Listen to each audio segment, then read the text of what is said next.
top of one of those, and it showed the actual chemical composition. I thought that was really wonderful. And then also just one last highlight from yesterday before we preview today. I love the panel conversations, which you get, I think, the joyous job of getting to be up there and facilitate when we have all of our speakers on stage together in conversation. And there was just this one little delightful moment to me where I think it was Carolyn Bertozzi was like, well, what do we know about, like, if we are consuming sugar, does that change, like, how the sugar on our cells work? And she was talking about that. And then Dr. Hu chimed in and said, yeah, there's actually been some studies on this. And you could literally see in the moment, like, two scientists at the top of their field sort of being like, oh, like, you are doing a little research on this and I'm doing a little research on this. And, like, let's kind of compare notes almost. Every year we get that feedback from the conference presenters that they may spend their entire career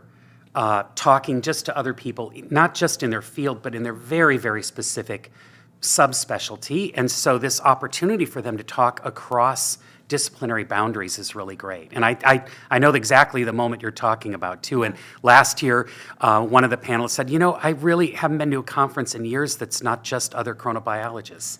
Right. And, you know, and we love chronobiologists, but, you know, you want to diversify the pool a little bit. Yeah. And for our students, I think that's a really great example of the value of liberal arts. It's like, well, you're working in this subspecialty, and it's pretty close to this thing I'm working on, but I never thought about how it interacts with this thing that you're doing, and maybe there's some fruit that could be born in kind of linking those two ideas together. But a really beautiful consequence, and that moment was exactly what we're hoping to get out of this conference.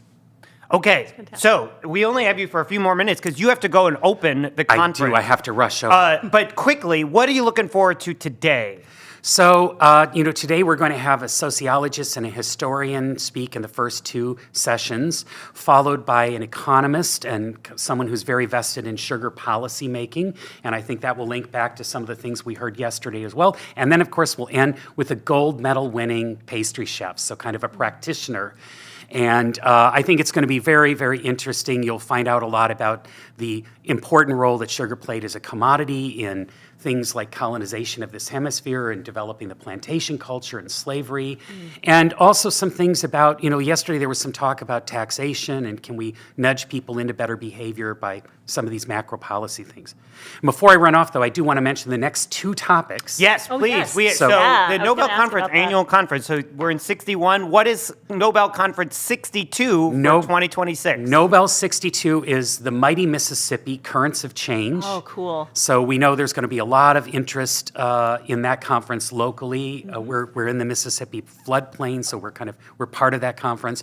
And then tentatively, the tentative title for the one that follows that is Automation in the Future of Work. Covers everything from artificial intelligence, robotics, to human-machine interaction, automated processes. So I'm hoping to get, if you've seen that, some of those robots, like they had the contest with the robots racing. I'm hoping to get some actual automated machines on campus to do that. I'm hoping for the automated dog, but I know I love those interactions between the automated dog and the real dog. And I've heard you talk about the automated dog before. They terrify me, but I find them kind of horrifying. yeah, but they might be here in 2027. So, but with 2026, all about the mighty Mississippi. That's what's up next October here at Gustavus Adolphus College. And we should say, the Nobel Conference, entirely free, both to live stream, which we love you live streaming with Maggie and me, but to be here. To literally be here on campus. And there are a batch of things that you only can really do if you're here on Breakout campus. sessions. Yeah. The Hellstrom Museum of dance Art. performances, art performances, musical recitals. Yeah. So do come to our campus. It's a beautiful time to see it. It's great, and it'll be a really great conference. So, Phil, you've got your hat. So I do. I've got to run. You should put on your hat and get ready to go open day 2 of the Nobel Conference down in Christ Chapel. But thank you so much for making some time to be with us. Thank you, too. Great job on the live stream. Okay, thank you. Okay, so while Phil's scampering off, we will just say one more time, thank you all so much for being with us on the live stream. Make a quick plug. Again, if you're tuning in for the first time with us today, you can be part of this conversation. You can submit questions for us and or for folks on the panel. You do that by sending an email to nobelconference@gustavus.edu. Or by going on social media at Facebook or at Instagram of Nobel_conference on Instagram. Exactly. Yeah. And put questions in there. Literally, like Phil and Lisa Helke, who are the directors of this year's conference, are sitting there. They've got an iPad, and your questions are what pop up on their screen to ask this brilliant panel of scientists, historians, economists, and everybody else. So submit your questions for all of that. So just to give you a quick rundown of today, we are going to be here in studio. We're going to keep throwing to the actual conference in Christ Chapel. We get started right at 9 a.m. in just a minute with Ulbe Bosema, Dr. Ulbe Bosema from Amsterdam, actually, who is going to be talking about the world of sugar, how the sweet stuff transformed our politics, health, and environment over 2,000 years. So sort of a historical look at sugar. And from there, we're going to go into a conversation about sugar and colonialism and empire. And then, as we said, end the day with a whole program with a gold medal pastry chef. So.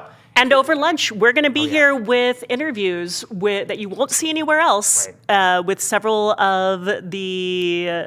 we have several professors who are coming in. From the university, And some students and some content experts. And I think these are really These are going to be really cool. So with that, I think that we're getting pretty close to going down to the Nobel Conference. We're really glad that you all are joining us on the live stream today. I think what's going to happen is that we're going to, when we go down there, there's a whole series of videos that they have created this year called Gus Goes There. I don't know if people necessarily know this. Gus is the mascot for Gustavus Adolphus College. It's a lion. It's not a real lion. That'd be great. I don't know. If we have robotic dogs in 2027, we may as well bring a lion too. Yeah. A robotic lion. Like, that could be the project. I know, it's terrifying. These are like the things we come up with that is actually like the downfall of humanity. No, I just, Yeah, it's fine. We're having fun. So the college has created this series of Gus Goes There videos, which are actually things that are used both here in the conference as well as in schools for people to learn this. So I think we're ready. We're going to throw down to Christ Chapel, where Dr. Lisa Helke is kicking us off for conference, Nobel 61. Sugar, Bringing Sweetness to Light. I'm really delighted to be able to introduce today, we are having the world premiere of a series of videos that have been created using the footage of the Nobel Conference over its long history. We invite you to Gus Goes There. And it's kind of like, yeah, Gus goes there. He goes there. It's a series of videos, each of which explores how scientific understanding of some issue has evolved over time. It uses those archival resources, so some of it is in the form of just written lectures you'll see on the screen. Other is audio, and most of it then is video. In 5 very tightly organized minutes, we hear conference speakers through the decades articulate the then current thinking about an issue. So far, we've made climate, genetics, being human, and there's one in the pipeline on scientific method and basic understanding of science. The videos were designed and created with high school students in mind, and we used the Minnesota Department of Education standards, which were newly updated about 2 years ago, to really gear them toward that. Each video includes also a brief written guide that you can find online that provides background on the researchers featured in the video, and also a set of discussion questions, so they'd be suitable for all kinds of contexts. Gus Goes There was created by Field Guide, the communications and PR consultancy that has been partnering with the Nobel Conference for the past 5 years. Research for the videos was provided by 2025 Gustavus graduate and my philosophy advisee, the amazing Jocelyn Morningstar, who was a social media student worker for us for 4 years. Hi, Jocelyn, I hope you're out there. Gus Goes There was created with the very, very important financial support of the Riksbanken Jubileumsfond, an independent foundation established with funds provided by the oldest central bank in the world, which is, of course, the Central Bank of Sweden. Also the people who fund the Nobel, the prize of the central bank in honor of Alfred Nobel in economics.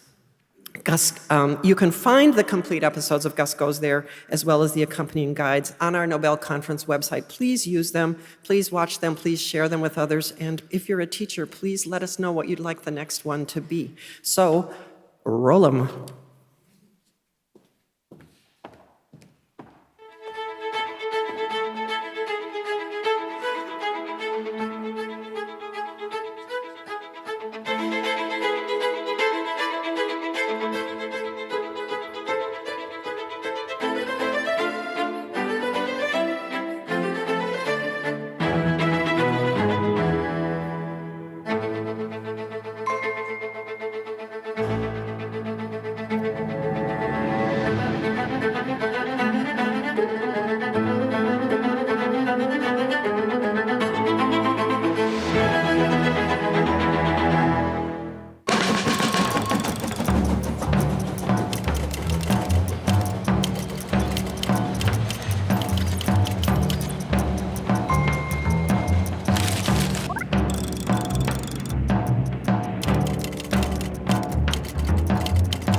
Our continued living depends on the care and attention that we give to these, our life-sustaining gifts of resources, renewable and non-renewable, but also, even more importantly, to assure an equitable use of our resources for the benefit and for the good of all mankind. A notion which was lurking in some of what Daniel Botkin talked about yesterday, that nature is something over there that you can put a fence around. That's where the biodiversity is. And people and what they do is over here, and they really don't have anything to do with one another. What we're really moving toward here is a notion of people living and working within ecosystems.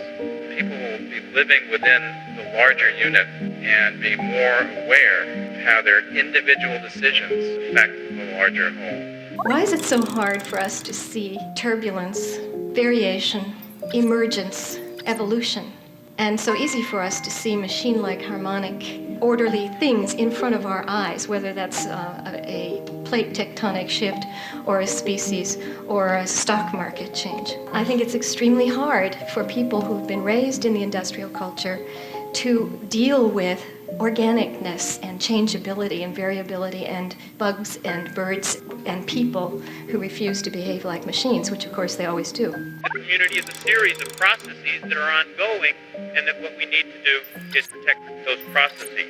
I call this the sustainability principle. No generation may justifiably destroy the complex and creative processes of nature. I take that to be the central element of a sustainability ethic, the emphasis on protecting complex and creative processes. Resources are scarce and people are plentiful. The response needs to be population stabilization. I cannot make people healthier unless the environment around them is healthy. It's just not possible. We need the combination of those two components, of the healthy world around us and our healthy bodies, in order to promote wellness in our society. This is a very complex system. All these parts, the people, the bears, the fish, the soil, the mycorrhizas, the trees, are all linked together in what scientists are now calling complex adaptive systems. Systems that are adaptive because they're biological and they can change. There's epigenetics can make changes that are passed on to generations. There is no possibility that merely uniting behind the science will arrest climate change or deal with its consequences. Science on its own offers no moral vision, no ethical stance, no political architecture for the sort of world that people desire. Ethics is not just about humans. Any animal that can suffer deserves our moral consideration. We should care about their welfare, because like us, they're sentient beings with lives of their own. We have to be careful about sustainability, because what sustainability does is just fixes the little immediate problems in front of us. It's the system that's the problem. And so stewardship is a relationship with the land. This is responsibly using and protecting the resources of the natural environment. And so on a superficial level, they might sound the same, but they're different here. They're different in how you actually interact with the world. The first one thinks about us, the second one thinks about all living things.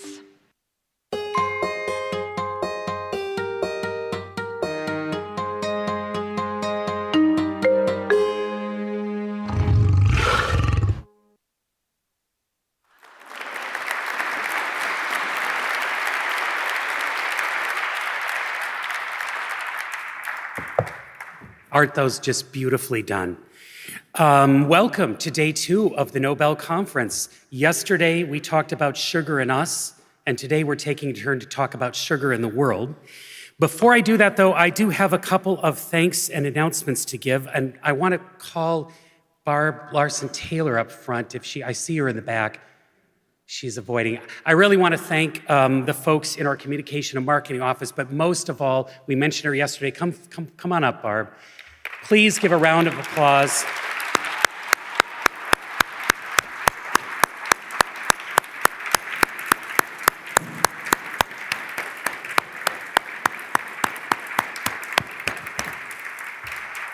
I brought my hat so I could tip it to you, but then I forgot it under my chair, of course.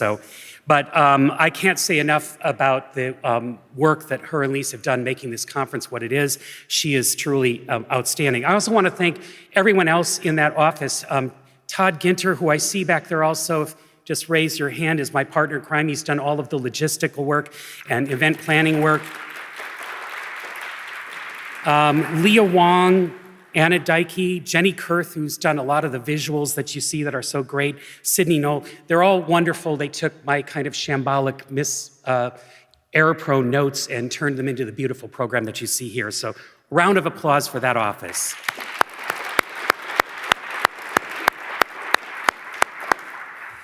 I also want to thank, I just came from the live stream, but Maggie and Tane are doing a great job over there. I'd like to thank them. They're hopefully hearing me say that. Matt Dobosinski and the technical team, our folks at GTS. This is really a collective effort. Everybody's done a great job.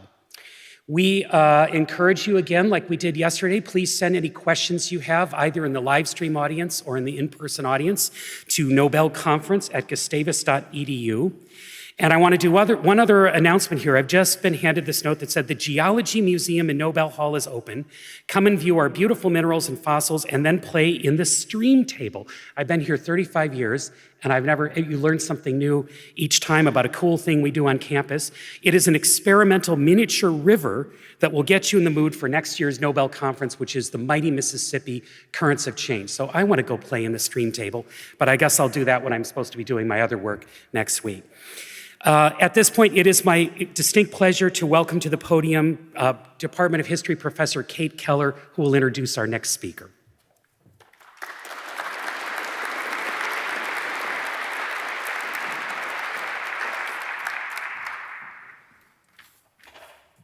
Good morning. In 2023, when we first began planning the Nobel Conference on Sugar, my colleague Greg Castor in the History Department immediately suggested that we invite Obbe Bosema of the Netherlands to speak, because Greg was so impressed by his book, The World of Sugar. Professor Castor passed away in June 2024, but his influence on the conference is with us today. I am thinking of him, and I know he would be proud to hear me introduce Dr. Obbe Bosema. Dr. Bosema is senior researcher at the International Institute for Social History of Amsterdam and professor of international comparative social history at the Free University in Amsterdam. Professor Bosema earned a PhD in history from the University of Leiden. Bosema's earliest historical research focused on anti-colonial politics in Batavia, Java, and the Netherlands Indies, now Indonesia. In 2013, he published a book titled The Sugar Plantation in India and Indonesia. Bosema's interest in commodities, labor, and migration led him to write The World of Sugar, How the Sweet Stuff Transformed Our Politics, Health, and Environment Over 2,000 Years, published by Harvard University Press in 2023.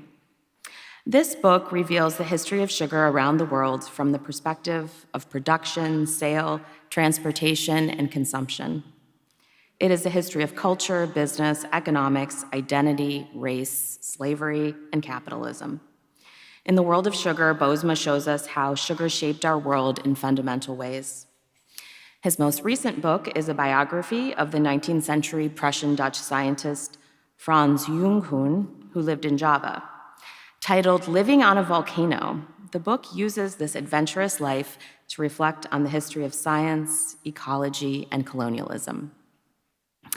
Bosema is one of the leaders of the Commodity Frontiers Initiative, a network of scholars committed to studying the role of commodities in our world. Bosema has been a teacher and researcher in Paris, France, and Bonn, Germany, as well as the Netherlands. He has been awarded a major grant from the European Research Council to support commodities research. He has appeared on BBC Radio and been published in Time magazine. Please join me in welcoming Professor Uwe Bosema to Gustavus Adolphus College.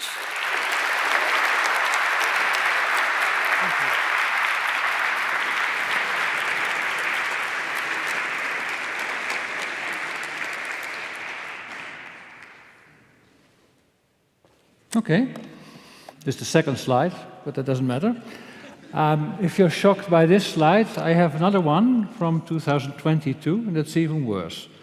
But let me first start with my introduction. So, the history of sugar has many dismal chapters. It's a history of massive violations of human rights, of racism, and enduring global inequalities. So we need to talk about the history of sugar because of its persistent inequalities and injustices, but also because of our health, we did that yesterday, and, not to forget, our ecology. 80 years ago, most of the health concerns relating to sugar was about tooth decay. But now sugar is connected to the global spread of obesity. We all know it, but apparently the forces that impede or even block any effective measures against the current exploding diabetes type 2 pandemic are gargantuan. By the way, the word pandemic is used by the World Health Organization for over 25 years now in the context of diabetes type 2. The forces standing in the way of improving public health are referred to by the same World Health Organization as, quote, commercial determinants of non-communicable diseases, end quote. It's an almost desperate acknowledgement of the fact that trying to educate people to live healthily is largely futile as long as social and economic conditions are driving unhealthy consumption patterns. Not surprisingly, therefore, the European division of the World Health Organization in 2024 urged public health experts to learn how to partake in, quote, high-level discussions around economics, trade, regulation, and litigation, end quote. The current overconsumption of sugar, I would argue, is the result of many decades of warped markets which are littered with tariffs and agricultural subsidies at the expense of taxpayers, whereas the same taxpayers foot the bill for increasing healthcare costs. And if that were not already bad enough, the massive overconsumption of sugar has also ecologically destructive effects. The burning of cane before harvesting is suffocating entire communities, for instance. Not immediately visible is that cane growing exhausts and dehydrates the soil, whereas its processing into sugar requires substantial amounts of energy. Once abandoned, sugarcane fields will be covered by dry grass, and what that means was demonstrated by the horrible wildfires of Hawaii in 2023. Remember, these touristic islands were once one of the most prominent sugar belts. There are also alarming facts at the global scale. Imagine the entire world starts to consume as much sugar as Europe today. It would require at least 6 to 7% of all arable land, and we talk about high-quality land, because only 20% of all arable land in the world is suitable for sugar production. And it would even be worse if the world would follow the diet of the average resident of the United States. And the worst case is rapidly approaching.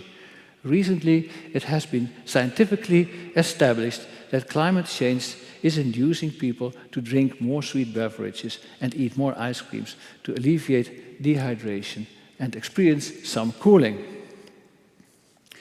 And here we have the slide of 2022, which you can see is quite alarming. Our current overconsumption appears to be outrageously irrational, but at the same time, I would argue it's perfectly understandable from an historical point of view. When we talk about commercial determinants of public health, I'm convinced that it's crucial to involve an historical perspective. History can help us understand why sugar and the sugar industry have played such a key role in shaping our societies. And it would add shaping our societies as capitalist societies, and here with the emphasis on capitalist. Let me explain that as economic and social historians, we tend to speak about capitalism as a unique historical phenomenon, a system based upon private enterprise and driven by a quest for profit for the sake of accumulating capital. And this capitalism might have sprouted up about 700 or 800 years ago, and since then has spread like an inkblot across the globe. Over time, accelerating and encompassing more and more spheres of our life. And when we want to find the first sprouts of capitalism, our gaze needs to be turned to Asia and to sugar. Here, most of the world's sugar was produced until the 1870s. Moreover, sugar originates from Asia.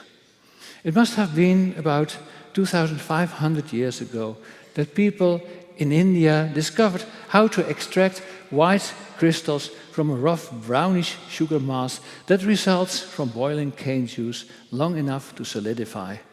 It remains a random process, however. Crystalline sugar can only be obtained at some scale through a carefully monitored boiling and cooling operation, the secrets of which were probably first discovered in Persia in the 5th century after Christ. For centuries after that, white sugar was still an item so precious that emperors, rajas, and caliphs displayed it at their ceremonies. They ordered it to be molded in sculptures to decorate their lavish dinner tables, and this was, of course, to impress their audiences. Meanwhile, doctors discovered that sugar dissolved in a bit of water did wonders for people suffering from intestinal diseases and generally reinvigorated exhausted human bodies. Medieval hospitals and apothecaries all sought out sugar as a pharmaceutical. Every medical compendium in Eurasia praised sugar as a means to restore bodily temperaments, following the advice of the famous doctor Claudius Galenus that health was a matter of balance between different bodily feuds.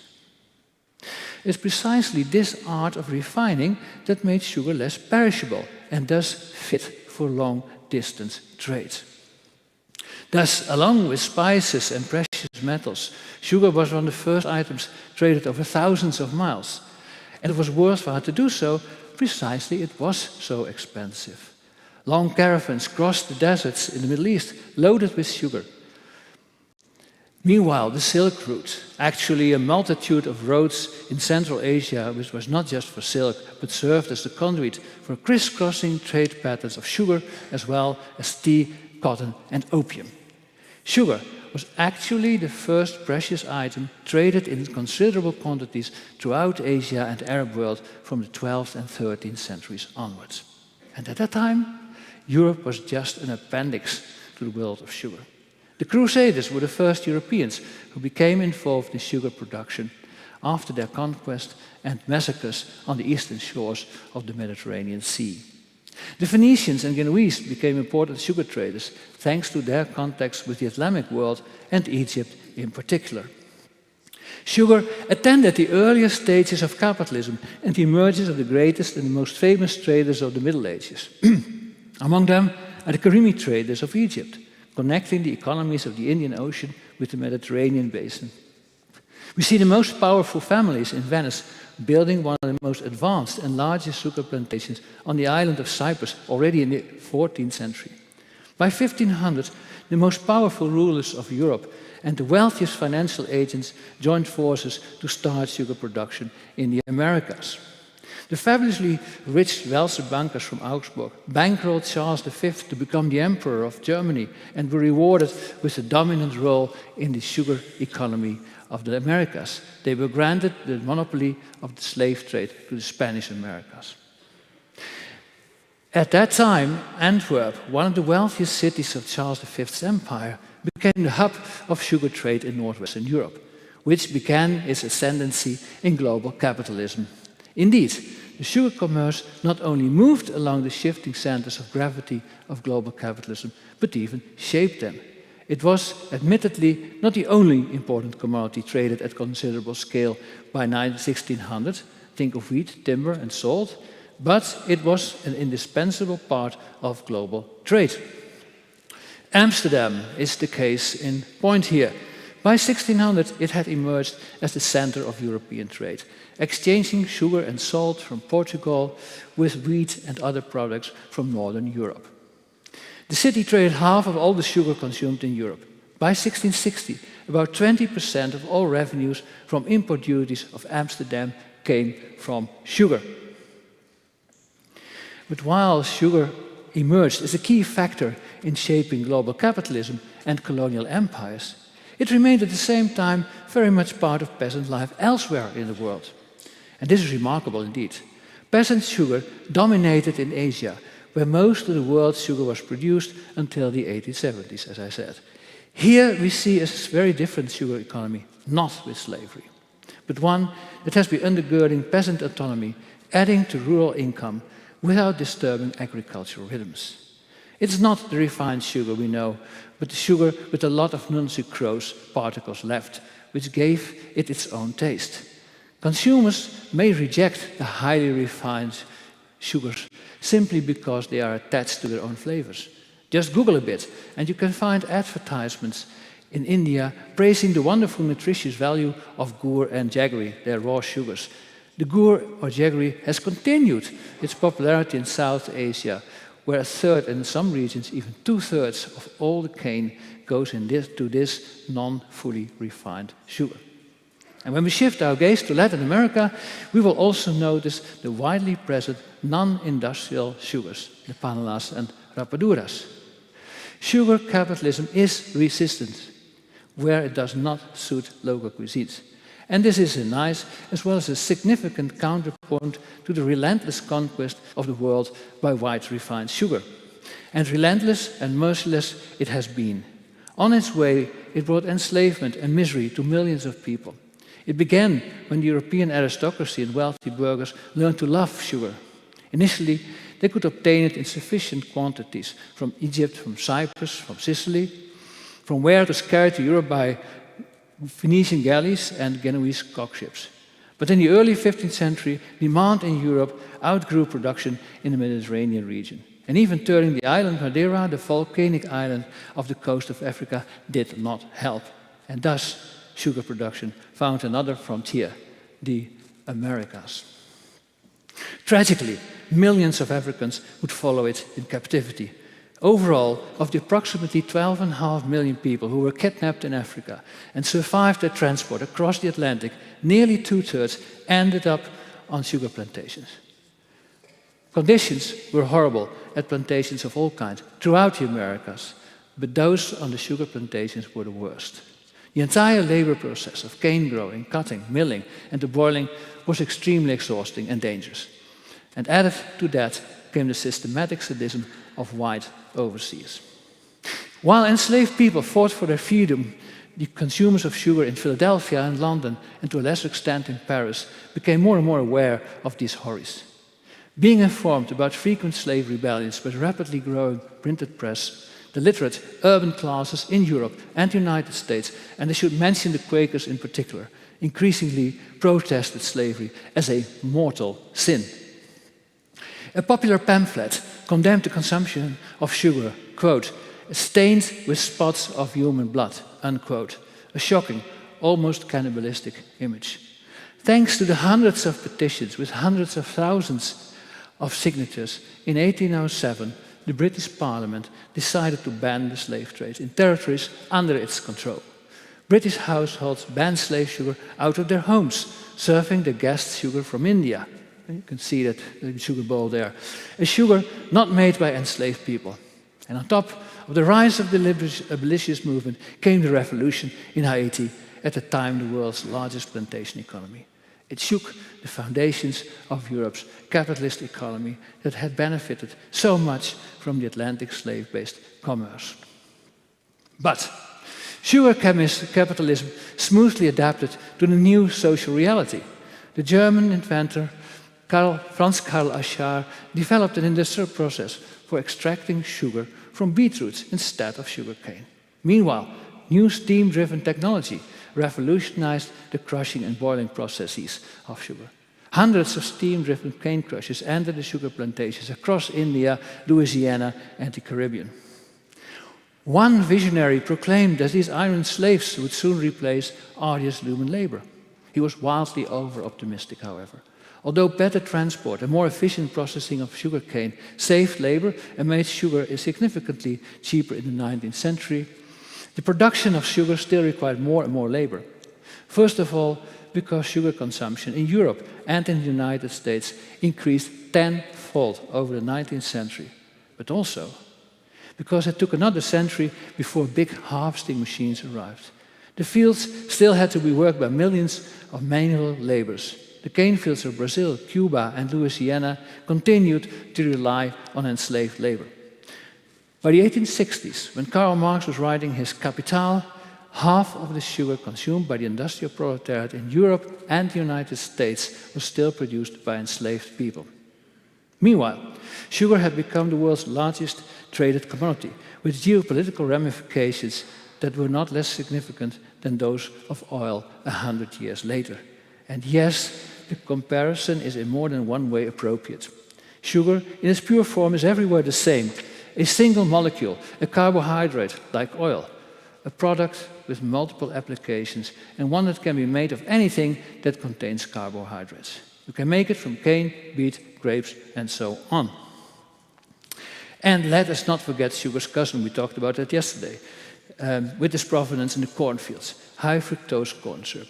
It's omnipresent in America's food. Cornflakes and yogurt, ketchup, salad dressing, soda, sports drinks. Look at the ingredients labels of almost any packaged food on the kitchen shelf, and you will find sugar. And in the United States, you will find high fructose corn syrup. Far too much calories, surely. The question that intrigued me as a historian, however, is how sugar could enter our food systems to such an incredible extent. Sure, the fact that sugar can be produced cheaply in almost unlimited quantities and subsequently stuffed in our food has enabled it to become a prime health hazard. But that's not enough of an explanation. It leaves us with the big question why the World Health Organization's announcement of the diabetes type 2 pandemic in 1999 did so little to set the wheels of government bureaucracies in motion. No amount of doctors' warnings or official guidelines regarding acceptable maximum levels have been able to stem the unfolding global health crisis. Again, it appears to me almost an act of desperation when the World Health Organization urged the medical profession to become more politically savvy.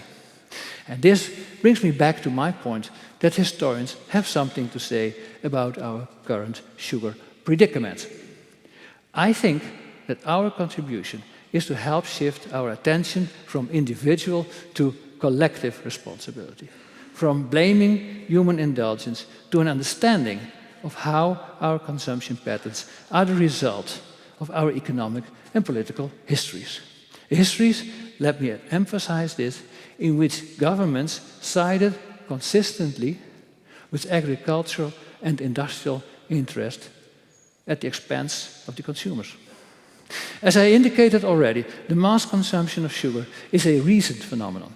Even the existence of sugar itself is quite recent. For most of human history, people were happy with honey, sweet beans, glutinous rice, barley, or maple syrup. And none of these were as sweet as our table sugar, and all were only consumed in small quantities by the overwhelming majority of the world's population. And that is how it was until about 200 years ago.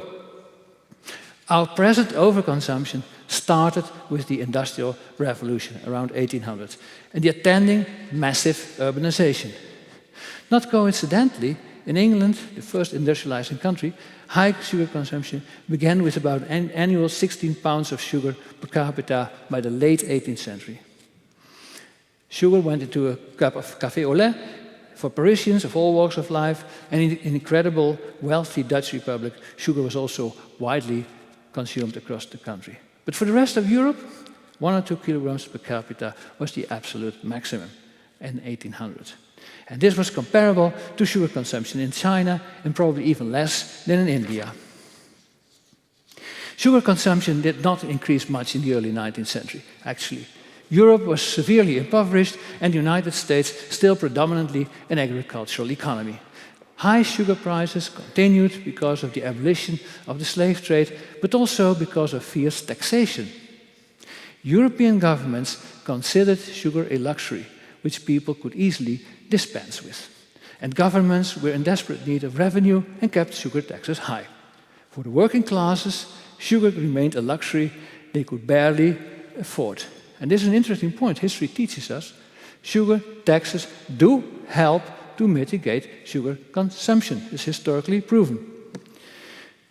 Paradoxically, these high sugar taxes in continental Europe became the source of massive overproduction, which set in motion a history of manipulation of consumption, protectionism, of dumping of sugar that continued until this very century.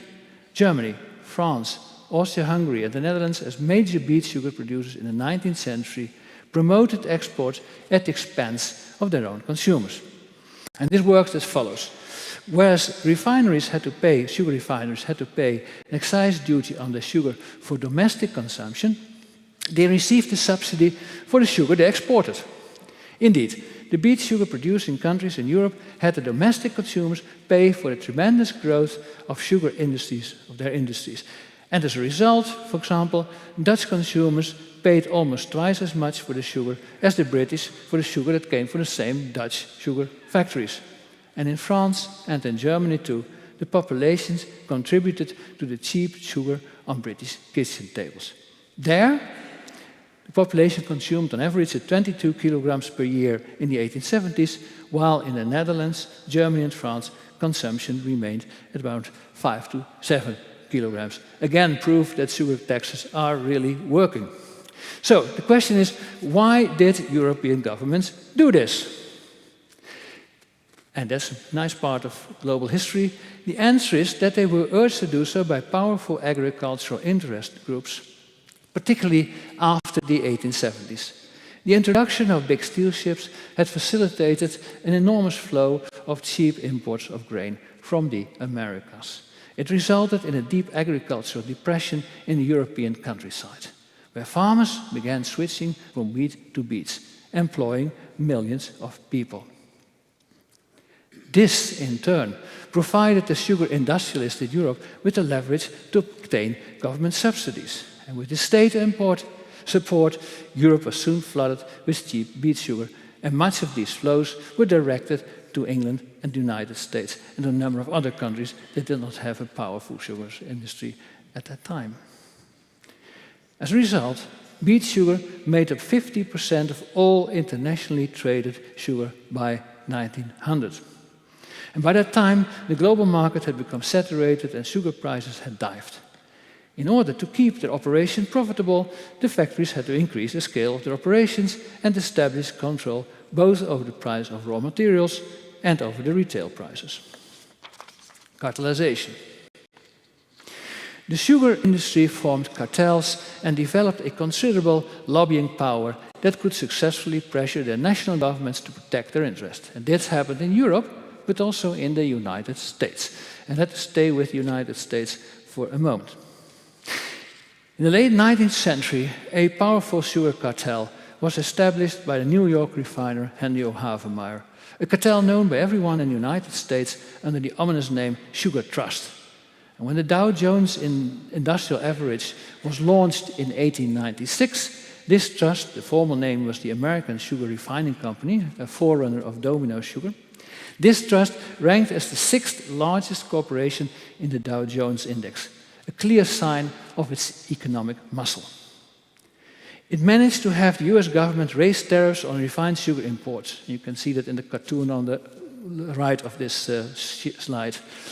It also became, supported by the Wall Street, the Sugar Trust also became a huge investor in the sugar industries of Cuba, Puerto Rico, and the Dominican Republic, all of them dependencies of the United States. How powerful the sugar industry had become by 1800 can be illustrated by the fierce measures governments took against a challenging competitor, saccharin, made from coal tar and a molecule which is 350 times as sweet as sucrose, which is our table sugar molecule. Since then, a whole range of very powerful and cheap artificial sweeteners have been produced to the chagrin of the sugar industry. And all of these artificial sweeteners have been consistently vilified by sugar lobbyists and effectively eliminated from the market, at least temporarily. And this applies to well-known non-caloric sweeteners such as cyclamate, aspartame, and sucralose. Because of their artificial provenance, it was quite easy for opponents to associate them with inedible substances such as coal or chloride.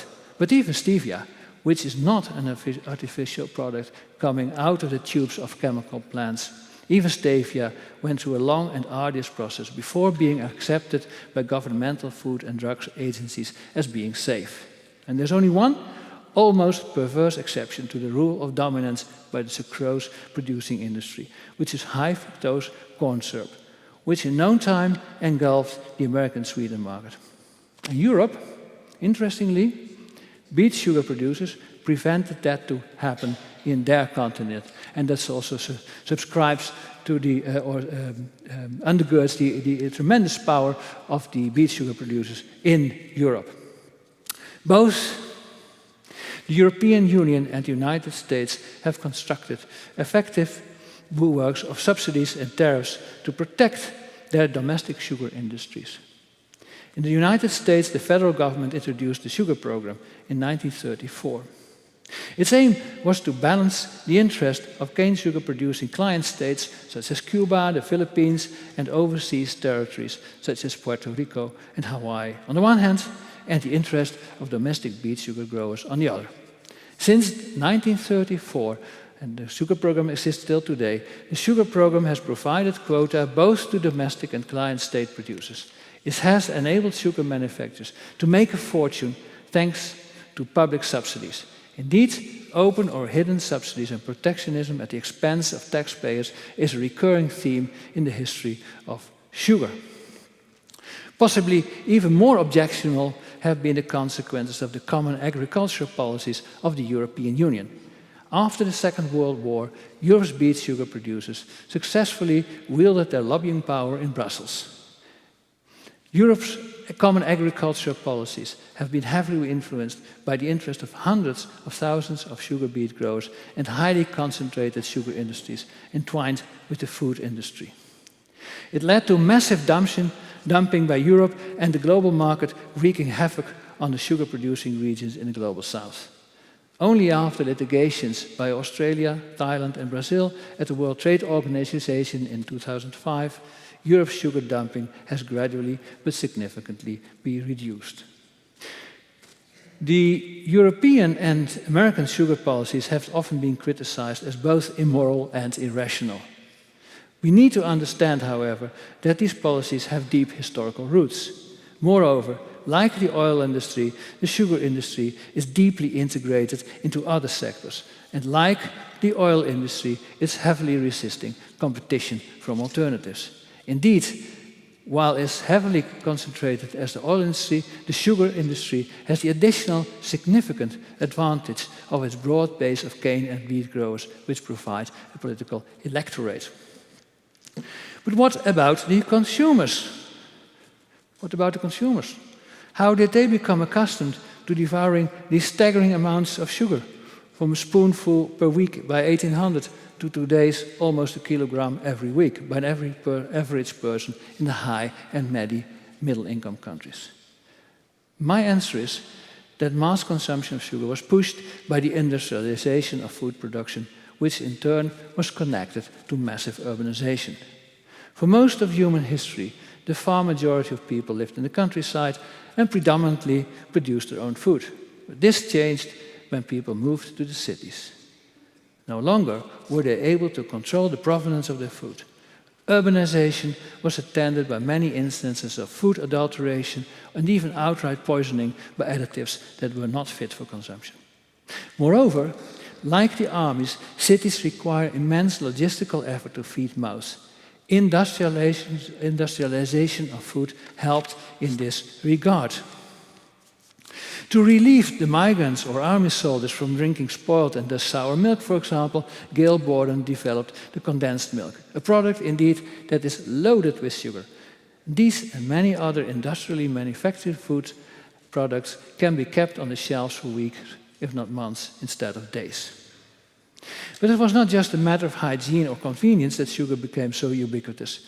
It was also propagated by governments and even the medical profession and is an indispensable part of a healthy diet. In the late 19th century, urban proletariats were often undernourished and lacked energy. Nutritional sciences were still in their infancy and largely unaware of the importance of proteins and vitamins for people's health. Their assumption was that improving the diet of the working classes was above all a matter of inserting a fair amount of calories. Sugar was the cheapest and fastest way to achieve this. A variety of channels were employed to make people used to elevated sugar intakes. The most effective proved to be via recruits in the army, who had sugar added to their rations to increase their endurance. From there runs a straight line to the chocolate bars and the Coca-Cola that traveled with GIs, liberating Europe from the Nazi regime.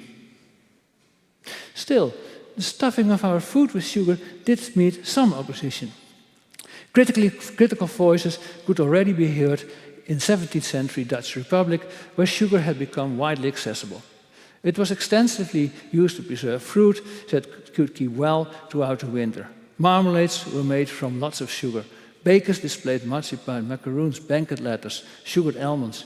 And for those who could not afford that all, there was sugar syrup, a byproduct. Not surprisingly, therefore, that the first severe warnings against sugar production were given in the Dutch Republic. In the 17th century, the Dutch physician Steven Blankaart attributed all kinds of ailments to sugar. He observed that children who ate a lot developed fat bellies and were tormented by worms. He was not concerned about obesity, however, because sugar was not that common enough for that time. It was not yet common enough for that. It would take another 150 years until that happened. At that time, the medical profession made a point about the relationship between sugar, obesity, and what is now known as type 2 diabetes. As early as in 1845, the famous and highly respectable medical journal, The Lancet, published an article on the causes of obesity and diabetes and blamed sugar. And this article appeared well before sugar became a mass consumption article in Europe.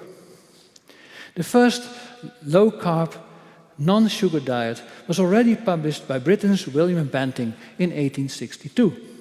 This man was a high-end undertaker, counting the British royal family among his clientele. But with his wealth came obesity, and his physician advised him to drop the carbs from his diet, otherwise he would soon become his own customer. Banting heeded this advice, lived for another 15 years after having published his brochure entitled Letter on Corpulence, which saw a number of reprints. Today, Banting is synonymous with going on diet in South Africa, for instance, where Tim Noakes propagates low carbs, lots of vegetables, and high fat. Interestingly, Noakes revived Banting after almost a century of silence about this publication of the British undertaker. Of course, more and more people became aware of the fact that sugar in large quantities makes you fat and sick. But the sugar industry knew this as well and devoted its marketing efforts to obscure the fact. The irony here is that Banting propagated fats in decent quantities to keep you healthy, and exactly fat was made the culprit after the Second World War. The sugar industry had its hand in this reversal. It sponsored research that managed to deflect our attention from sugar to fat as the greatest danger to our heart and veins, despite significant evidence that this was questionable. After the Second World War, the immense flows disgorged by the sugar industry easily found their way into our increasingly luxurious diet. Soft drinks usually contain 8 to 10% sugar. Ice creams contain 15 to 20%. Conventional ketchup, 20%. Biscuits, 20 to 40%. And muesli or granola, often as much as 50% or more. Since the 1960s, almost everyone has been concerned about fat as a cause of cardiovascular disease and much less about sugar. A possible increase in the sugar tax was therefore not a political issue, although it would have been a wonderful source of government revenue. Depressing as it is, the history of sugar still contains some glimmers of hope. It shows that there's nothing natural about the amount of sugar we consume now. Its overproduction and overconsumption are not a fact of nature, but were brought about by a confluence of political, social, and economic forces. The problems are of our own making, and we can use the same forces to help solve them. Still, a word of caution is in order here. Again, like the tobacco industry and oil industry, the sugar industry has the considerable means and will to defend itself. Deep pockets are part of the explanation, but also the fact that the more an industry is coming under public scrutiny, the more pressure it feels to invest in public relations. In the case of the sugar industry, this already happened when in 1942, the United States became involved in the Second World War. And the US Department of Agriculture advised the US government that any shortage of sugar during the war economy should definitely not be perceived as a health threat. The American sugar industry immediately responded by establishing the Sugar Research Foundation, actually a propaganda vehicle under the guise of science. Its main task, and the same is true for its counterparts that would emerge in Europe, was to propagate sugar as a crucial part of a healthy diet. It would require immense political will to reform a system that evolved over hundreds of years and to impose a limit of 12 teaspoons of sugar per person per day as recommended by the World Health Organization, or preferably less than that, of course. Therefore, we need to have a chat with our politicians as the European branch of the World Health Organization advised. And as an historian, I'm trying to do my part. I thank you.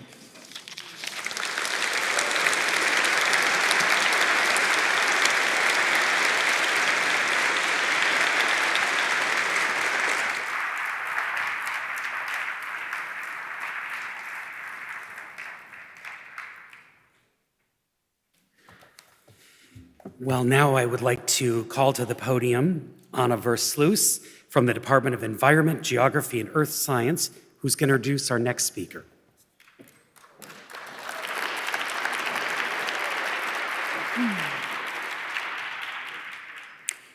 It is my honor to introduce Professor Jean Casimir.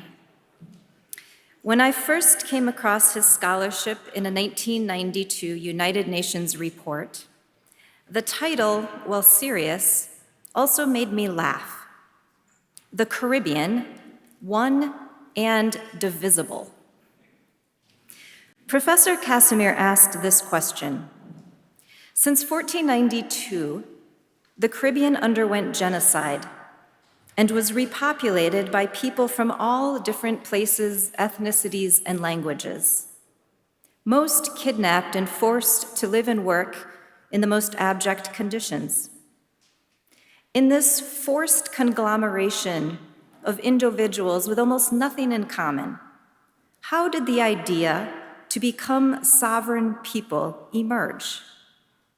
Not only was it a fascinating question, I had to ask myself why it had never occurred to me before.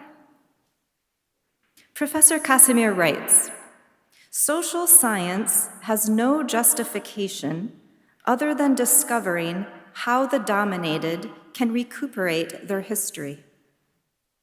Imagine that first moment of contact in 1492.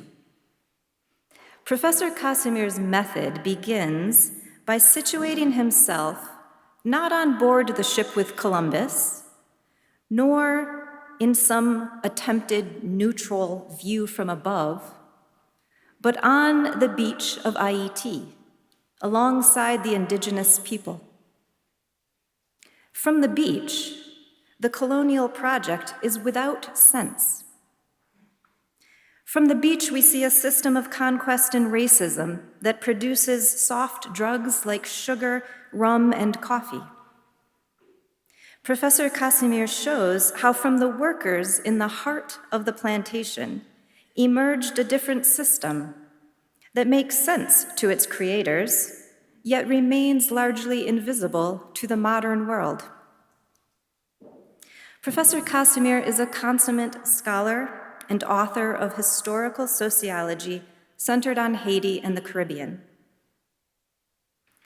Currently a professor of humanities at the University of Haiti, he has also served at the United Nations, the Organization of American States, and as ambassador of Haiti to the United States. He has held visiting professorships in the US, Holland, and the University of the West Indies. He has been recognized with awards from La Faculté d'Ethnologie of the University of Haiti, the Haitian Studies Association, and the Caribbean Philosophical Association. Please welcome Professor Casimir.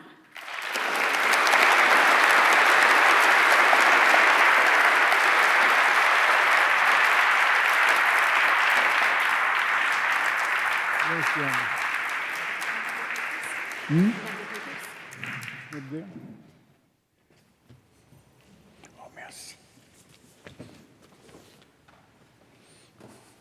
Thank you very much.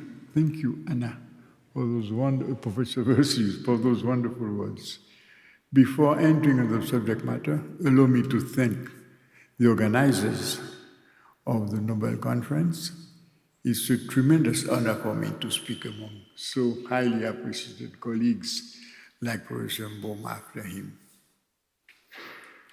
Unfortunately, the task I've been given was not to speak about the sweetness part of sugar, but about its bitter taste.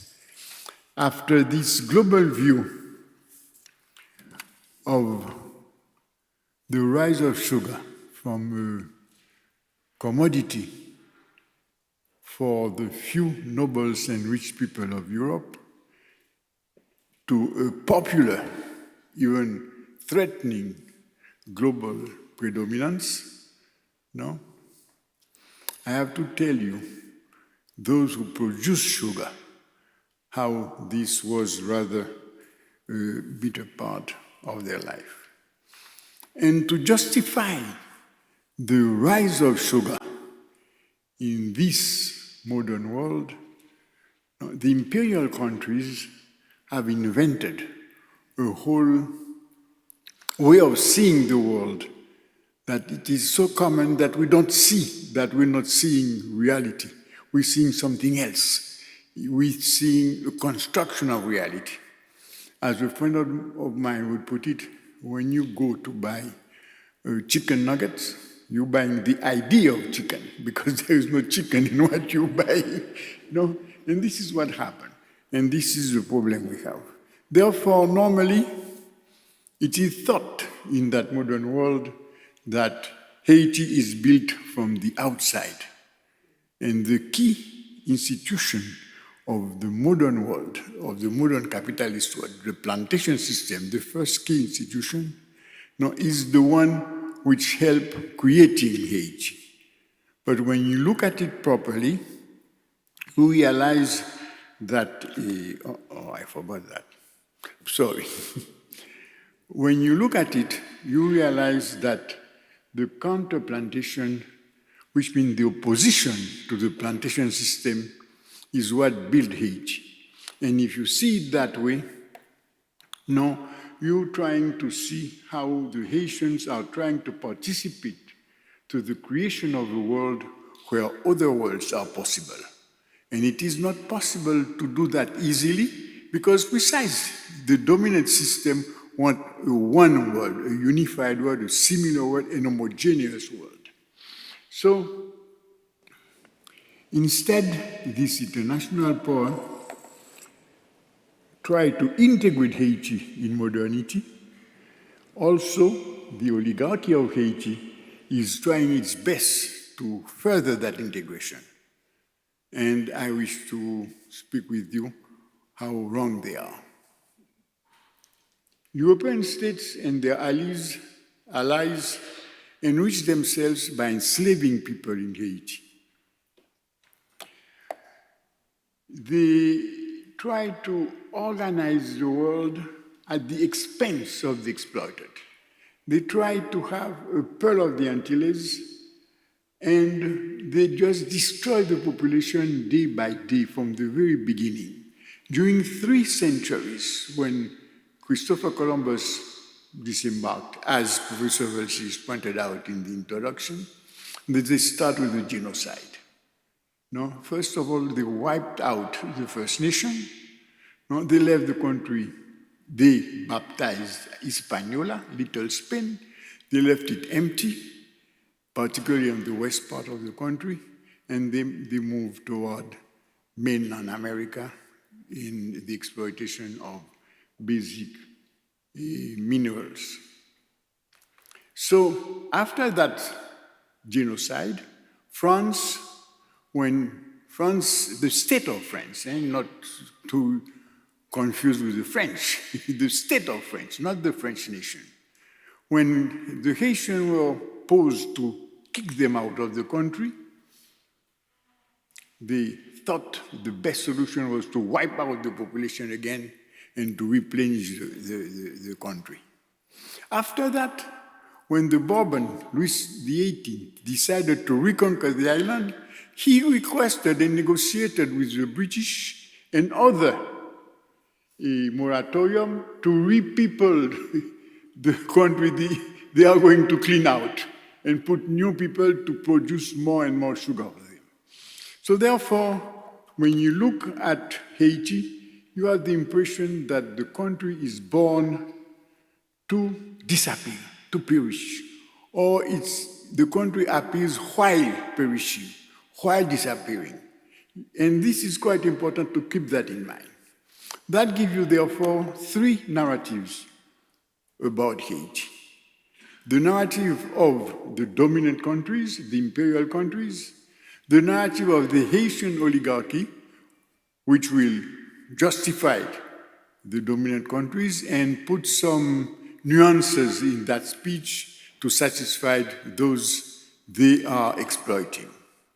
And finally, you have a third narrative, which is the narrative of the inhabitants themselves, telling you their story from inside. The first 2 perspectives, as I said, trying to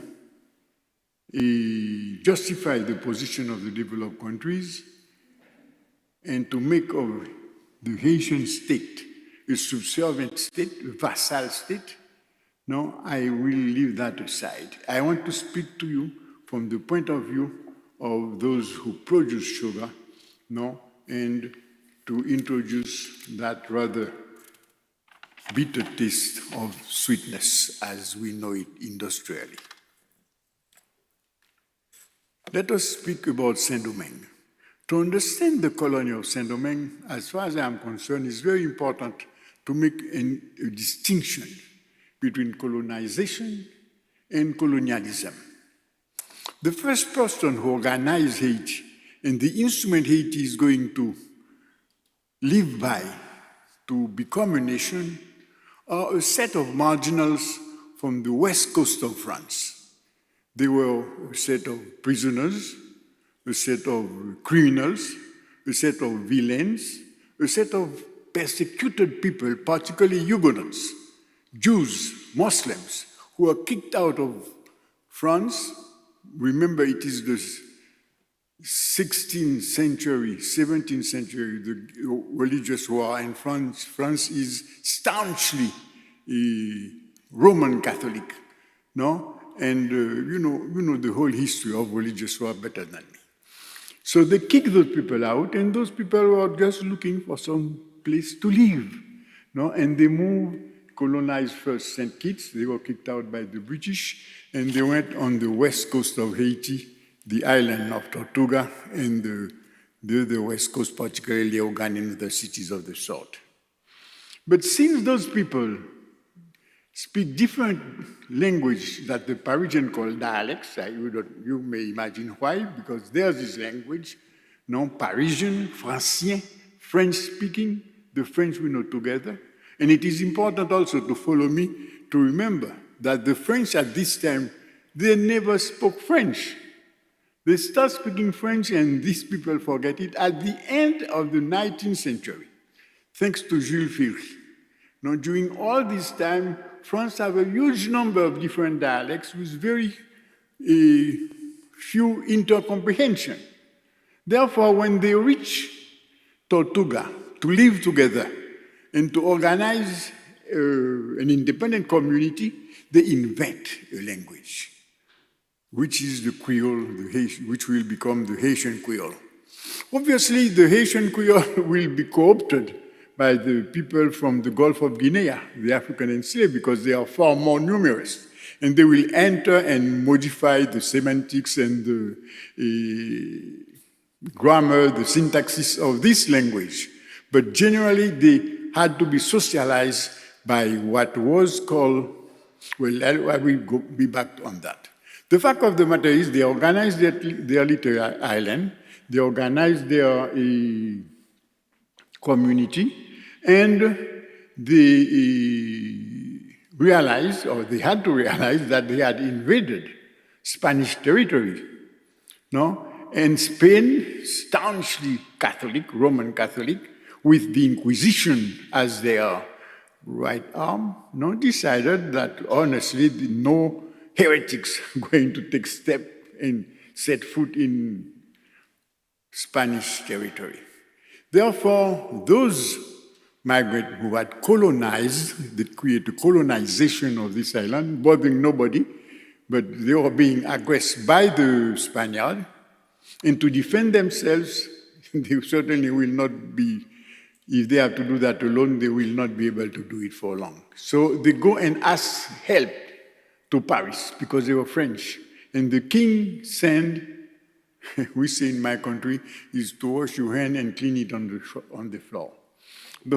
Paris sent to them colonialism, meaning the plantation system, with public order, an order that's come directly from France, from Paris, with no participation whatsoever of the local population. And this will be the history of Haiti up to now. The effort of the state, being it Haitian state or colonial state, to make sure that the popular participation is checkmated. And this is what will explain you what happened up to now. But on the other hand, what is important is that the linguistic expression become the archives of the population. If you want to study Haiti, if you want to understand Haiti, it's certainly important, and you cannot avoid going to the work of the historians and to go to the archives created by the state, telling its own history. But you have to listen to this other archive, and we have opportunity to see that more over. So therefore, colonialism, French state eventually appropriated the territory of Saint-Domingue and subjected it to a colonialism that is far harsher than colonialism in Guadeloupe, Martinique, or the colonialism of the British in the other Caribbean islands. Why? Because those islands had a local assembly made of the grand planteurs, of the large landowners of these islands. And they had some leeway, some autonomous movement to take care of their own interests and negotiate with the contrary forces inside the country. While in Saint-Domingue never had a colonial assembly. So the grand planteurs, the large landowners of Saint-Domingue, resident in Saint-Domingue, were subject to the whim of the metropolitan country. And in the metropole, the dominant class, as far as Saint-Domingue is concerned, was made up by absentee landowners. Most of them nobles living in Paris. By the way, one of the most important was Richelieu, Colbert, and Louis Philippe, the Queen Mother, etc., etc. And they will dictate the whole internal policy of Saint-Domingue. So these companies and the work of these oligarchy, was entrusted to the mercantilist trade system, the mercantilist companies, la compagnie, West Indies companies, Saint-Domingue companies, all those companies responsible for peopling the land, meaning by that bringing in enslaved and indentured, which were white slaves, meaning by that we call them actually 36 months, because they were poor French people, French generally, but they were also from other nationalities of the coast, who were so poor they could not pay the transportation from Europe to the Caribbean, and they sold themselves as slaves for 36 months. Now, these persons, who also came from several parts of French economy, which is disaggregated, they spoke their language and they have to immerse themselves in the new language Creole. And they were these persons to further the development of the plantation system. They received the enslaved coming from the coast of Guinea. Incidentally, in Haiti, we do not speak about Africa, we speak about Guinea. When you ask a Haitian where he's originated from, he would say from Guinea, meaning the Gulf of Guinea. That was the name of the Gulf at that time, not from Mali way down to Angola. All that was the Gulf of Guinea. So the Haitian, if you say African, and even an author, he made the mistake of saying he was right, but this is very bad interpretation, that the worst offense you can tell a Haitian is that he is an African. Okay, you may say that, but this is not true, because he does what you call Africa is not what he calls Africa. Because he will say he's from Guinea. When I say Nek Guinea, I'm a man from Guinea, it doesn't mean the Guinea, the country. It means the whole coast. Because the people from the west coast of Africa is not very related with the people from the east coast of Africa.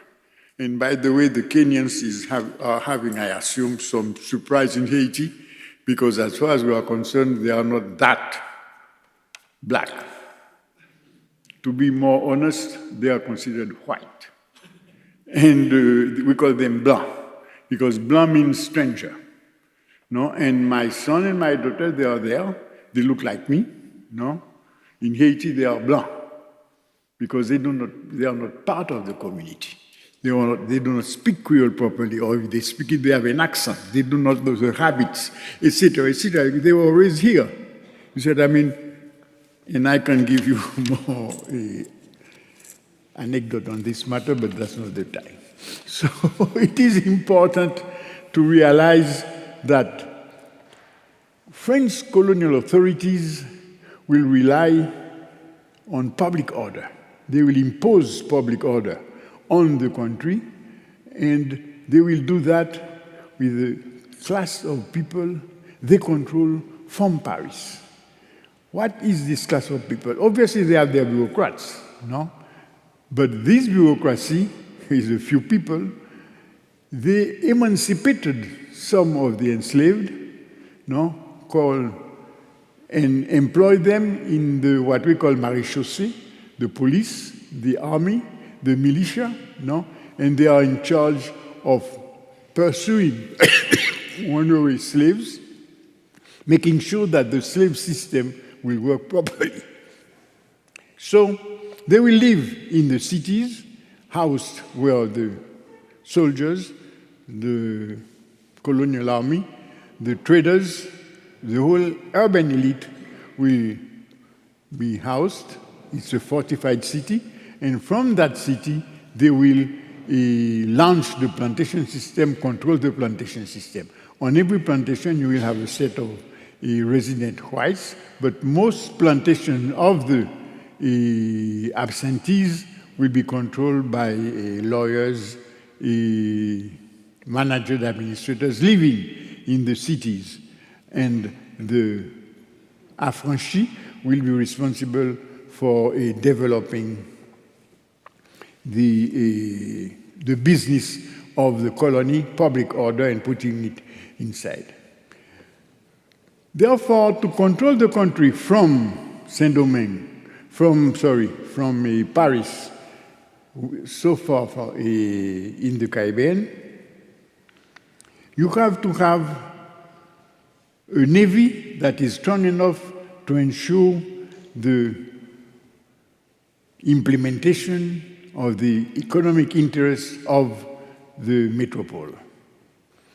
And as we know, the urban fortified port will house these people. They will be recognized by the people living in the urban seaport, will be recognized as the elite in the modern world, because the others working in the field will be the ignorant savages.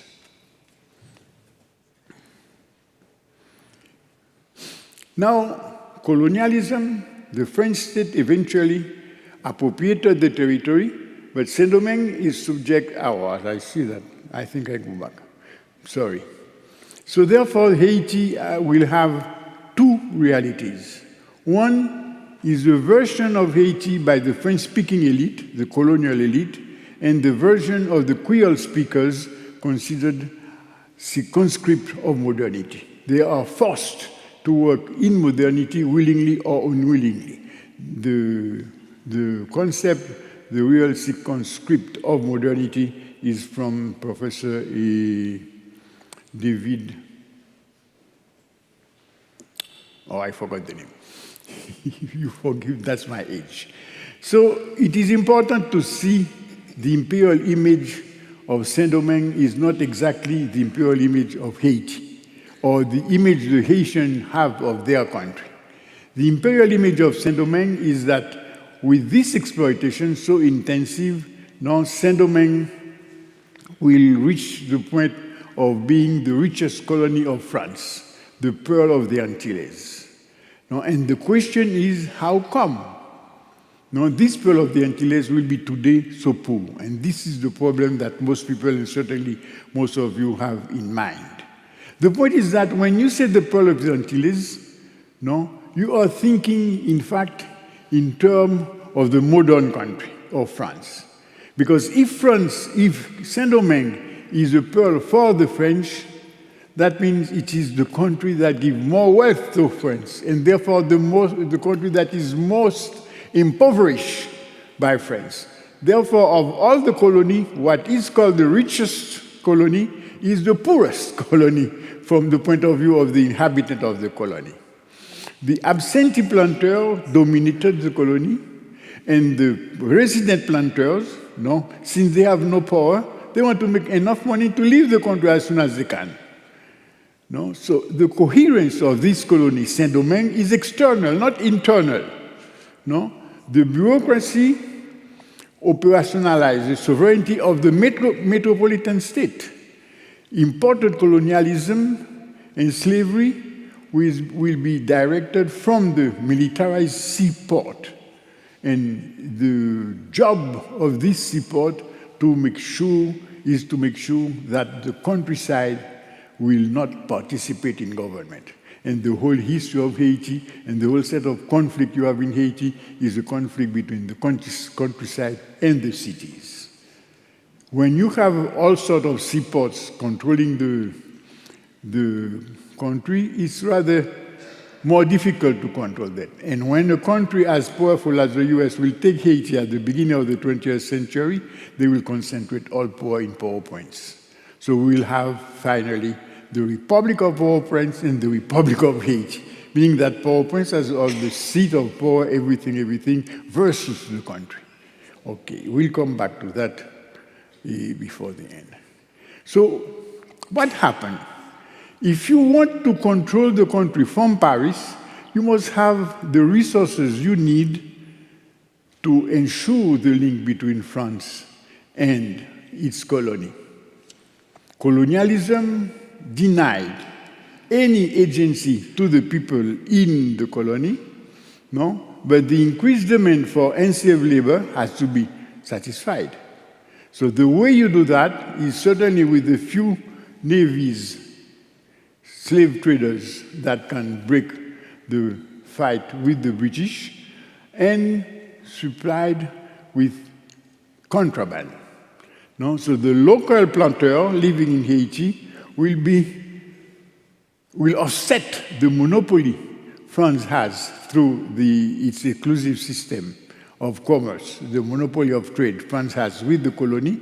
They will offset that with contraband, particularly for the slave trade, because everybody agrees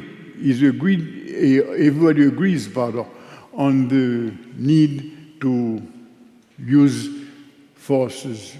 labor force from Africa to make the world. So everybody is in the slave trade. I mean, all the imperial powers, no, and they will supply France. I mean by that the U.S. slave traders, the Dutch, the Spaniards, etc., etc.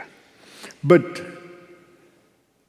the increase of the population, basically through immigration of labor force, the intensive exploitation of this labor force also implies that for the labor force to produce sugar, to work on the plantation, you must supply the labor force with some food.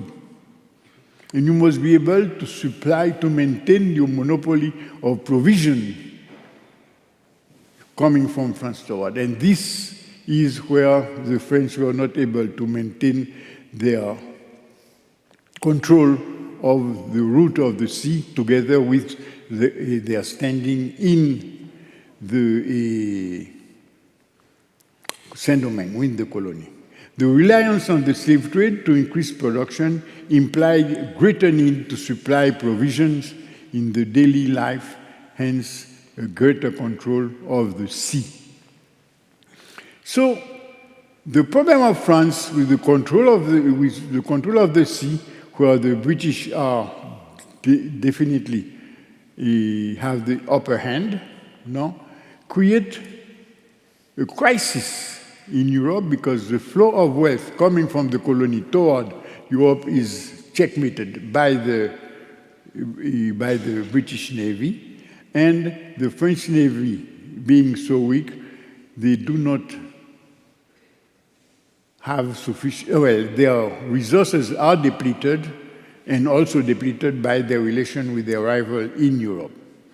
Therefore, France loses the control of its colony, and that will be creating a crisis within France, and as you know, this crisis will end up in 1789, and the change of political structure of France itself. This change of political structure in France will create pressure on the different rivals, because from royalty governing in France, you have a republic. Therefore, 1789, the free people of color who were assisting in maintaining this slavery plantation find themselves really negotiating for more and more power because they are more important to maintain colonialism. They are the sole full ally of the colonialism, while the French resident planters are more royalist in trying to look for some backup with the British against the Republic. So this gives an opening to the free people of colors. This is at this moment of crisis, you will have the enslaved having found, we will come back to that, having found that their new achieve leverage with the colony will enter in fight with the resident planters, giving an opening to the enslaved to fight for their own interests. And then you will have the famous ceremony of Wakaima, where the enslaved organize what the state of Haiti will call a general insurrection. We'll see at some point in time, it's the northern insurrection, not so general, because there was another one we'll talk about. Therefore, in 1793, France will be forced to decree general emancipation. Why? To have more allies within the colony, because they are being attacked by the rivals, particularly the British and the Spaniard, and the forces of their allies in the colony, the free people of colony, is being challenged by the enslaved insurrection. They find themselves really forced to really decree slowly general emancipation, and you have finally the group of colored members of the marechaussee and the milice of the colonial army, obtaining possibilities of increasing their standing in the colony. And this will give rise to what will be called the Jacobin War, the Black Jacobins. The set of leaders really very linked to France, and the French ideology, who will direct and lead the war against the colonial expedition sent by Napoleon against Haiti to reconquer the island. This is how this group will come to independence in 1804 and create the Haitian state. But mind you, it's a group that is opposing Napoleon, and they are using an explanation of the colonial society which comes directly from the vision the modernity has of the colony. Which means that most people working in this line will see Haiti as the result of the first slave revolution, or of the Black Revolution. This is a vision from modernity, because the concept slave is an invention of Europe. The concept black is also an invention of Europe. It is not that I am not black, but for a Haitian, I am an egg, not a black. You see what I mean? And for instance, if Professor Voigt was in Haiti but a Haitian, he will be an egg, not a white. You see what I mean? Because he will be part of our colony.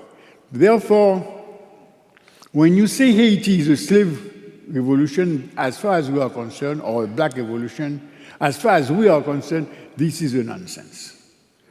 As even Fanon said, to wish to be free, you must already feel yourself you free.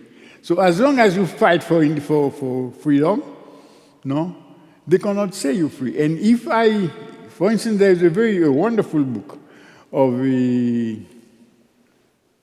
Philippe Girard, which is called The Slave Who Defeated Napoleon. You can say that if you're talking to Napoleon and to the allies of Napoleon.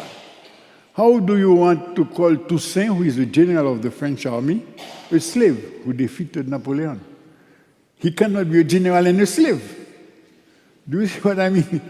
If he can defeat Napoleon, he's no more a slave. So there is, in using French talking to Haiti, you fell into a trap. You call slave, and you call black the Haitian who consider himself from Guinea to start with. And he consider all those who live with him, the same community with him, petit blanc, as we call the poor whites, or enslaved, they consider them members of this community, and they do not make the distinction. So in this group who led the Haitian Revolution, you have a group of head of the army, formed, they were even members of the colonial army. They mutinated, and they passed to fight the French when they realized that Napoleon was re-enslaving the population of the islands, and Napoleon was the consulat, was not the republic. I mean, there was the end of the republic, and Napoleon decided to re-enslave the population, to relaunch the plantation system. So they took over. But to fight the empire, you must have at least an industry to make weapons for you, which none of them have. So Toussaint, to have a viable independence, must lean on the French, and he will negotiate with Napoleon, and lost. And he was, as you know, imprisoned, sent to France, and killed. Pétion, Boyer would do the same. The only one who could, after independence, have 10 years of reconstruction of the plantation system was Henri Christophe. But Henri Christophe could do that only with the assistance of the British. So therefore, what was viable in 1804 is really neocolonialism. That means a sort of autonomy, but with some assistance of the outer world. Full independence is a question that is still in abeyance. So, since independence, self-serving urban oligarchy rely on armed forces. Oh, they don't put hours. Well, somebody can tell me how much time I left. Probably about 5 or 6 more minutes. 6 more minutes? God have mercy. Well, so you will have, in 1804, a self-serving oligarchy controlling the armed forces. City and countryside, as I said earlier, will always be in opposition. But there is an unseen side of imperial management. As I said, France will control the country through the système de l'exclusif, which means state monopoly of foreign trade. To do that, you must be able to give food to the population.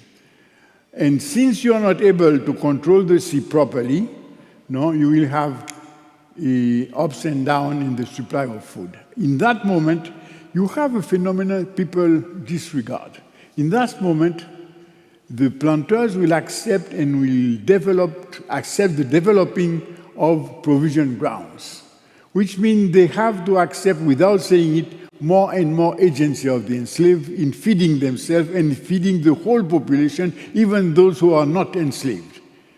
Which means that the enslaved person now is having a position in the plantation system, which is important for colonialism because it helps colonialism to feed its own functionaries, his own authorities, and it also gives more agency to the enslaved, which means, therefore, the provision grounds give to the enslaved, the captive, a structural position in the production of sugar. And from that production, they can negotiate their life, and we'll see how, I hope. Smuggling that help the planters, resident planters, to introduce some form of free market in the monopoly system established by France has a double disastrous consequence.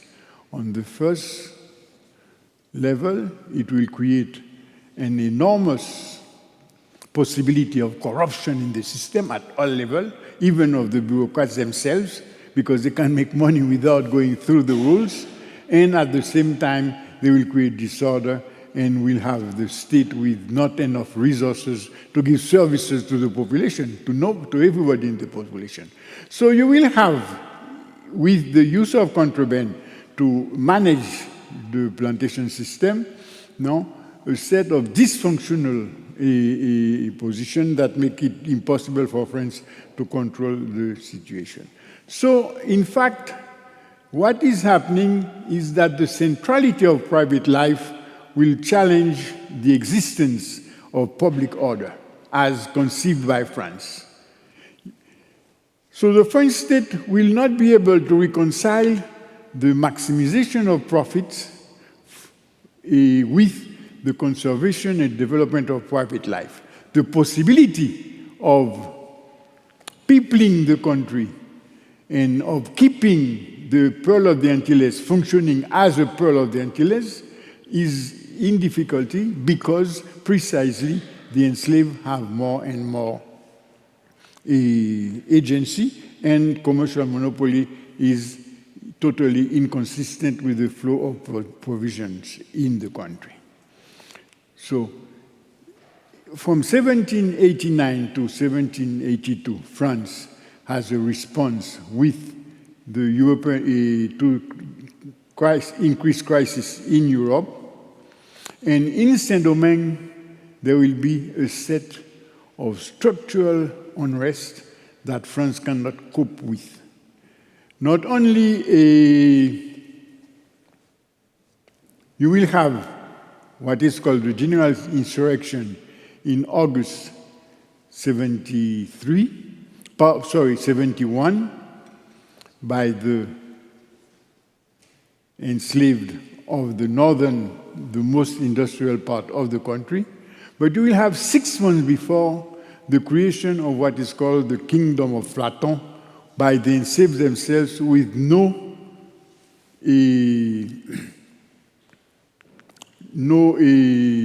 leadership of the middle class of old emancipated persons. The first demand of the enslaved from the south to come back to the plantation would be 3 days, three free days per week outside of the plantation on their provision grounds. You see, and these 3 days will give to the enslaved more time to take care of their private life than to take care of the production of a export product. So the new elite, the new emancipated group achieved general emancipation in 1973. Toussaint Louverture and the Black Jacobins enhanced the role of militarized administration and the reproduction of colonial pattern of government, of corruption, lack of accountability, and lack of public services. But Haiti is on the path toward state independence, but with viable independence within colonialism. Therefore, the new oligarchy of traditional freedmen inherited the colonial bureaucracy, and they tried to curb the participation of the sovereign inhabitants and the possibility of increasing and developing their agency. The state bureaucracy, without a coherent policy, will try to maintain political autonomy, while we will get in the 19th century the development of the counter-plantation system. To understand the counter-plantation system, I will take 5 more minutes, please. To understand the counter-plantation system, you must understand the difference between revolt and revolution. A revolution is not a victory on the armed forces. A revolution is a structural transformation of the population. For instance, in France, 1989 is a revolution because you come from nobility, sovereignty of the king, to republicanism. In the case of Haiti, it was a successful revolt because all the Black Jacobins are trying to maintain the colonial policy of plantation system and no popular participation. So the counter-plantation will come with the development of the private life of the country. But the private life is not only producing food, it's organizing what we call the laku, the whole communal life, where the people will have their family, their conception of gender, their conception of leisure, their conception of education, their remembrance of the old, their religious belief, and the whole system organizing life independently from the participation of the state. So they invented the counter-plantation system from the daily resistance, starting from colonization to independence. And this is why they use this language, and they call them, using this language, they will call themselves inhabitants and not peasants. You say, I mean, they are inhabitants. They inhabit the country. They live in the country. The system preserves the link with the plantation workers, while they are defending their private life in their little villages, and they maintain participation even of the leaders in their own private life.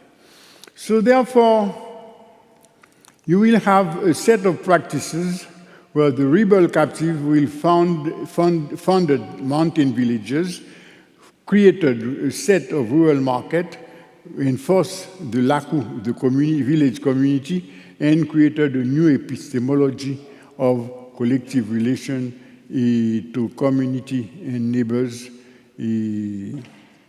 around. This culture, I call it an oppressed culture, freed people, new elite, could not entirely detach themselves from the plantation people because they have their avenue of mobility blocked. Why is it blocked? Because the 19th century is precisely the century of the Industrial Revolution. The economy of the Caribbean becomes secondary because the big empires is going toward the large land masses. Now, in these large land masses, they can support the Industrial Revolution. Moreover, the appearance of the sugar beet will put a cane sweetness to the second rank. The city will be invaded slowly by people coming from the garden town. So the Industrial Revolution, the kingdom of Platon led by the enslaved will produce the big leaders of the 19th century. The first one, Gaumont, stayed in power in his southern part of the country as long as Christophe, even longer than Christophe, Henri Christophe. No, I mean, a system based on the small village production will control the southern part of Haiti, while the system based on plantation will fail with Christophe. Then the Wakaima movement, launched by the group of slave drivers, will end up in 1804, the independence of Haiti. So I will read for you a paragraph on the counter-plantation and its definition. From the moment the captive took control of their garden of provision grounds and demanded more free days in the wake of the general emancipation, of the general insurrection, the counter-plantation system and the institution through which it was activated were put into place. These included gender relation, family, laku, indivisible collective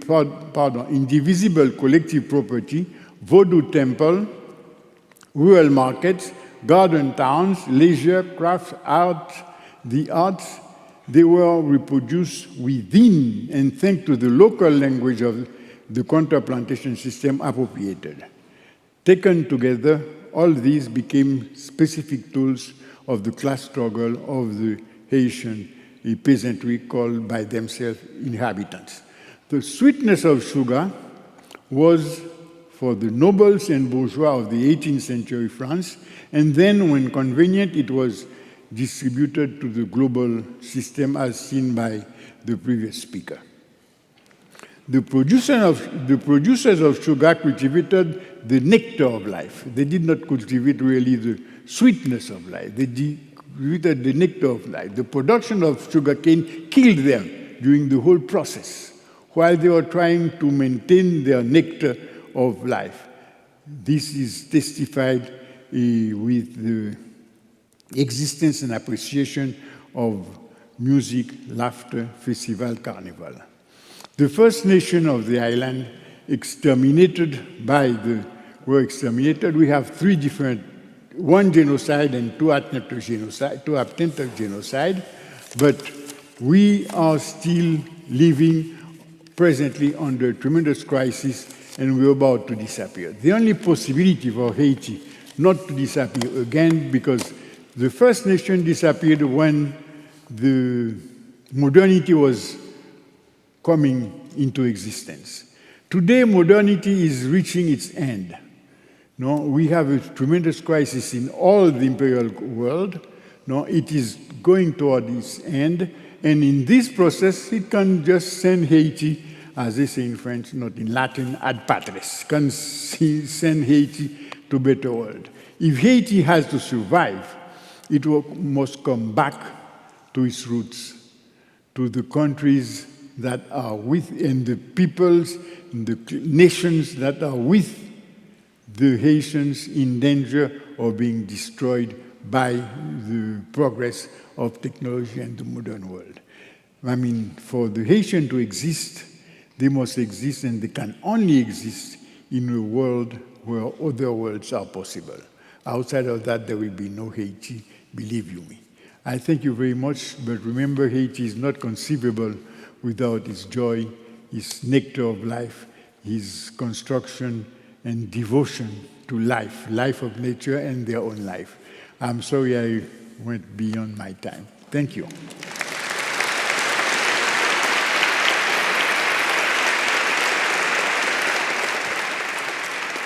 Merci. Hey, everybody. This is Tane Danger alongside Maggie Kurth. We're your co-host for the live stream of the Nobel Conference here at Gustavus Adolphus College. We just finished our first two talks of the morning, and we're going to chat for just a minute here as on stage they transition into our panel conversation. So they're going to bring all of our speakers from yesterday and today back up on stage together to unpack some of what we heard this morning. But we get the pleasure of asking Maggie Kurth, what did you hear this morning? Well, I heard some really interesting sociology around the role that sugar's played in the world. First, kind of zoomed out to this bigger picture of global sugar trade over centuries. And like one of the really interesting things that came out of that lecture for me was sort of the understanding of where the process of creating the processed food industry that we learned about yesterday came from. Right? So there was this very interesting thing about how sugar was a preservative and how sugar was a necessary thing for people in the army for energy, how sugar was a necessary thing for working class in the late 1800s, early 1900s, who were malnourished at that time. And all of these things kind of coming together to create a packaged food industry where added sugar was a normal thing to do. The other thing that was kind of interesting to me about this is that the second lecture by Dr. Casimir ended up kind of zooming into the impact that how that sugar industry shaped the political and cultural reality of Haiti in its early years. And one of the things that I thought was interesting that really tied these two together is that the first talk had a lot about how, colonialism and capitalism created this sugar industry that was based on slave trade. But it didn't have to. That there was a sugar industry in Southeast Asia, in India, that was not based on the slave trade, and that in fact abolitionist protesters of the slave trade would buy Indian sugar instead as a means of protest. And there was a really interesting piece he said talked about there, even that there were Christian activists at the time who were like, you taking this sugar is a sin, and very visually. But then Dr. Casimir kind of brings us around to Haiti as it developed its own independence, basically coming around to that smallholder farming again, throwing off the shackles of not just slavery, but of this plantation system, this large, large sugar producing system and coming back around to that kind of smaller production system and that smaller community focus that those less problematic sugar production was based in. Right. Again, it's such thinking yesterday to today. Yesterday's talks very much focused, and this was the title of the day, sugar and the self, yes. right? Like as individuals. And we talked a lot about being addicted to sugar, the negative impacts it has on our body and our health. Yes. And then there's a way we're having a very similar conversation, except on a societal level, like a society being addicted to this commodity and literally, going into spaces that were not their spaces, like developing systems of colonialism and slavery and whatnot in order to feed like a hunger for something. And I think that it's always important in these things to note that there were people at the time who were like, this is bad. Yes. Yeah. And I mean, I think that that's something that is often easy to forget. Yeah. And I think like a lot of Americans really don't know the history of Haiti and that there was this, collective throwing off of those shackles that people worked really hard to create these communities that were based in something other than this global sugar trade. Yeah. So I'm going to circle back to our first lecture this morning with Ulbe Bosema from Amsterdam. Again, like I will just, this is a conversation I have with friends. I'm walking around the Minnesota State Fair and, Minnesota, you can't smoke cigarettes there and you can't obviously do drugs and things like that, but you can buy like all of these different like huge sugary things and whatnot, right? Like, and it's actually encouraged. And I have a friend who will sometimes say to me like, why are we just taxing the heck out of some of these sugary things the same way, if you want to buy cigarettes, you're paying like 100% taxes, blah, blah, blah. Right. And I mean, that was I think that it was interesting. He talked about, yes, like, it's been sugar, the perception of sugar over time has changed, that we've seen it as like a necessary thing for soldiers and things like that. But it also has gone through periods where it's been, no, this is a luxury good. Right. And, governments in Europe in the early part of the 20th century were like, sure, you can have sugar, but we're not going to treat this as just like you have to have that. We're going to, if you want it, you're going to pay a lot of money for it. And this has changed and gone up and down over time. I guess like it is from where we sit now, going back to my conversation with my friend walking around the State Fair, it's so hard to imagine like in our current system and climate, somebody being like, let's go back to sugar as like a luxury good. Well, and I think that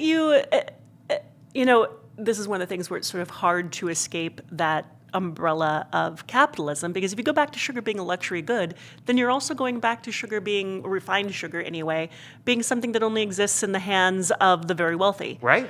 And that definitely doesn't feel like the clear, fair solution to the problem either, right? I think that's one of the reasons why it was really interesting to me to sort of be reminded that things like jaggery, the sugar from India that's not refined, that is what he called a peasant sugar, exist. That there are these traditional, rural, unrefined sugar development in South America and Central America that also exist. We have these ways of so we'll try and do a stop relating at to sugar 11:15 that are not rather than necessarily 11:10. That should this give us big plenty way of that time sugar for has been discussion. related to historically. So again, Well, I let's invite see any of if the our panel panelists picks to up ask any of each those other a same question, themes. We're and going to in go back to particular, I Christ wonder if Chapel our two now, where we presenters have the questions entire they'd like panel on to stage, ask of starting each to take other questions before from you before I all turn in to the audience audience. So questions. going back live now Anyone? to the Nobel Conference. Professor who? Yeah, quick question for Professor Bosema. You mentioned the Silk Road. So I was wondering what's the kind of role Silk Road played in the sugar trade, because I don't know which part of Asia produced sugar before the Caribbeans, and how that kind of Silk Road, because primarily used for spices and other things during that time. I didn't know sugar was also part of the trade. I think that what I try to do in my book and my research is to decenter the Atlantic realm a bit And to talk about Asia, and in my current research I'm trying even to make one step further and to look for all kinds of sources which can explain to us what happened in Asia in terms of trade and consumption. There's a whole world in Asia of sugar that has not been noticed. But if you look in old travelogues of the early 19th century, you can read that there are huge traffic of camels, of goats, horses, mules, whatever, in Asia. And I think it's a fascinating story that also needs to be told. And it is also, when we talk about the Asian miracle or the resurgence of China, etc., I mean, China was a very important economic power in the 17th, 18th, early 19th century. So this is what I also want to talk in my story. Yeah. Other questions? Okay, let's see. Let me turn to some of the questions from the audience. First of all, I guess, for each of you, what do you think are how do we receive these lessons that you've offered us this morning? What are some of the most important ways that we as individuals, as consumers of sugar, can incorporate and appropriate those ideas? Professor Bosema, you spoke to the fact that history can offer us an understanding that this is not simply an individual problem, of course, and yet we are individuals operating in these systems. How can we, as individuals, take on this information and work with it and think with it? Well, I have a simple answer. That is vote for the politicians who are in favor of a sugar tax, to start with. So this is what we can do immediately. So it's a political issue. The second thing which we also can do is get away from the idea that obesity is a kind of a result of individual indulgence. I think we have really to shift the focus from the individual to the collective responsibility. I think it's also fair to do that. So the food patterns, the whole food system, that is something which is a part of our economy. You cannot expect from an individual person to cope with that. So I think these are two most important things. And that, I think, at that stage the historian comes in, because through history you can show how we arrived at this point and how this sugar predicament came about. And Ming, would you like to switch places with, it's very difficult to hear up here, and I told En-Ming we were going to reorganize the speakers, and I put her farther away than before. Are you okay? It's okay. Are you sure? Are you sure? I'm just deeply aware of that. Professor Casimir, do you have thoughts about how we take on and as individuals think about the magnitude of the lessons from the counterplantation that you offer us? To my mind, the first position I think individuals should take when you look at the history of Haiti is never imagine that the oppressed has no agency. You must try to understand how is it negotiating as an oppressed person? Because the production of a commodity implies the participation of people. And those people do not participate just for the sake of it, and without having an awareness of it. Now, the people are aware of it. For instance, I try to show the big divide between the state action, the state function, the bureaucracy function, and the people in their private lives. No, but the global population is aware of it. Let me give you, I'm sorry, an example, rather musical, of my mother, who told me that the military réveillé, what the military play with the bugles in the morning to wake up everybody to start working, is a song that in the French they call le réveillé, un réveil militaire. And it says, for instance, pam pam pam pam pam pam pam pam pam pam pam pam pam, le réveillé. Okay. People put a word on that. In my case, my mother would tell me, they are saying, when I was a policeman, I ignore my mother. Lem te gat police, moi te bliye mamam. I mean by that, when I am doing the job of the state, please don't stand in front of me, mother, because I am another person. I am the state. You are the civilians. That reflects the situation of Haiti. I mean, the fragility, the frailty of the population, but they are reacting. So first of all, they are aware of that. So the position is quite important when they are negotiating. People are aware of what the state is doing, even though they may not be able to react. That's the first element. The second element is that as an individual, obviously, one thing is participate in global consumption, other thing to taking care of your community life. Now, in some societies, state is built with the participation of individuals. In other societies, like in Haiti, in colonized countries in general, the individuals appear because the community protects them. If not, the state will crush them. They will have no possibility to reproduce them. The state gives them another memory. Your family gives you another memory. Your ancestors, my grandmother doesn't know how to read and write. Nonetheless, if I dare to disrespect her, they beat me up until, you said, because the community will not allow that. No? And I like to give the story of given to me by an anthropologist friend of mine, whose friend is a priest, and the priest is going to be nominated to be bishop in the Catholic Church. And the priest answered, well, give me a few days to think about it, I will answer you. And in those few days, he escaped rapidly to the mountain to speak with the head of the family, who was the voodoo priest of the family, and say, I am being proposed to be bishop. What do I say? And the voodoo priest thought, say, okay, you accept it. He cannot accept the position in the church without consulting the head of his family. He will dare not doing that. You see my point? So this mixture of two systems, two ways of seeing the world is part of the agency of the oppressed.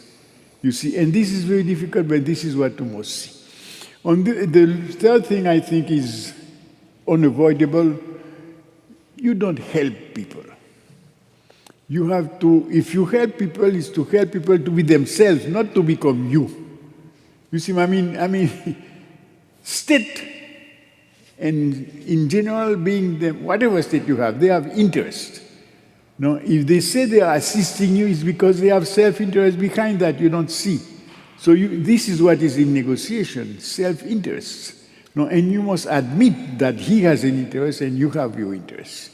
No, and the Haitians want to be Haitian. They do not want to be something else. No, same thing. The U.S. want to be the U.S. with their history, and this must be respected. So what we have and what I want to convey is indeed we must try to have a world where other worlds are possible. And we individuals, we must accept that the other individual is not us. He is different, full stop. So this is the ethical part of it. It is not scientific, it's just ethical. You choose to do that. Thank you. Thank you. Thank you. Thank you. I think a number of the questions are inviting us in one way or another to imagine other worlds, not perhaps with the starkness of modernity versus the counter-plantation, but I think this next question speaks to that. How might we better counter propaganda in the guise of science? How do we create counter-narratives that enable us to respond to what's being touted as propaganda, what is being touted as science, but is often, in fact, a special interest of a non-scientific body? And that might be a question that many would like to address. I would like to hear from Professor Hu what he thinks about this fake, or fake, the word fake is of course a loaded word here, but in the United States, but this propaganda under the guise of science, or just, well, I think it's sufficient for the sugar industry to sow doubt. It's not this just doubting the results of science, but I would really like to hear your point about this. Yeah, I think tobacco is a good example of that, because in the early 1950s, feel free to pour out. 1950s, 1960s, when studies began to show that tobacco smoking was associated with increased risk of lung cancer and other chronic diseases, Of course, there is a huge pushback from the tobacco industry. And first, of course, is denial. And then they started their own research, in-house research. And then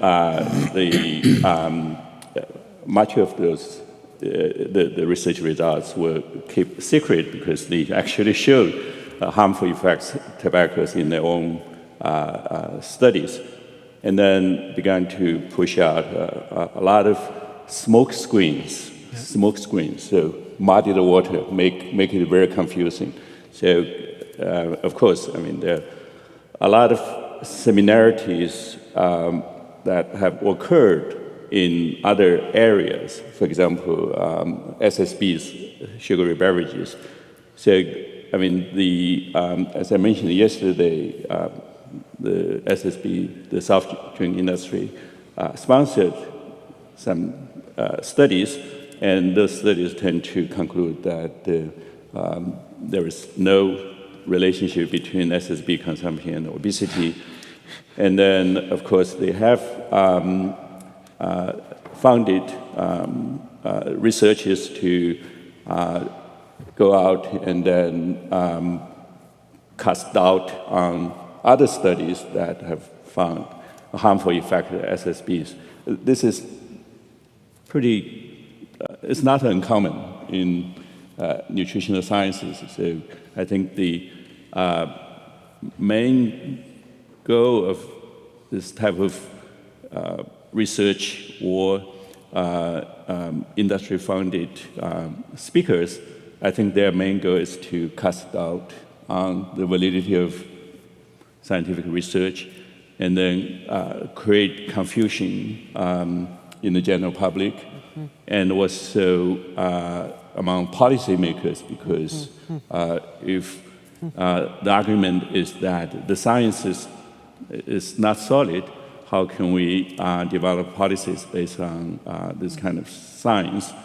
But fortunately, in the area of added sugar and SSBs, I mean, the science has been very solid. Yeah. And also the number of studies funded by public money, public funding,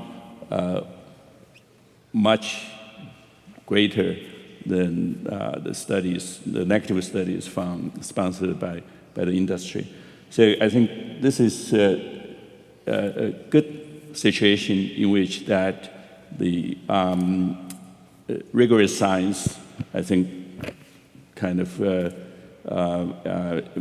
make the policymakers much easier to develop and adopt more evidence-based policies. So that's why the FDA revised the nutrition facts labels to include the amount of added sugar on the labels, and then that's why the USDA dietary guidelines recommend no more than 10% of calories from added sugar.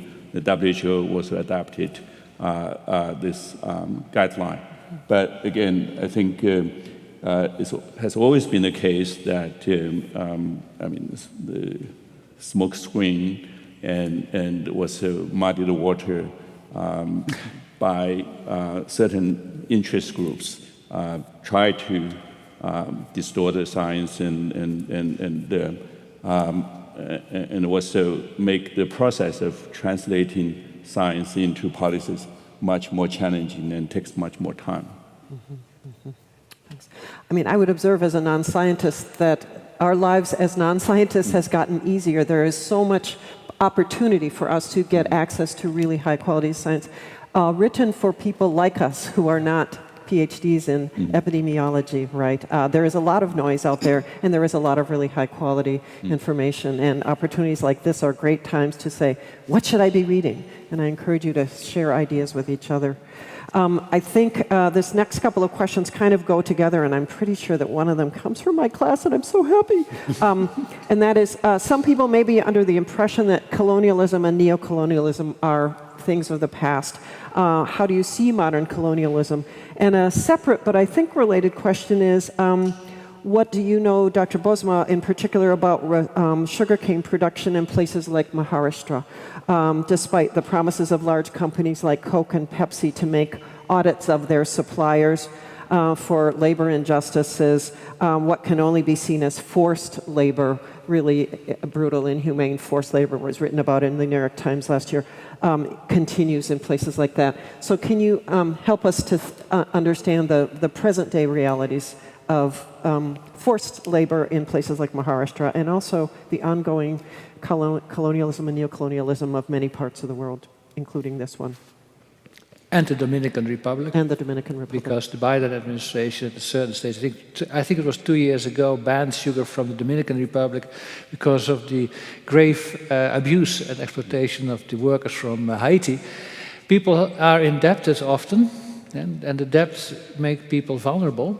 And there are always recruiters who make use of that, and they send people from the interior to Maharashtra, that is West India, which is one of the largest sugar belts in the world, where cane is still cut manually, in contrast to most places in the world where it's done by these machines, these big machines, precisely because their labor is so cheap that it's not interesting for the sugar factories to send in the combines into the fields. So the most terrible circumstances, over 45 years now there have been journalists, NGOs, activists, academics who have protested against what's going on, and not much is changing there. In Brazil, the situation is slightly better since Lula, the president of Brazil, tried to send the combines, the cane harvests into the field, and also because people in São Paulo began to protest against the way the cane was cut, first setting the fields ablaze and then send the cane cutters in. So there was a combination of environmental concerns by the São Paulo elite in Brazil and the Lula government, which started a gradual outphasing of manual cane cutting. But manual cane cutting is something which really should disappear from this world, because it's inhuman. People will be dehydrated, they will get kidney diseases, their bodies will be demolished within 8 years' time. So this is something which we really should get rid of. And then we talk about neocolonialism, or in the case of some countries, internal colonialism, that the elites of these former sugar colonies take over the role of the metropolitan planters and continue the same kind of abuses, and that's what we see in the island of Hispaniola. The elites of the Dominican Republic severely exploit the labor of the people from Haiti. Yes, actually, there is not much I would add to what you said. The problem is the following. The difficulty faced by Haitians to counter internal colonialism. I mean, because the chasm between the way the peasant is living and the demands of modernity to absorb them is so big. Therefore, the possibility of keeping them poor and exploiting them is to make sure you can destroy their provision grounds, the production of their food sovereignty. And this food sovereignty is very varied, but the way you can destroy it, for instance, and I think by that Clinton gave a good example, is to sell them in Haiti, let's say, subsidized rice from the US. And the peasant who is not subsidized rice, his rice has to fund and cannot compete on the market. So, I mean, so you destroy the whole set of the revenue the peasant may have, no? And you introduce cheap labor force. Now, if you want to maintain that, even when the peasant is withdrawing to his small village economy, what you do, you create a group of bandits, you call them, no, to destroy the internal market. So the bandits started indeed from the city, but they enter blocking the arrival of food toward the center of communication. Not only they make the food more expensive, but on the other hand, no, they're trying to make sure that this food has no market to be distributed. So, I mean, that's another aspect of... Now, to counter that, you have to make sure that you can absorb the protests of the peasant to the state. This is very difficult for the very simple reason that it is now the protest of the people, their agency, is now backed up by very highly accessible technology. For instance, when Haiti received the bonbons, I would say, the immense help from Venezuela in a set of money to apply to its own development, even infrastructure, the elite come out, the oligarchy, and took the money. And for the people to protest, they have in hand the WhatsApp and the technology of the mobile phone, no? The handphone. And they make a strike which gives you the whole country stop in 1 minute, and the government has to really shake up and take that into account. So what is happening now, another way of thinking, of seeing the world, is encountering, is crossing with the technological development that is becoming more and more accessible, and allows really the operationalization of the people agency.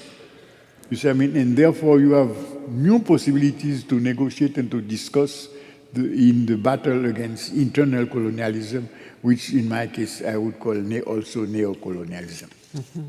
Thank you. I'm going to turn it over to Phil, but I just want to throw out to the audience a question for you to think about over the lunch hour, and that is it possible to reframe sugar as a luxury good again without it simply penalizing the poor and having little impact on middle and upper middle class consumers? What would it require, and what would it require of all of us, individually and collectively? And we are right up on our lunch break, so we're going to reconvene at 12:15. The next lecture will start at 12:30. So enjoy your break, and we'll see you back here shortly. Thanks very much.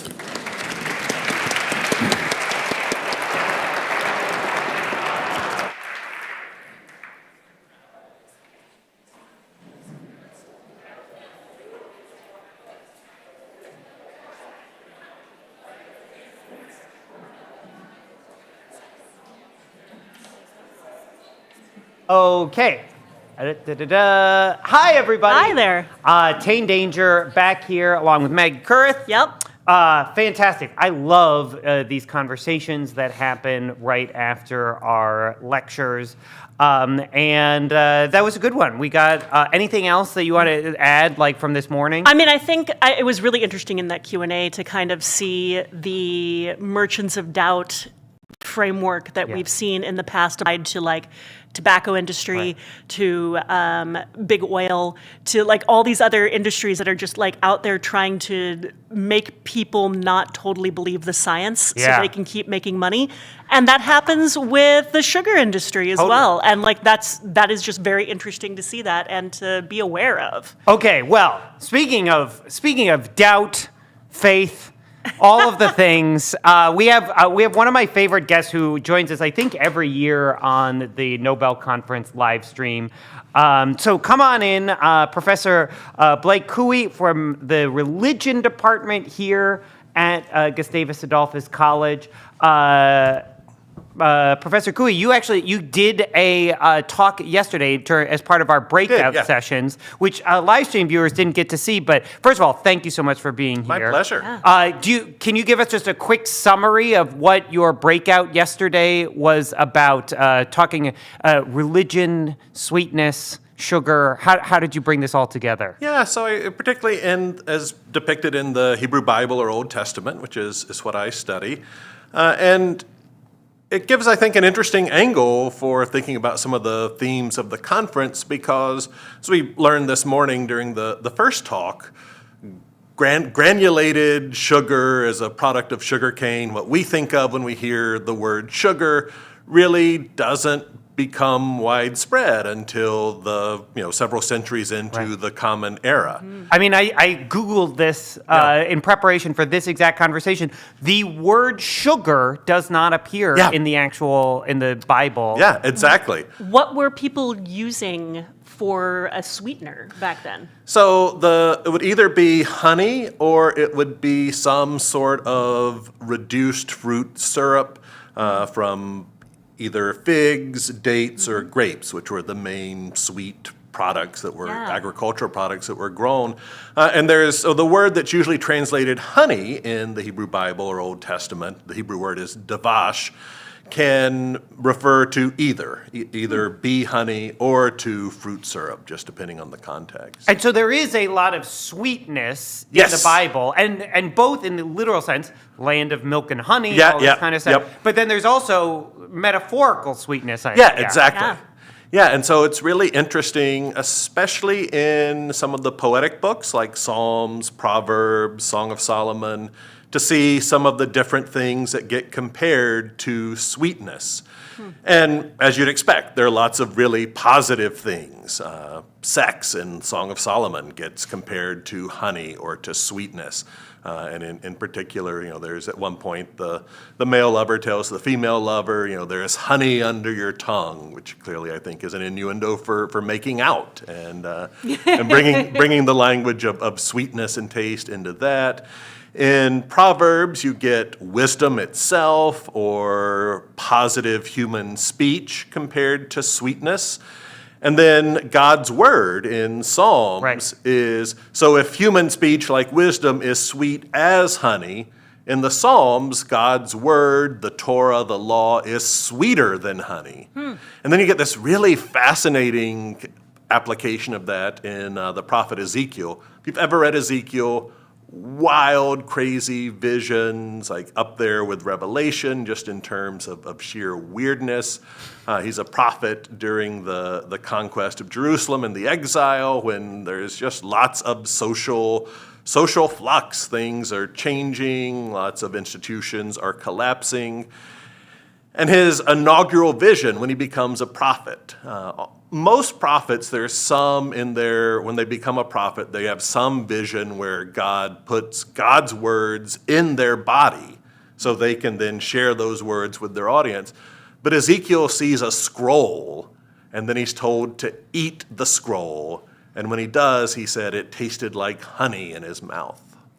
I want to add, this may be a weird question, but you were talking about the law being sweeter than honey, and that made me wonder if there's a different way that ancient people were thinking about sweetness, because I think we think of today, if we made that metaphor about words sweeter than honey, we would be thinking about things that are comforting or necessarily that made you feel good. Yeah. And the law doesn't always do that. Right. Particularly in the Bible. Yeah, no. In the Old Testament, right? And that scroll that Ezekiel eats, it's written with curses and lamentation. Yeah, so I'm kind of curious about how those, does that reflect some change in thought about sweetness? I don't think it necessarily does. Yeah. I think it's more the insight that things that you might not expect to become positive experiences or to be opportunities for growth or ultimately redemption can counterintuitively, surprisingly turn out to be that way. So I think it's precisely this tension between, there's this word from God that is sometimes really harsh, and yet it ultimately is the way to a rich and meaningful life, even if not always an easy one. And so in that sense, it turns out surprisingly, maybe in retrospect, to have been sweetness. And you get the other category in Proverbs with particularly ill-gotten wealth. You see it in Job as well. It's something that initially tastes sweet, but because eventually one hopes justice will happen, the wicked will be punished, the ill-gotten wealth will be taken away and given back to the people who actually own or deserve it, this sweetness turns into bitterness. And there's even a proverb, something to the effect, stolen bread is like honey in the mouth at first, but soon it starts to feel like a mouthful of gravel and dirt in the mouth. Wow. And I mean, with encapsulated within all of that, again, is this notion of almost very human, not kind of, human desires, like something that drives us, that we are pulled towards the sense of sweetness, which is something that we got a very scientific look at yesterday. And then today we're looking at it more in this societal thing. But it's interesting because the metaphor is like very close in both cases. Like it's something that draws us in, that we want and we kind of pine for. Yeah, and I think that's one of the interesting things, I think, that looking at the references to sweeteners and sweetness in the Bible really brings home. There's this stereotype that, especially the Hebrew Bible, Old Testament, is anti-pleasure, that the law is sort of the opposite of pleasure. It's what you can't do. And anything that's fun or brings joy, you should just really, a good religious person should deny. A lot of Leviticus, like we're focusing on and whatnot. Yeah, that you should really deny yourself anything. Here are all the foods you shouldn't eat, and here's, all the things you shouldn't do. But I think at the heart of the Hebrew Bible, Old Testament, is this realization that pleasure is a gift from God. Pleasure is good, balanced with a recognition that some of the things that bring us pleasure in the long run hurt us and are detrimental to human flourishing, both as an individual and as society.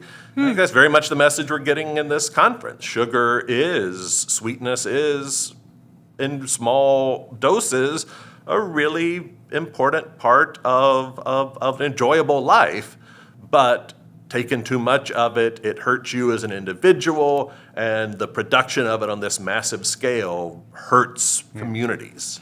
I was thinking about the connections between, we heard a lot this morning about like sugar and conquest and sugar and colonialism, and you reminded me that like milk and honey, the land of milk and honey, so sweetness is part of like the conquest of the Holy Land in the Old Testament.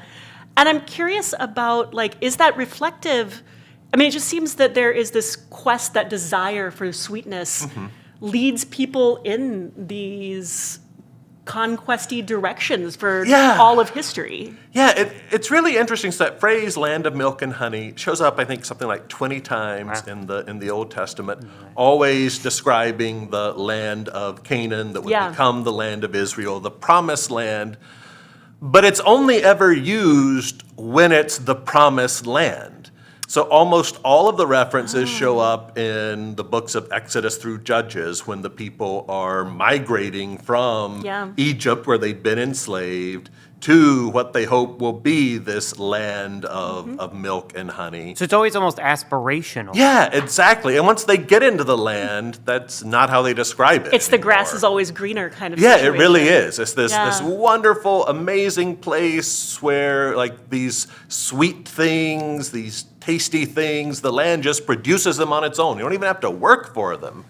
And you get there and, okay, well, it's maybe not as easy or as delightful as we thought it would be. There's no cats in America and the streets are paved with cheese. Right. Exactly. Just for younger viewers, Fievel was an animated film in the 80s and 90s. An American Tale. Yes. This is good. So actually, that brings me to another, I think that another theme, building on what Maggie just asked, yesterday and today that we talk about, is this notion of sweetness is something, again, that we want and or could even be addicted to.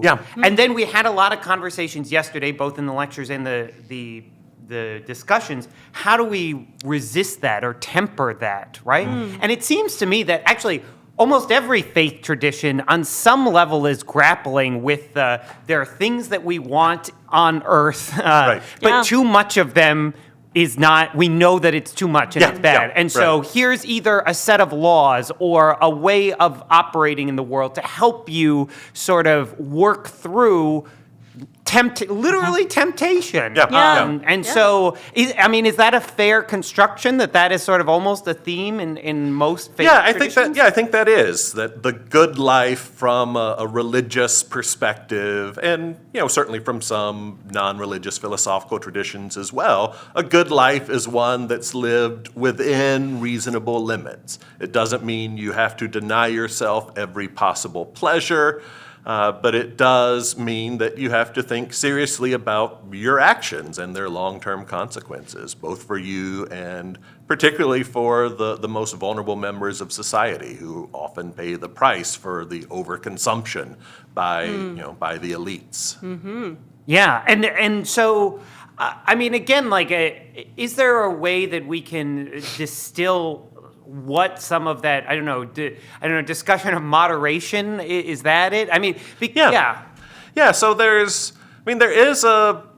I think an sort of experiential recognition in some of the Bible's wisdom literature of some notion of the building up of tolerance, that that the more you have of these pleasurable things, paradoxically, the less pleasurable they become, and the more you need to get that same feeling that used to be provided by less of the thing. So there are actually warnings against overconsumption of honey. That if you eat too much, don't eat too much honey, or you'll throw up.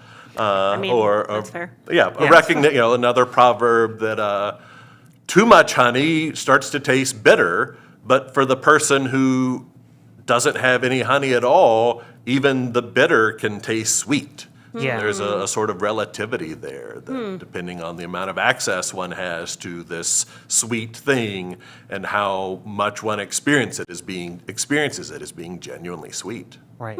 I keep wanting to pull back, because there's a way in which we could have this discussion. Again, yesterday, hearing about all the detrimental health impacts, the addiction piece. Today, hearing about colonialism and the history of slavery related to this. And yet, we've yet to talk to somebody who's we should not have sweetness, or we should not have sugar, right? We all recognize this is a part of what we are excited about being alive for, almost, right? Well, and it's necessary for your body. And it is, and as we did learn yesterday, it is also necessary for your body. Right. And so, again, from a faith, maybe Hebrew Bible or religious perspective, how do we think about that, a notion as this sweetness, the honey, the good things are actually something God wants people to have? Yeah, they're a gift from God. Like any gift, it needs to be received with gratitude, recognizing that it's, we didn't put ourselves on this earth. We aren't always responsible for our lives. The good things that happen to us sometimes happen to us in spite of ourselves. But we enjoy the ride and savor all the pleasure that it can bring. And we work toward a just society where everyone has equal opportunity to experience those same pleasures. So, the first time that phrase, land of milk and honey, is introduced in the Bible, it's in Exodus, the burning bush story. Think older people can think Charlton Heston, younger people can think Prince of Egypt. But God comes down to Moses and says, I'm going to free my people from enslavement in Egypt and take them to a land flowing with milk and honey. And so it's ironic that in the Bible, sweetness is presented as being the opposite experience of enslavement, than to hear today about the role of human enslavement on a massive level and the horrors that come with that for the purpose of producing something sweet. Right. Wow. That's It is interesting. all tied up together. I'm so grateful every time you come and talk to us and give us a whole other angle. Where else, other than the Gustavus Nobel Conference, do you get this level? You get everything from a Nobel laureate in science talking to you about the sugar around your cells to going through Exodus and the burning bush. We really cover It's liberal arts. Yeah. Everything's connected to everything. I love it. Yeah. Thank you so much, Professor. Thank you so much for coming in. Yep. We Thanks so love much. having you. Yeah. Okay, we're going to do our switcheroo. while we're bringing in our next guest, I'm going to remind folks, this is the Nobel Conference at Gustavus Adolphus College. This year's conference is Sugar, Sweetness Brought to Light, and we are having conversations right now with me, Tane Danger, Maggie Kurth, as your co-host for the live stream. We're in a little bit of a lunch break between some of our big panel and lecture conversations happening here on campus. We had 2 lectures this morning. We're going to have one more, at least this afternoon, which is one I know people are really looking forward to with our gold medal pastry chef. But in the meantime, Maggie and I have some different guests coming and joining us for the live stream. And again, I said Blake Cooey is one of my favorite guests, but Tom Ansley, you are definitely one of my favorite guests.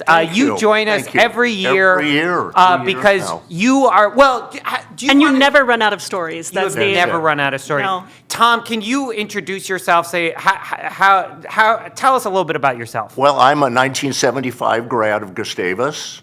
Got exposed to the Nobel Conference when I was in my 4 years here. I remember meeting the scientists who received the Nobel Prizes in 1975, Norman Borlaug. Oh, that's a good Which one. we talked about the agricultural revolution That's a little right. bit yesterday. That's right, yeah. And I realized that, that the Nobel Conference is terrific, so I've been coming on and off. I think this is number 30 for me. Wow. And you don't just come and watch. You spend time researching, learning everything that you can about the topics, the different things that have happened related to the Nobel Prize in a variety of different fields. I do. That has brought us to, you have a book. Please hold up the book. You can hold it up. This is good. This is good publicity for the book. So your book, Beer and the Nobel Prize.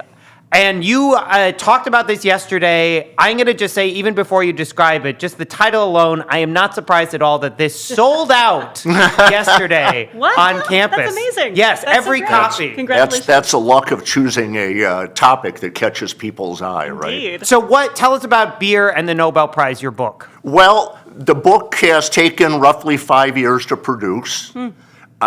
Beer enters into it in a number of ways. Number one, it was a catchy title. Sure. If I'd have said Cute Nobel Stories, it would have probably sold 2 books, but beer. Beer shows up multiple times in the Nobel Prizes. If you read the book or whatever, it shows up 7 times that we know of. And just to outline, these are stories of sort of ways Nobel Prizes have come about. Is that a fair description? Yeah, it covers kind of hidden aspects of how the Nobel Prizes came about, a little bit of surprises about the Nobel laureates.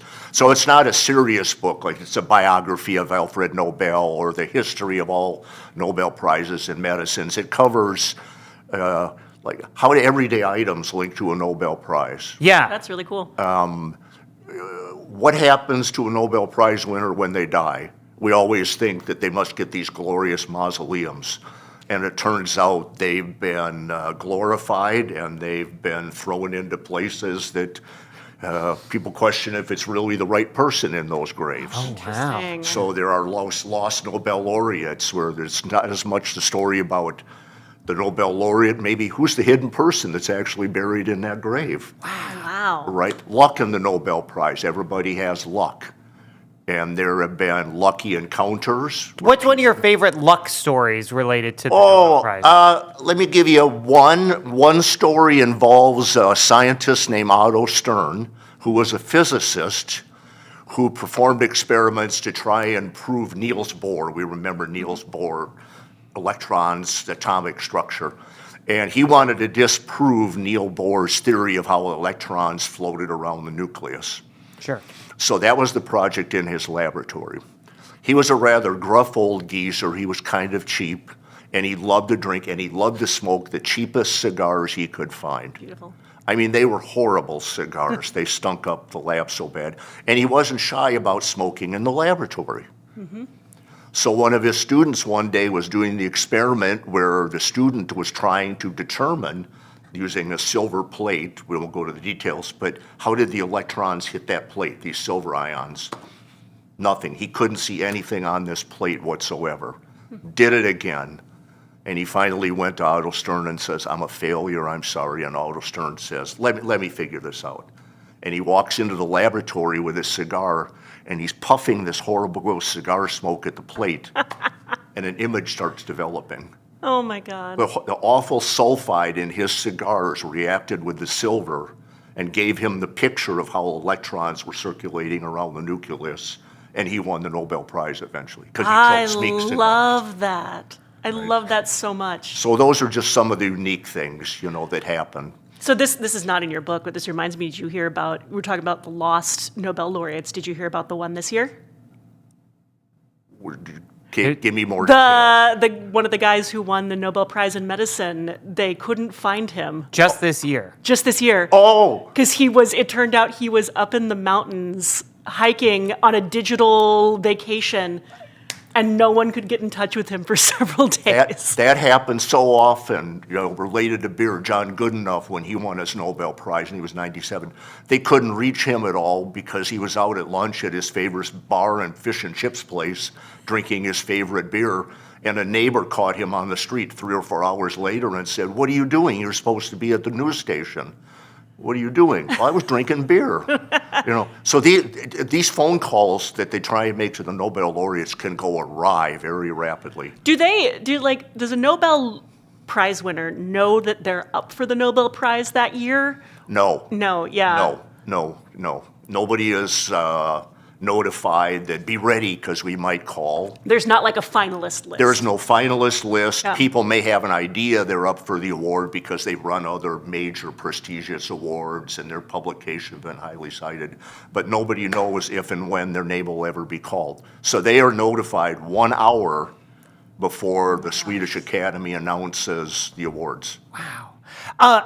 And this is actually a good moment to plug the Nobel Conference here at Gustavus Adolphus College, the only conference in America that is allowed officially to associate itself with the Nobel Committee and the Nobel Prize in Science. Absolutely. Which I keep saying, only conference allowed to officially, as though there's like some conferences somewhere like unofficially, illegally using the Nobel name. The Nobel Conference? Yeah, the Nobel Conference. Yeah. There are a couple of bars I know of that are called the Nobel Bar and the Nobel Lindau Institute, which is, of course, in Sweden, they're allowed to do it. Right. But there are a couple of either organizations or, like I say, bars that like to serve Nobel beer. Yeah. So you've got the perfect book for this place. I'm curious, just like how you research and find these stories, because they sound like the things that people do just kind of maybe share at the bar with each other, but you've actually captured them, write them in a book. There's a little bit of that, but thankfully God created the internet, which helps out to seek it.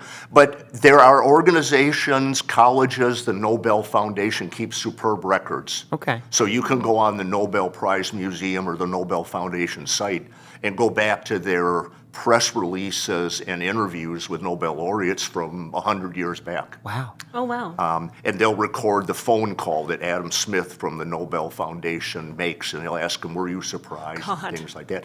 Their institutions, be it, Cold Spring Harbor's Laboratory or the University of Minnesota, will keep records, right? They'll keep archives of the Nobel Prize winners. They'll have done press releases when they won. They'll have archives of seminars they gave. And you can look at those and you can find interesting little things. Somebody will mention the fact that, they played the trumpet when they were in high school and they still play in a jazz band. And it's like, oh, that's interesting. Nobel laureates have hobbies just like the rest of us, right? So if you just investigate a lot of avenues, you can do that. I also was lucky because when I would get a lead on something, I would directly contact some of the Nobel laureates, and 90% of them responded right away. Really? Say, "This is great. I like the text you sent. Yeah, let's use this figure."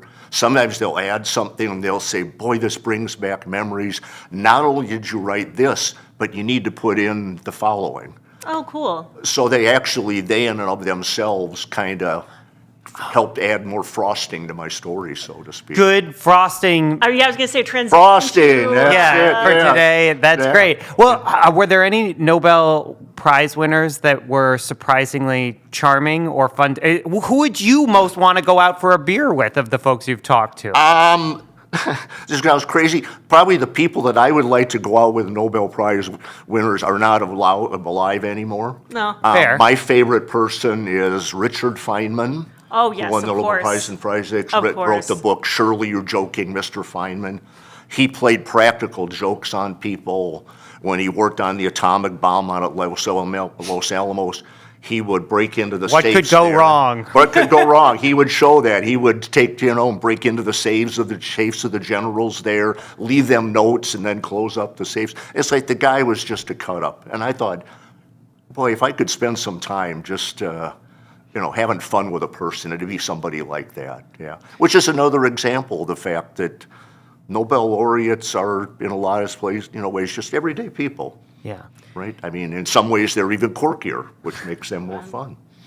Did any of these stories have to do with sugar? Did sugar come up in any of these stories? There is a few places. Sugar has been associated with at least 7 or 8 Nobel Prizes that I'm aware of, starting with the first one in 1902. Emil Fischer received it because he discovered and synthesized actually glucose sugar for the first time. Oh, He didn't know wow. what sugar was, but what was it comprised of? How was it made? 1923 insulin discovery. That's related. Turns out the secret to purifying insulin came from a person who worked at a brewery. Huh? Oh, really? What a great tie-in. Yeah, but again, these are the things that are related to sugar, right? Gertie and Carl Corey, they got the Nobel Prize for discovering how do we metabolize sugar. The first radioimmunoassay, they talk about antibody therapy, the first use of antibodies in measuring compounds was to measure insulin for determining that people have diabetes and insulin resistance. And that got a Nobel Prize. So there's at least 7 or 8 Nobel Prizes that have a link to sugar in some fashion or other. So I'm curious. So you've written the book, Have the book. And what do you want people to take from this book, right? Like you were speaking yesterday, and I imagine there were a lot of students in the audience, obviously a lot of the general public. This is fun. I will just make a plug. I think this is a great book, if nothing else, for wonderful dinner table conversation. But I'm imagining you spent a lot of, what are you hoping people take away from I hope people understand that whatever the story, there are always multiple ways to think about something. Again, this is a remarkable conference. We've got serious subjects, but a lot of times there's a backstory involved in everything. And sometimes the backstory in itself is interesting, especially if it's quirky and unexpected. So if you're going to do anything, just if you're writing a report, you're doing anything, pick a topic and think, there's got to be another way to look at this. If you're writing about famous person A, there was probably somebody behind the scenes that influenced them. Now, wouldn't that be a cool story to talk about the hidden people behind people's stories? So that's what I want people to take away is that there are unusual, quirky ways to describe the tangent aspects of a lot of subjects. I love that. That's And wonderful. Nobel laureates are people too. They're people too. Okay, Tom, I'm going to do a little work for you here. How do people get the book if they want the book? I'm going to hold it up here so that everybody can see it. Well, it's sold out here because we ordered it. It's available from Amazon, Okay. KDP Press. For larger orders, the publisher is Ingram Spark. But it's actually, as soon as something shows up online, it shows up on Barnes & Noble, all the major bookstores, that even if they don't directly stock it, you order it directly from them and they'll have it shipped to them. So if you just look up the title, be it the United States or somewhere in Europe, there'll be 15 or 20 distribution houses, again, even like Barnes & Noble and some that say, we'll order it for you. Okay, I love that. And will we have more of them here at the bookmark at Gustavus? There's a few left. Yep, I suspect they'll order some more for, Parents' Weekends and maybe for we'll make sure. graduations and things. I know that we're going to try and improvise some unique auction item for the gala. Right, Yeah. the Royal Affair. The Royal Affair. Ooh, that's fun. Maybe it's the book, beer, and a Nobel Prize, as well as a beer with the author. Or beer with Nobel laureate on it. Oh. There's an Alfred Nobel beer. Maybe we can arrange for that. I would love that. That would be delightful. Congratulations. Thanks so much. This is really delightful. We love when you come and talk to us because you do a lot of research. Yes. And you now have put it all in this book, which anybody can get. So, Tom, thank you so much for Thanks sharing so this much. with It's us. good to see you again. Good to see you all. Yeah. Folks, you can get the book Beer and a Nobel Prize by Tom Ansley. And I'm going to give you this back because I think this is your only copy right This now. is the provost copy. We stole the provost I stole copy. the provost copy, and if I don't get it back, they may take my degree back. So There you go. You better make sure they get that back. Yeah. Tom, thank you so much. Thanks so much. Good Thank to you, see thank you. you. Nice Thank to you see so you. much. Okay. Hi, everybody. We're gonna do a transition. Oh, look, here we are for our next guest, and this is a big one. The person who has been responsible for Nobel conferences for as long as probably I can remember, and a lot of other folks. Dr. Lisa Helke is coming on down, and we're Hi. Hi. How are you? Thank you so much for making some time on a very busy day for you. It's a delight, and thank you both so much for having added so much value and quality to the Nobel Conference experience, really. I know that if my sister is any indication of the value of this, you guys are really making it for the home audience, right, who don't just have to stare at their empty screen when the lecturers go away. So really, thanks. It really is wonderful. We love doing it. Yeah. We should say you have been the director of the Nobel Conference. How many years did you serve in that role? So it was 9 years. 9 years. Yes. And yes. so you handed that off to Dr. Phil Voigt, who we talked to this morning. Yes. But now this year you are the chair of Yes. this year's conference. Yes. Is that right? You just Or can't let go. as the person who doesn't know to go away when their contract ends is the way I've been putting it. Yes. So every year, as viewers may know, we have there's a director who carries over multiple years. It's a 3-year contract, and then you renew it or you don't. And then each year there's a chair of that year's conference who might or might not be an expert in that topic. So, for instance, Phil Voigt said to me, I know nothing about sleep. And then, of course, the next weekend, Phil, an old debater, had read, 150 of the most important papers written about sleep and had become an instant expert. So he became our guy who organized and convened the sleep conference. We flip-flopped roles this year. So it was really, in terms of transitions, in terms of smooth transitions, it's been wonderful because we've been able to sort of say to each other, oh, hey, what about? Oh, hey, what about? Oh, did you? Oh, did you? And Phil has been very gracious in not being annoyed with me texting him and saying, hey, Phil, a thing I think you should do is, and now I'm going to stop doing that, and I have nothing to do with the river. Well, I was really curious, like, how do these topics come up? Because we learned about what the new topics are going to be for the next 2 years. Right. Right. But, like, how did you get to It's a sugar? great question. And so one thing I really want to underscore is that we love nothing more than when these ideas are generated from faculty, students, our audience. We really love it when someone, there's an online forum, and wouldn't it be wonderful I could flash a QR code right now? Oops, no. But Well, we're on a live stream. Eventually, somebody's going to be able to plug in a link. right. They There you could go. literally Google Yes. this. They can Google how this. do you do? So we invite, really, basically, if they wrote to Nobel Conference at gustavus.edu and said, hey, I think you should do a conference about, and our mission is revolutionary, transformative, pressing scientific questions and the ethical issues that arise alongside of them. When I was a student, it was often revolutionary, like what's the big thing that just happened? And sometimes that big discovery doesn't actually net so very much change. However, when we started doing the conference, Rob Larson-Taylor and I together, we really wanted to think about what are the pressing scientific questions? Like maybe there's no big thing that's going to win a Nobel Prize, but there's like a holy cow, what are we going to do about this kind of issue? I submit that sugar is one of those. So to Maggie's question, because I'm an academic, I have to have a long preamble. It depends is the answer. But it depends a lot. Audience or contribution, so again, science and ethics together, that's the ultimate criterion. But then it kind of depends. Barb Larson-Taylor and I were on a walk when she said, insects.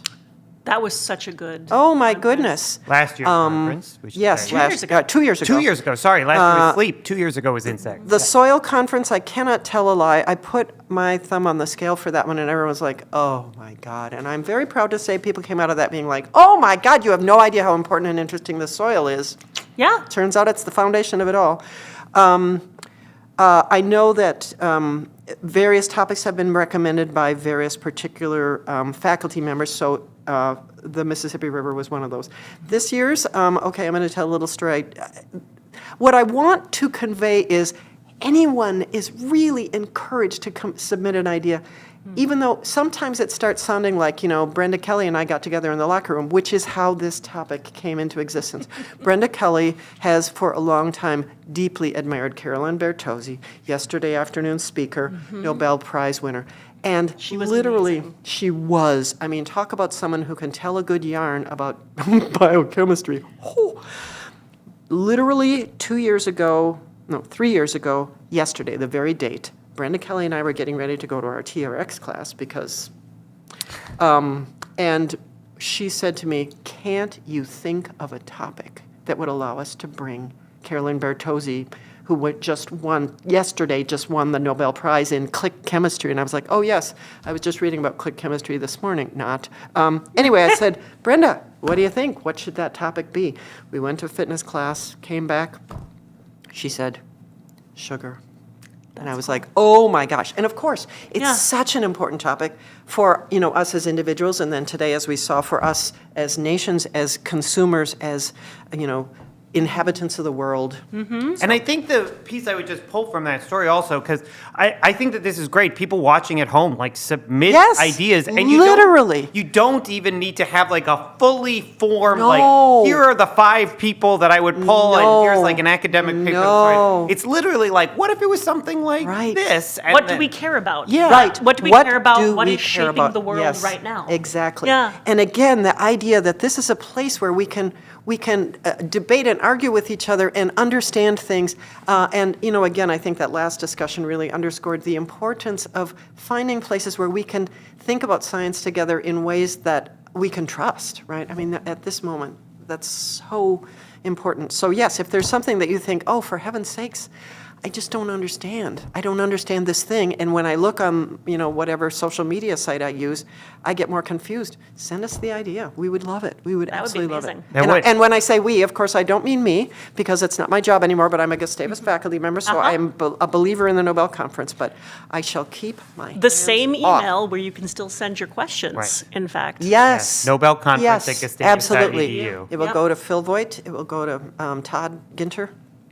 So I want to rewind a bit again, because you've been involved with this for a while. You just named your Gustavus faculty in the philosophy department. You're also an alum of Gustavus. You went here and you went to the Nobel Conference when you were a student.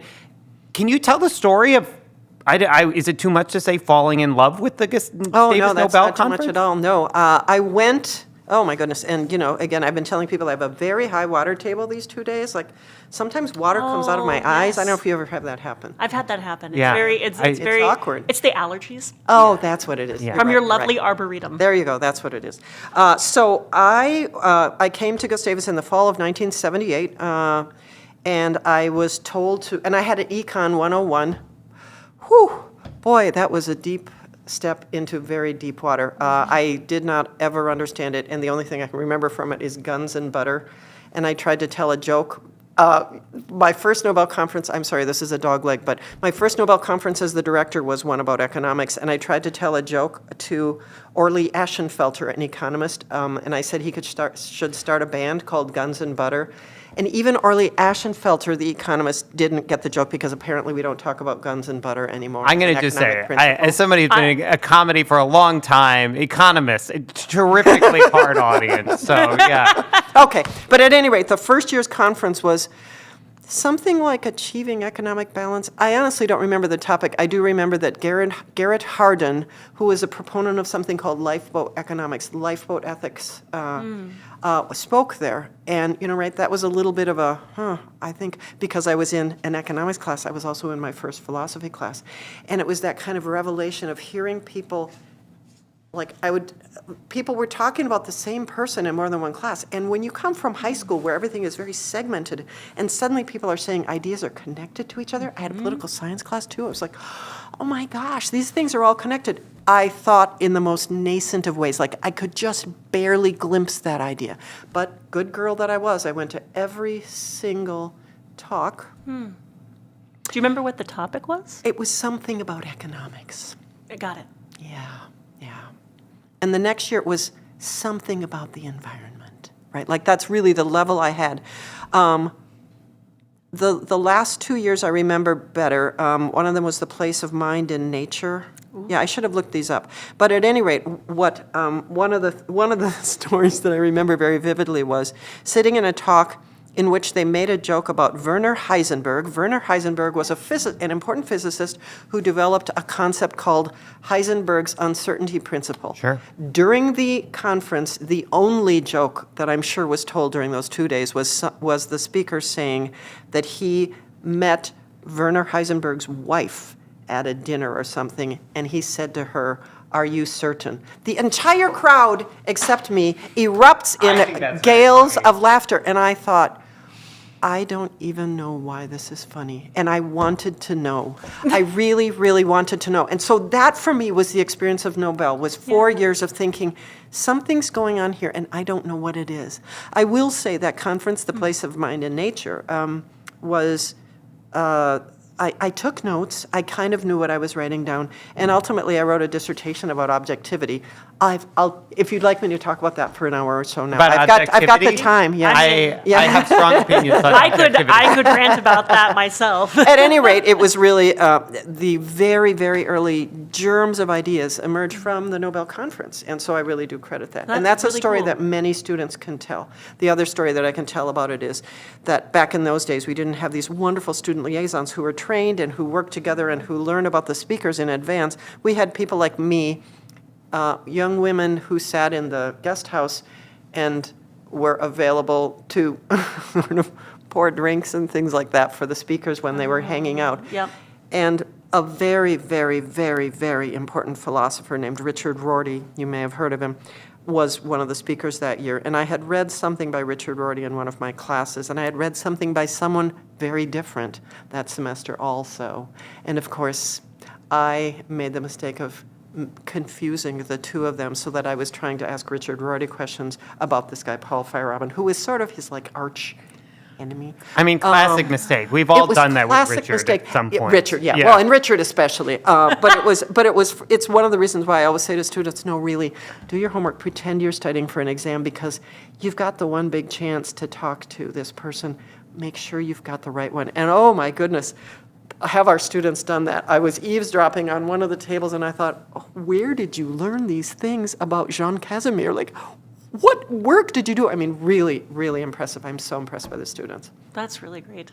What did you, when you stepped into the role of directing, like you had already loved this conference, saw a ton of value in it, what else did you want to do with it? In what ways did you want it to change or evolve?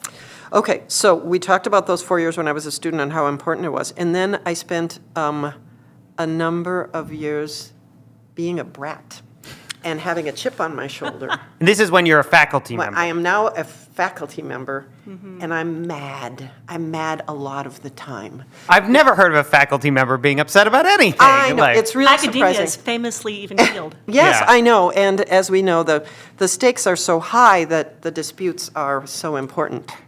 Yes. But this was a conference on science and ethics, and as I mentioned in my opening remarks, it felt to me like the message that I was given from the order of speakers. And, my colleagues before me did wonderful jobs. They worked very hard, and I don't mean to impugn them, but my experience as a student philosopher and then as a faculty member as a philosopher was, we'll do all this science and then we'll invite a theologian or a philosopher. Those were the only two. I really thought that the charter said you have to have 6 scientists and an ethicist or a theologian. It says nothing of the sort.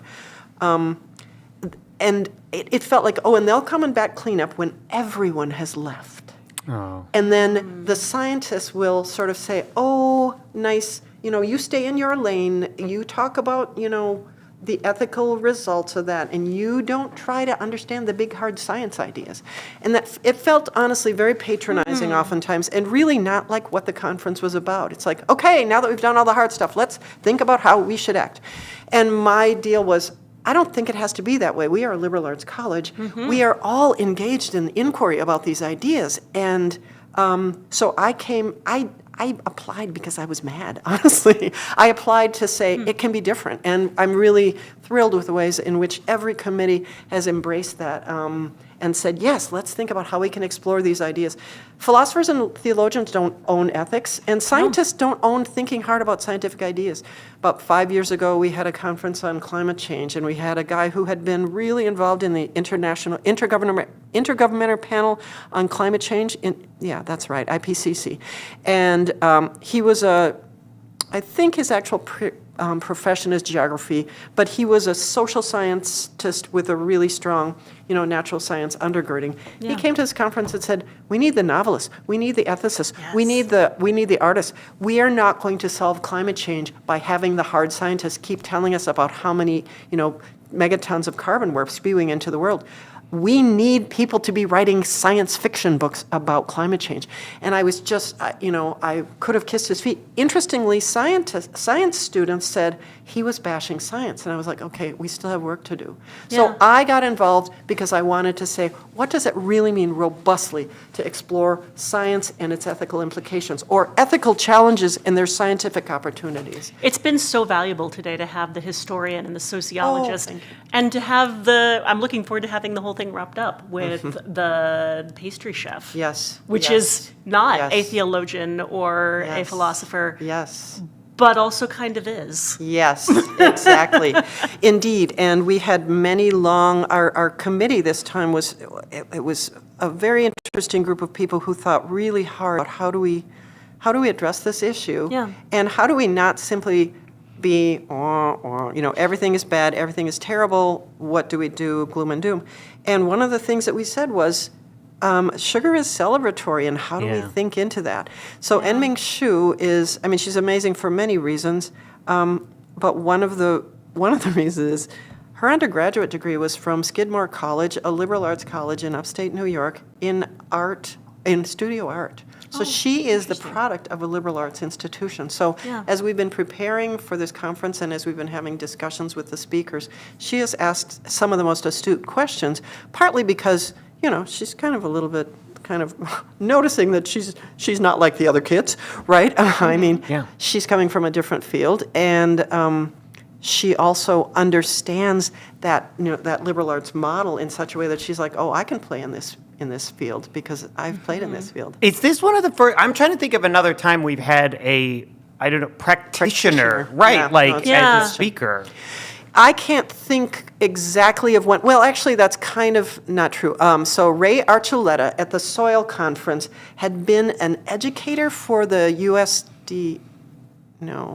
ACSC.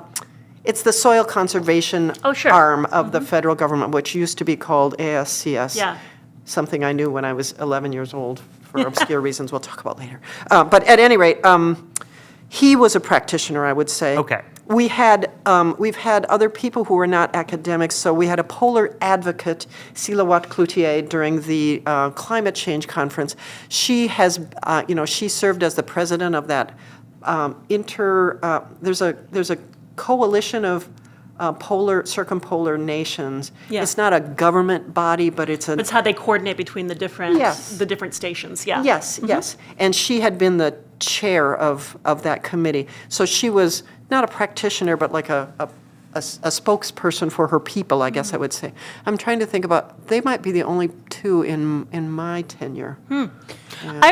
I was thinking about, we're in this place right now where liberal arts is really suffering nationwide. There's a lot of universities that are ending programs, ending degrees.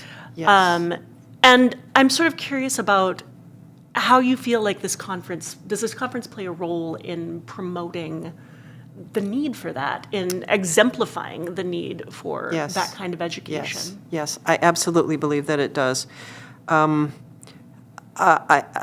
I don't know that I have been as successful in, no, I know that I have not been as successful in this particular role as I wish that I were in helping, our students, my colleagues, this community to think about how can we sort of set everything aside for a couple of days and plunge ourselves into this. I mean, one of the things about the conference is, back to that matter of topics is, we can make this conference be what we want it to be. And if you have a niche discipline that you think, no, but this really matters in the world, it would be lovely for you to come to the rest of us and say, would you be willing to participate in creating this opportunity? Because I do believe that the work of trying to think across those disciplinary lines, the work of trying to understand science as a humanist, the work of trying to understand the humanities as a scientist. I mean, I was thinking today, those talks this morning were not easy. That, they were not, I mean, there were ways in which Carolyn Bertozzi's talk was like, I've got these great cartoons, I've got these great metaphors. The humanities and the social sciences were denser. And it's and we like to read because we've worked out our arguments. And so it can be really a lot of work. So I think learning, I was thinking about all my students who were in there for my oppression and privilege class thinking, tomorrow we're going to work on it, right? We're going to think and talk together about, so what were the little skyhooks that you maybe grabbed, and how can we build on those with the concepts that we've found from elsewhere? And I know a number of my colleagues, Yuri Hong in the Greek, Latin, Classical Studies department does a ton of that with her students in various level classes to say, this is not obvious. This work is not obvious. And it's really where the value of the liberal arts, thinking ahead to career really comes through because yes, ChatGPT, all of the AI engines are powerful and amazing in ways that are scary. And also, as Yuri will tell you, they're very bad at original arguments. So they're not good at understanding the nuances of something like Ulba Bosema's position or Jean Casimir's position. And so we need human beings sitting there saying, And they're not great at making connections between these different things either, which is one of the things that we've been talking about as being so valuable about this conference. Well, let me pull out from that, because that's a great argument for why this is valuable in terms of the liberal arts and for students and whatnot. Hopefully, I think we do have a lot of folks watching right now who are alums of the college, friends of this conference, just interested, right? Absolutely. Like we know that there's been some national attention for what we're talking about here. So again, just in the giving you some time since you've been sitting with this, for making the case of why would you, somebody is like, what? Oh, you do this conference. Why should I spend 2 days being part of a conference, a Nobel conference? What is the value for me in listening to this for a couple of days? Yes, it's a great question. And I do think there's a different value in listening to it for 2 days than maybe listening to that one lecture that you're pretty sure you're interested in and then going away. I was just texting over on the way over with a guy who said, I saw the Carolyn Bertozzi lecture. And I said, well, did you watch the Q&A period afterwards, which was so interesting when she said, well, here's how I became a good science communicator. I love stories, and I know they have a beginning and a middle and end. So I think there's the experience of watching an individual lecture, and then I think there's the experience, which I know a number of our audience members do, of getting your peanut butter sandwich ready in advance so that you don't even have to stand up to Miss Maggie and Tane, right? So watching the whole live stream in a stream, right? There's that kind of immersion in an idea and the freshness of the ideas, where they're bumping up against each other kind of actively right in the moment. Well, like those first two lectures today had ways that they were coming back around to each other. That would be really easy to not know if you only saw one or you skipped out on parts. Yes, your point there makes me think about, so one of the frustrations of the Nobel Conference, as opposed to say the class you teach every semester, is you get to the end of the Nobel Conference and you think, that's the way I should do it next time. And then you're like, oh, it's a different topic. I can't. But I've been thinking this time about, we did a great job of hermetically sealing these speakers into their sort of disciplinary specialties, like Avena and Hu had a lot to say to each other, even though one of them is a neuroscientist, one of them is, I keep saying endocrinologist, but of course I mean epidemiologist. But they could talk to each other. Same with Bosema and Casimir today, like their languages are similar enough. What if Frank Hu and Ulba Bosema had been on the same panel together? How would we have had to talk with each other complicatedly? I mean, I really felt like Bosema's talk lent a lot to Avena's talk, actually, in terms of like, you know, we spent a lot of time yesterday talking about where this, how these processed foods and like the added sugars that just sort of infiltrate your life, how that harms you and how that contributes to this idea of addiction.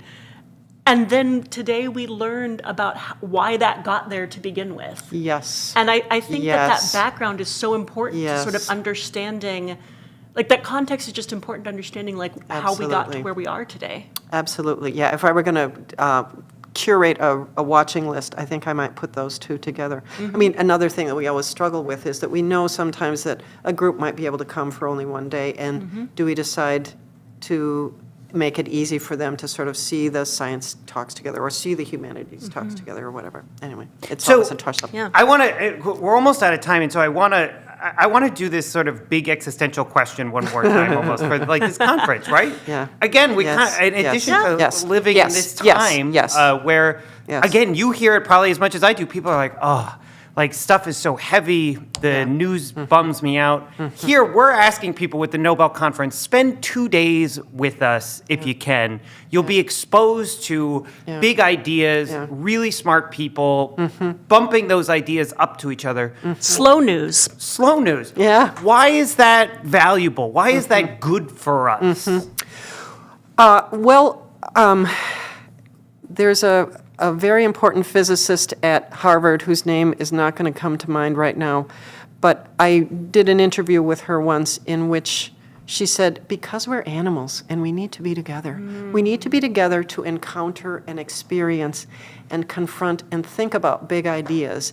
And another Nobel speaker who was a philosopher, whose name also is not going to come to me, said, you know, students are always coming to me and saying, gosh, I just don't know what to do all by myself. And she says, well, then don't be by yourself. And I think that's another thing is, I see these conversations happening. And again, I love our live stream audience, and I am very aware that many of you are, you know, meeting in groups in, you know, recreation rooms at your, you know, living centers and so on, all those wonderful viewing groups, which is terrific. There's something about being with other people and saying, well, gee, what could we do? Or I know this thing about Maharashtra. Well, what do you know about Haiti? Oh, man. And you start to understand the value, right? All of these systems are huge, and they only get changed alone. And as Jean Casimir quoted, I think, Frantz Fanon today, you know, the only way we change things is if we imagine ourselves as change. It's a paraphrase, but, and I think, as you know, this is an imperiled time for science. There's absolutely no question. Our speakers have said that, and so that the importance of that has never been greater, and the ethical implications of these issues are just splashing all over. I use ethics in a big tent way to include things like public policy. It's just so clear. So I'm not sure if I could be more abstract, but I feel like maybe it's really the concreteness that we need right now. Absolutely. Well, are there? We've gotten to ask you about all kinds of different things in just the last minute or so left. Is there any one thing from this year's conference, from yesterday or today, that's just really like still bouncing around in your head, or you're going to be thinking about when you're like trying to fall asleep tonight? Probably many things. I think what's most fresh and what's in some ways perhaps the concept that's most unusual to people and most difficult to wrap their minds around, and it was difficult to understand, is the notion of the counterplantation offered by Jean Casimir at the end. This notion that we are being invited to say, okay, all this stuff we're talking about colonialism is told from the point of view of the colonizer. What if we think of Haiti as a place that always was other, that said, yes, we know the story you're telling about us, but we are not enslaved people. We are resistors. We are folks who are creating an alternative world right here. So Casimir, I know his work is challenging and difficult. My students and I plowed through a chapter of his book, and it is deep going. And this might be one of those places where I say to ChatGPT or Claude, would you help me to understand Jean Casimir's work a little bit and see, and then go and find your favorite local Haiti expert and say, so did they get Casimir right? That to me is an idea I want to think into more fully, because it does invite us, that notion of the counterplantation invites us to see that we can recreate our understandings of the world from vantage points other than the one that says it's all about, domino sugar and their agenda. Imagining impossible realities that don't seem possible. Yes. Because we've just only learned to think one way. Which is why it is back to perhaps why we need science fiction. And let me recommend to you in that regard a book called A Psalm for the Wild Built. It's a little tiny book. Interesting. Okay. About a possible world where things are going much better. All right. Dr. Lisa Helke, thank you so much for not just coming and sharing this time with us today, but for a decade of helping create one of the best science, humanities, ethics conferences, I think, happening anywhere in the world. Very much. Well, thank you so much. It has been, honestly, an honor of a lifetime. This is not what I planned when I was 18 years old, and I can't believe I got to do it. So thank you. Thank you both very much. Really a pleasure. Thank you. We are going to do a transition once again, just for folks who are tuning in. So we're getting close to 12:30 when we are going to transition back to the main stage. But before we do that, we have one more guest who's going to join Maggie and me here in studio. And I'm really looking forward to this because this is somebody who joined us last year and has, I think, a really good story to tell from last year. But do you mind getting started by just introducing yourself? Hi, I'm Lauren Rockford. I am a current senior here at Gustavus, and I'm an exercise physiology major and a lover of the Nobel Conference. And a lover of the Nobel Conference who was part of last year's Nobel Conference. So as a reminder for folks, last year we spent the whole conference talking about sleep and what happens with sleep. And if my understanding is correct, you were one of the students who was connected with the conference, and then do you want to tell the story? There was sort of what came from last year's conference. Yeah, so I actually was not a liaison last year, but I went to a lot of the talks. I was really interested in the topic, and I ended up finding myself at Dr. Mary Carskadden's talk last year, and she had mentioned that she does this program. It's called the William Dement Fellowship. William Dement is the pioneer of sleep medicine and who Dr. Carskadden did her postdoc with. And she had mentioned that they have this funded fellowship for undergraduate students to do research in her lab. And I kept this in mind when I heard about it. And when I was looking for opportunities for next summer, I applied for it and ended up getting it and got to go to Brown and do research in her lab. That's so cool. Congratulations. Thank you. And so tell us about the research. What were you doing at Brown this summer? Yeah, so Dr. Carskadden, she does pediatric, she specializes, I guess I should say, in pediatric sleep and circadian rhythm research. So we had a variety of studies going on. There were 7 students in the lab, and we worked on the sleep studies and worked with the participants. We got to learn how to do like EEGs, like the whole hookup to monitor brain waves, and we learned how to kind of tell the different stages of sleep based on the EEG. And then we also got to do an independent research project of our own. That's really cool. What was your independent research project? I looked at how circadian synchronization, it's called. It's this concept of having your circadian rhythms, all of your bodily organs and cells in sync, and how it impacts cellular and physiological function in type 2 diabetics. Wow. Very cool. That is super cool. I mean, just to pull back, why did you want to do this? Like, what was it that was interesting and exciting about this opportunity? Yeah, I mean, I think my sophomore year, I had done some research in neuromodulation, and I've always been really fascinated by the brain, and obviously sleep has a lot to do with your cognitive function, and honestly, it just worked out really well for me, and I wanted to kind of experience something different, live in a different place. I had never actually been to New England before literally moving out there for the summer. Yeah. So it was just really cool to go and also study at such a prominent institution and with such an incredible mentor like Dr. Karskadin. She's incredibly accomplished and has just done so much for that community, and it was just really cool to learn about.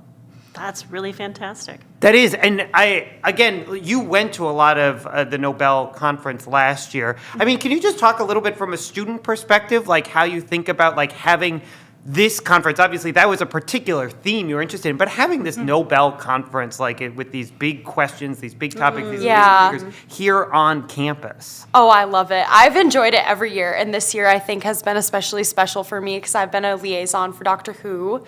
And it's been really fun just to get to know not just him, but all the other speakers and hear kind of about their paths and their different, very multidisciplinary areas. Sugar has been a very multidisciplinary topic. We don't just have scientists, I feel like, reporting on it.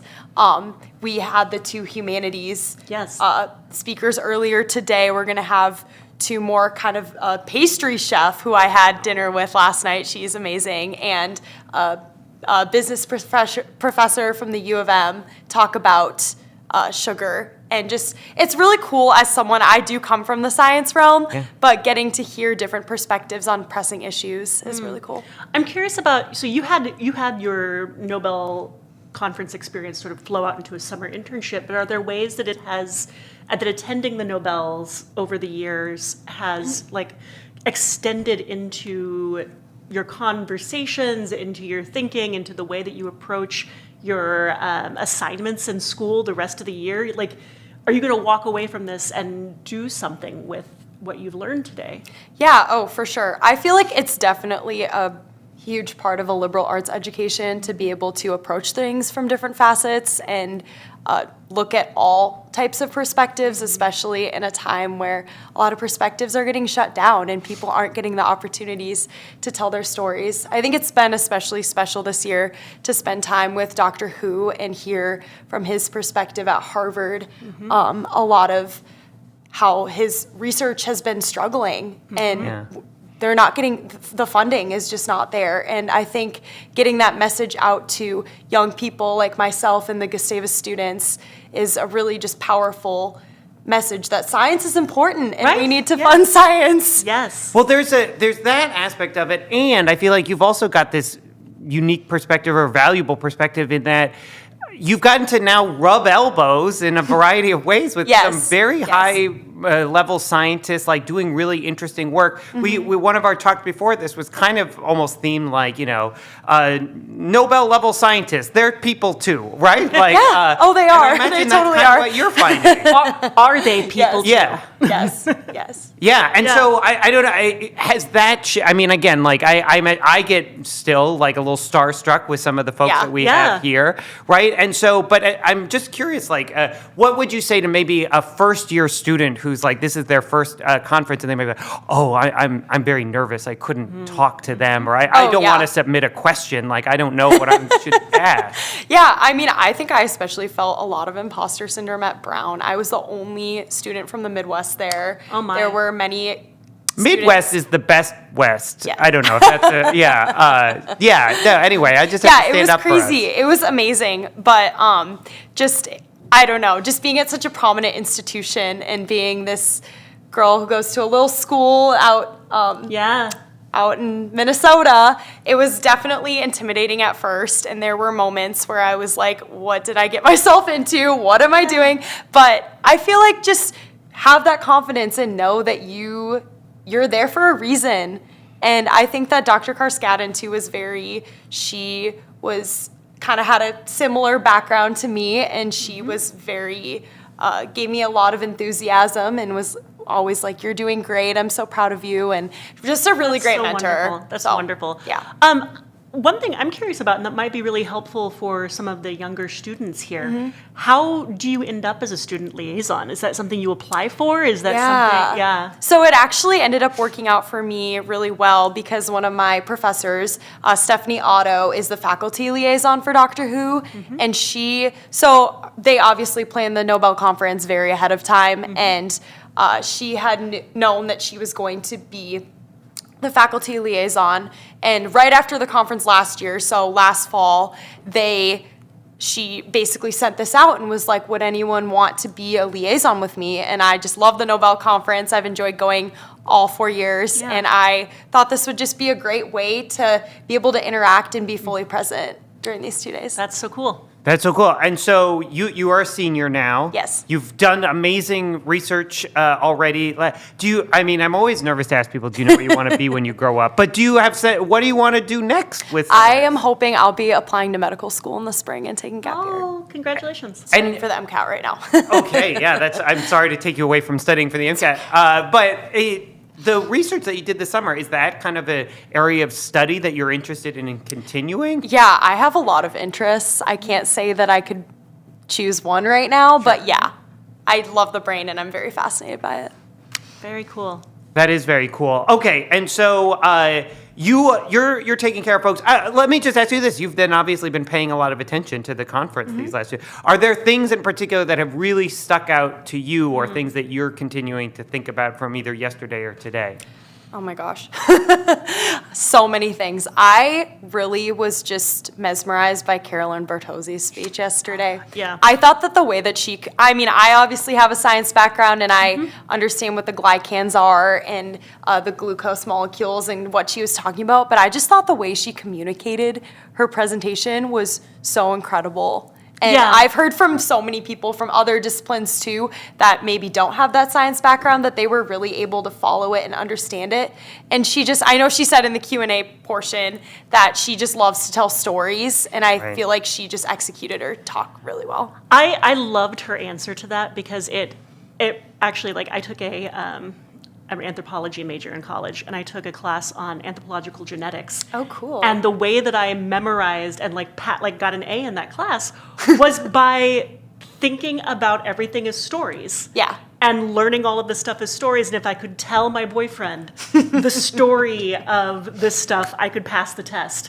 And it's such a perfect, and not her way of thinking about how to talk about science is just so perfect that way. Yeah, and she was so fun to talk to. She was so humble and just I feel like all the speakers, they have so many good things to say about Gustavus. Even Dr. Karskadin last summer had a huge Gustavus Nobel Conference poster in our lab and just talked about how much she loved it here. And I just think the college does a great job of hosting these speakers and giving them a really great experience. This is super cool. Thank you so much for making this time to spend with us and to share a little bit about your experience. Oh, thank this you is guys. Super cool. Congratulations again on the great work you did this summer. And yes, that's so amazing that you got to do that. That must have been great. Yeah, and good luck with the studying that you're doing and applying for school again. And congratulations on the year off in between. Yes, I know. I'm looking forward to it. It's gonna be great. Yes, it's gonna be awesome. All right. Yes, Well, thank you guys. We should do a switcheroo because we have to get ready because I believe that the programming back in Christ Chapel is going to begin in just over a minute, at least according to our schedule. So just to tee this up, we are coming into kind of the final stretch of the 61st Annual Nobel Conference, which is all about sugar, bringing sweetness to light. And we have two more lectures and then one final kind of panel conversation with everybody. So right in about a minute or so, we are going to go back for a lecture by Seaford Runge on the economics of sugar, molecules to markets to metabolism. I know that this I'm so excited for that one. Yeah, this is one I will give a hint. I have already submitted questions in preparation for this because I am really interested in this topic of the economics of sugar. You can still submit questions as well by emailing nobelconference@gustavus.edu. Or by going to Facebook or Instagram. Right, which some people might be watching us on Facebook right now, and you can submit questions that way. So submit your questions for that final panel, and then we keep plugging this, but I am really excited about it. We end with our gold pastry chef. Our gold medal pastry Yes. chef. Really talking about, we've been talking about all these different things, but then like, what do you actually do with the sugar? I love the practical application. Yeah. Yes. Yeah. So I think it's going to be really fascinating and a really cool way to round out 2 days. And then we're going to bring everybody back on stage for a conversation all together about what we've learned. So with that, we're going to go back to the Nobel Conference, handing it back to Conference Director Phil Voigt, who's getting us ready to go for our afternoon lectures at the Nobel Conference. Excellent.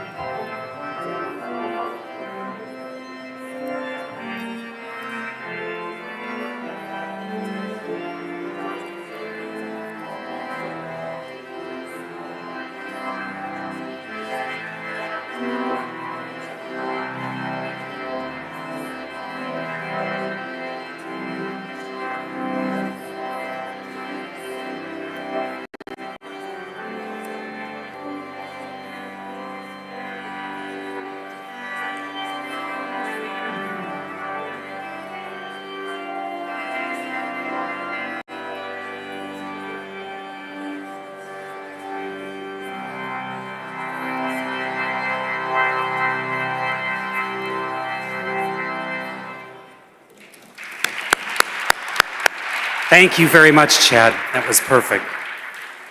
Well, welcome back for our afternoon session. I want to begin by doing some other things. I hope that you all were able to enjoy a great lunch, and I want to thank our dining services, our custodial services, our facilities folks who do all of the work to make this conference possible. I also want to thank Campus Safety and Security. They've done a lot in terms of logistical preparation. And most of all, I want to thank you, the audience members. It's really great to see you all here, and whether you're watching us in person or on the live stream, we're really grateful. And again, if you're like me, you'll probably go back and watch these presentations many times in the future. I'll be looking for all of the mistakes I made, but then I'll watch them again for the content too. But one time through just to see everything I mispronounced. And finally, I would be remiss if I didn't thank Heroic Productions, who have done such a phenomenal job on the displays we have, on setting everything up, on the technical aspects. They, together with our GTS team and with the folks that are doing the live stream, really make this possible. So, without further ado, it's my pleasure to invite to the podium Kathy Lundeen. Kathy is the Distinguished Professor of Leadership and Ethics and a Professor of Management in the Department of Business and Economics, and she'll introduce our next speaker.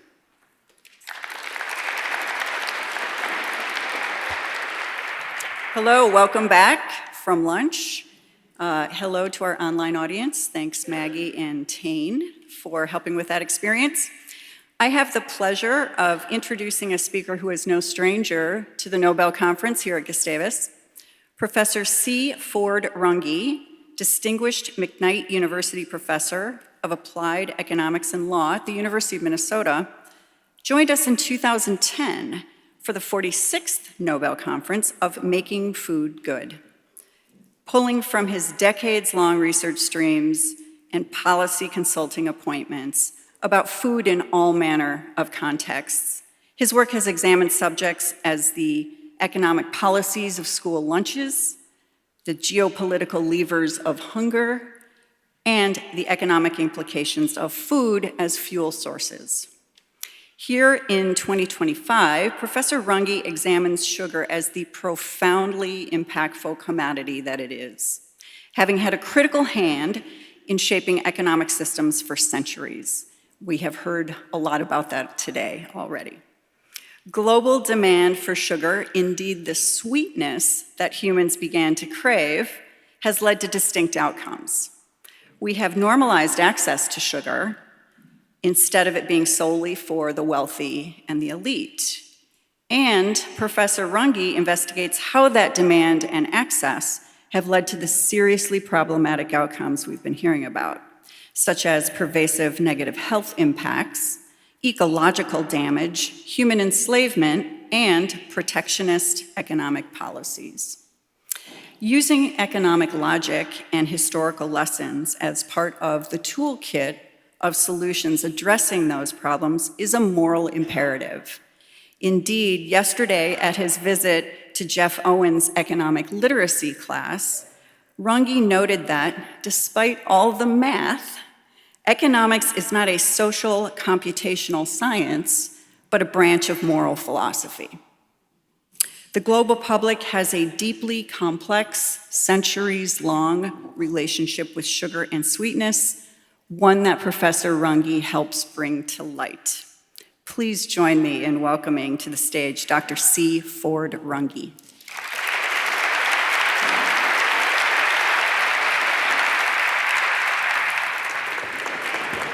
Thank you. Thank you. Well, thank you very much for that generous introduction. After the musical send-up, as I said to someone, I feel like maybe I should give a sermon, but I'm not going to. Richard Feynman, the Nobel Prize winner in physics in 1965, for his work in quantum electrodynamics, a subject which I do not understand, was once asked to describe why he won the prize in a way that an average person could understand. He replied that if he could do that, he probably wouldn't have won the Nobel Prize. Carolyn Bertozzi's lucid lecture and the entire tradition of this event is a refutation to Feynman's funny and characteristically acidulous remark. When I was asked to present a talk, I was nervous about appearing, frankly, in such distinguished company.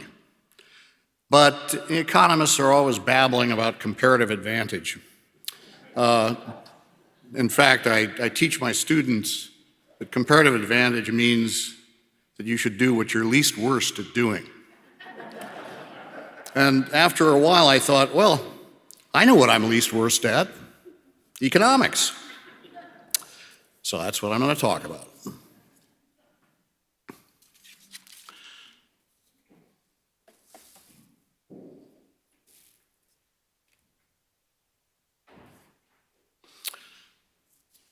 This talk then will focus and trace the economics of sugar as an edible processed commodity. As part of the human diet, its impact over the last 4 centuries has been profound. How the modern world has been shaped by commodities and their economic impact. Sugar as a commodity has been vilified for a host of evils, including slavery, colonialism, obesity, and human disease. And it has played an important role in all of them. But these are the result of human choices. Sugar is not the villain. The enemy, if there is one, is us.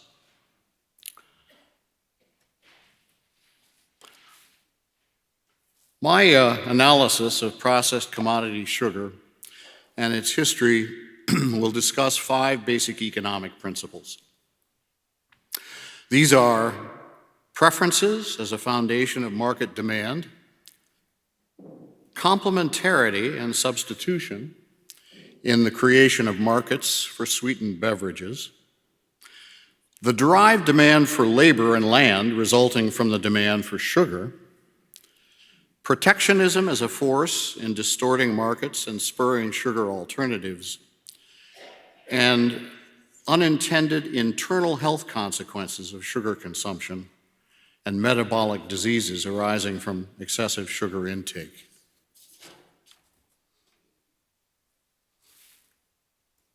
I was going to talk a little bit about the sugar molecule, but I'm going to skip that.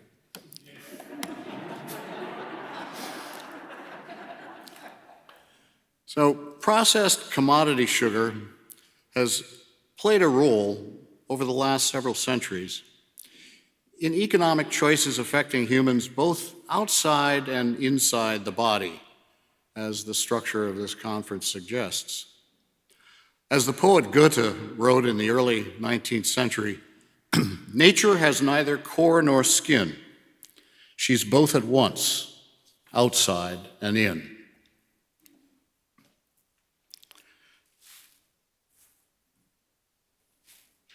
So let me first focus on the first item, primal preference.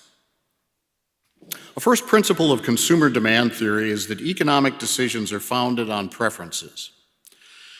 Economics treats these preferences somewhat misleadingly as, quote, primitive, unquote, meaning foundational. But in more direct language, economic theory takes preferences as given and does not look under the hood. By contrast, evolutionary biology suggests that adaptive behavior based on evolutionary biology results in the fact that we crave tastes because our bodies and minds needed certain foods to survive over thousands of past generations. To differentiate them from primitive, I'm going to call these preferences primal. Three such primal taste preferences arose at early stages in evolutionary development. The first was for salt, the second for fat, and the third for sweetness. Salt is essential for electrolyte balance and fluid retention. Fat provides acids the body cannot make itself to produce energy, form cell membranes, and make steroid hormones. But our final and central focus is the primal preference for sweetness as a source of fast energy. Second only to fats and oils, processed sugars are our most concentrated source of energy. But as we have heard over the last day and a half, we consume far too many of these processed sugar calories.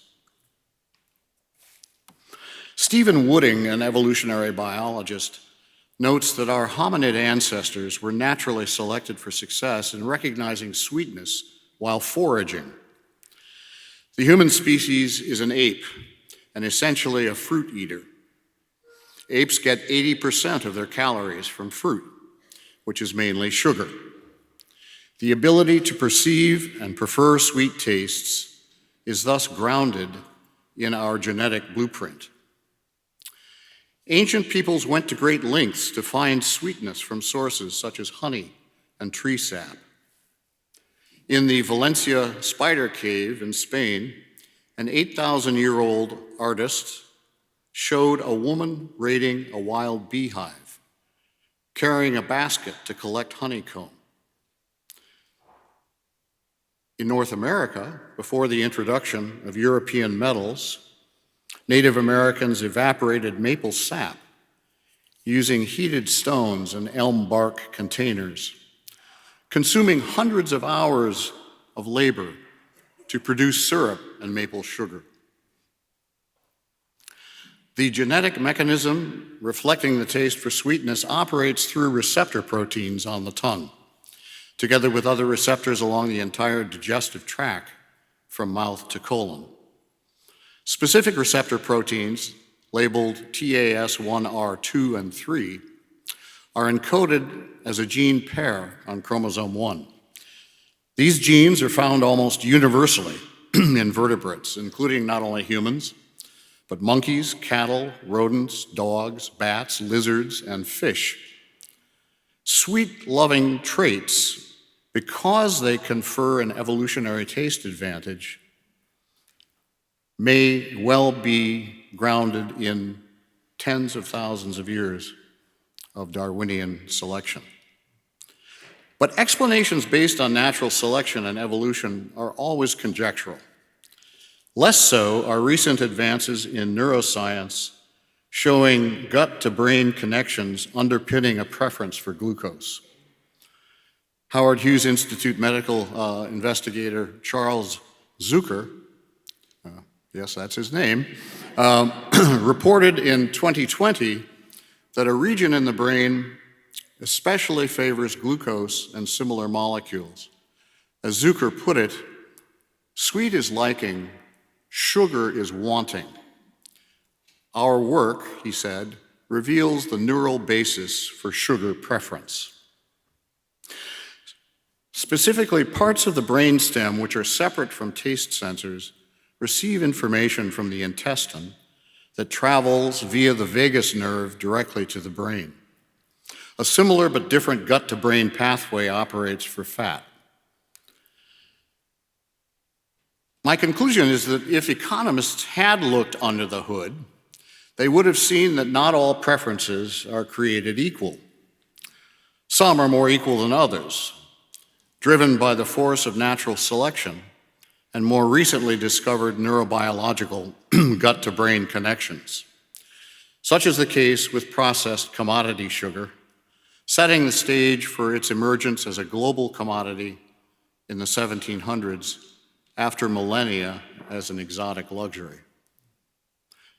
This emergence was powered significantly by what economists call complementarity and substitution between sugar and other goods.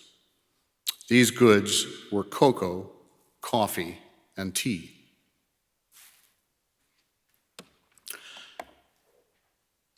So let's investigate how bitter was turned to sweet. The transformation of processed sugar from an exotic luxury to a household staple occurred largely due to the development of sugar plantations in the West Indies. The result was a burgeoning supply and steady decline in commodity sugar prices as the colonial trade linking sugar, rum, slaves, and tobacco took hold from the late 1600s to the mid-19th century. Here, we'll focus on the enlargement of processed sugar consumption because of its use as a sweetener in 3 other commodities. We come now to the second economic principle affecting the demand for sugar, involving the characteristics of goods known as complements and substitutes. A complement is a good consumed in tandem with another. The result is that the demand for the 2 goods moves together. To demand one is to demand the other. In our case, the demand for cocoa, coffee, and tea led to increases in the demand for processed sugar because each characteristically bitter beverage could be made more sweet. Processed sugar was thus complementary to all 3. By contrast, cocoa, coffee, and tea were in competition with each other because they were substitutes, each made more palatable by the addition of sweetness. Like Coke and Pepsi, substitute goods compete for consumers' attention based mainly, but among other things, on price. The adoption first of cocoa in the 1600s, then coffee and tea in the 1700s, built successive and additive platforms of demand for sweetness as each drink competed with the others in the market for caffeinated beverages. The introduction of the 3 to the European market occurred chronologically, with cocoa the first to arrive, followed later by coffee, then tea. I'd like to now briefly review each complementary commodity and its role. First, cocoa. Originating in the Amazonian rainforest, cocoa was consumed in Central and South America at least 5,000 years before Columbus and the voyages of discovery. Mayan, Aztec, and Incan cultures used cocoa ritually, mixing it with honey, chili, and achiote, a red spice somewhat resembles paprika. Cortez, in 1519, observed its consumption and later brought it to Spain. The first bitter caffeinated drink to arrive in Europe, cocoa soon became the basis for chocolate houses, catering to elite consumers, for whom it was blended with sugar, cinnamon, cardamom, and other spices.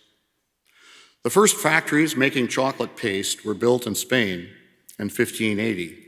By 1650, cocoa-based beverages were common in Italy, France, and England, where it was blended with processed sugar and vanilla, sometimes with milk added. By the mid-1700s, Diderot's encyclopedia treated its discussion of chocolat sold as a half cocoa, half sugar cake, a combination clearly indicating their proportionate complementarity. Next, coffee. Coffee, as we know, is now one of the most commonly consumed beverages on earth. It was taken from Ethiopia and Yemen, where it originated in the 14th century, to South India about 1600, Java by 1700, and from Java by Dutch traders to Amsterdam and Paris, and then to the West Indies and Brazil.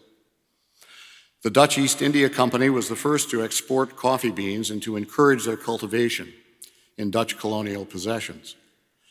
Although histories typically date coffee houses to the 1640s in Oxford or 1660s in Marseille, there were hundreds of coffee houses in Istanbul a century earlier. These followed and reflected Ottoman rule and alcoholic abstinence in Muslim centers. By the 1720s, coffee had arrived in the American colonies, supplied largely by the English.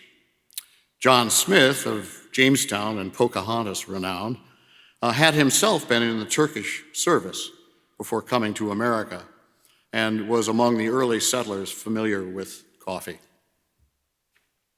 American colonists sought to emulate the London and Paris coffee house culture. The Reformation had encouraged abstinence from alcohol, especially beer. Coffee and tea stimulated both sober thought and conversation, it was known. Coffee houses in London became the forerunner of London clubs. They were known as newspaper reading rooms or penny universities because a cup of coffee cost a penny, and served as fora for commercial transactions. Lloyd's Coffee House in London became the center of securities and cargo trading and helped launch the modern maritime insurance firm Lloyd's of London. The total amount of coffee imported to Europe was 4 million pounds per year in 1723. By 1788, it had risen to 100 million pounds, or by 25 times. In 1776, a Dutch writer observed that maids and seamstresses now had to have their coffee in the morning, or they could not put a thread through the eye of a needle.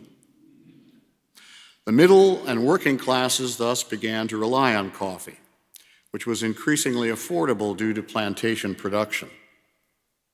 Beginning in the 1720s, coffee utensils and sugar bowls, like Martha Washington's, became common in European commercial and artisanal classes and expanded to rural places as coffee replaced beer as the first drink of the day. Coffee became, in Woodruff Smith's phrase, part of the invention of breakfast. Now, tea. In the 1660s, few Europeans knew much about tea, which had been reserved and protected through hoarding of seeds, plants, and knowledge by the Chinese dynasty. In 1685, the China trade was opened, and by the time of England's Glorious Revolution in 1688, tea had begun to take hold. While the growth in the 1700s of cocoa and coffee in Europe was dramatic, the growth of tea demand was astonishing. As the English historian C.R. Fay Riley noted of the English tea habit, he said, "Tea which refreshes and quietens is the natural beverage of a taciturn people. And being easy to prepare, it came as a godsend to the world's worst cooks." Perhaps more significantly, its ability to extend productive working time in textile mills and other factories, especially when dosed with milk and processed sugar, improved the capacity of workers, most of them women and children, to endure 12 or 15-hour days. The Factories Inquiry Commission of 1834 observed that tea breaks were then a regular part of a day's labor in the textile mills of Derbyshire and Lincolnshire. At upper levels of European society, especially in Britain and the Netherlands, tea time was institutionalized in the late 18th and early 19th century. Sweetened tea was accompanied by jams, jellies, cakes, candies, and savories and mincemeat, all of which required added processed sugar. In the early 1700s, annual British sugar consumption per person stood at 4 pounds. A century later, it had increased to 18 pounds, or by 350%. Shown together, the patterns of declining tea and sugar prices and increased consumption is striking, as shown in these figures. The first, obviously, economic data that I've produced. In conclusion, the power of complementarity and competition in commodity market formation during the rise of processed sugar is difficult to overstate. One economic assessment of this impact suggests that commodity sugar, coffee, and tea together consumed broadly across classes affected economic welfare more profoundly in the 18th and 19th century than personal computers in the 20th and 21st. The costs of these improvements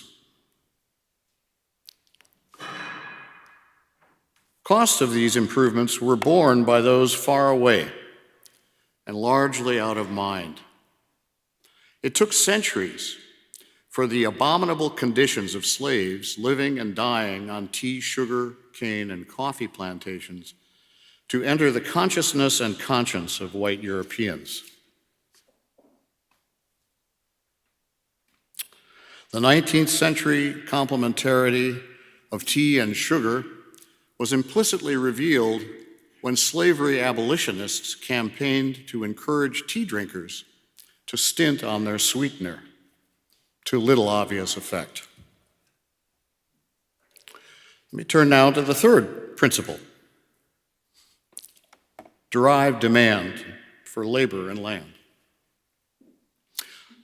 A third principle, one of the most important in economics, is the backward linkage in the supply chain from goods markets, like the market for processed sugar, to the factors of production used to make those goods, such as labor and land. Just as the demand for tea led to a derived demand for sugar, so the demand for sugar led to a derived demand for human labor and arable land. Sugar making has always been, until quite recently, labor and land intensive, and remains so in most parts, or at least many parts of the world. Apart from its exploitation of slave labor, sugarcane is responsible for the destruction of land resources in producing areas of importance, such as Haiti, with contemporary implications for climate. The importance of derived demand for labor and land to produce commodity sugar are therefore important and key aspects of its story. Commodity sugar, like all the colonial plantation crops, including tobacco, cotton, and coffee, created a voracious and unremitting demand for human labor, most of which came in colonial times from the brutal coercion and involuntary servitude of people from Africa and the Americas. Although we tend to focus on US slavery and cotton and tobacco plantations in this country, only 4% of slaves forcibly taken from Africa were destined for North America. The remaining 96% went to the Caribbean, Brazil, and South America, mainly to work on sugarcane estates. In Brazil, it was said, Without sugar, no Brazil. Without slaves, no sugar. Without Angola, no slaves.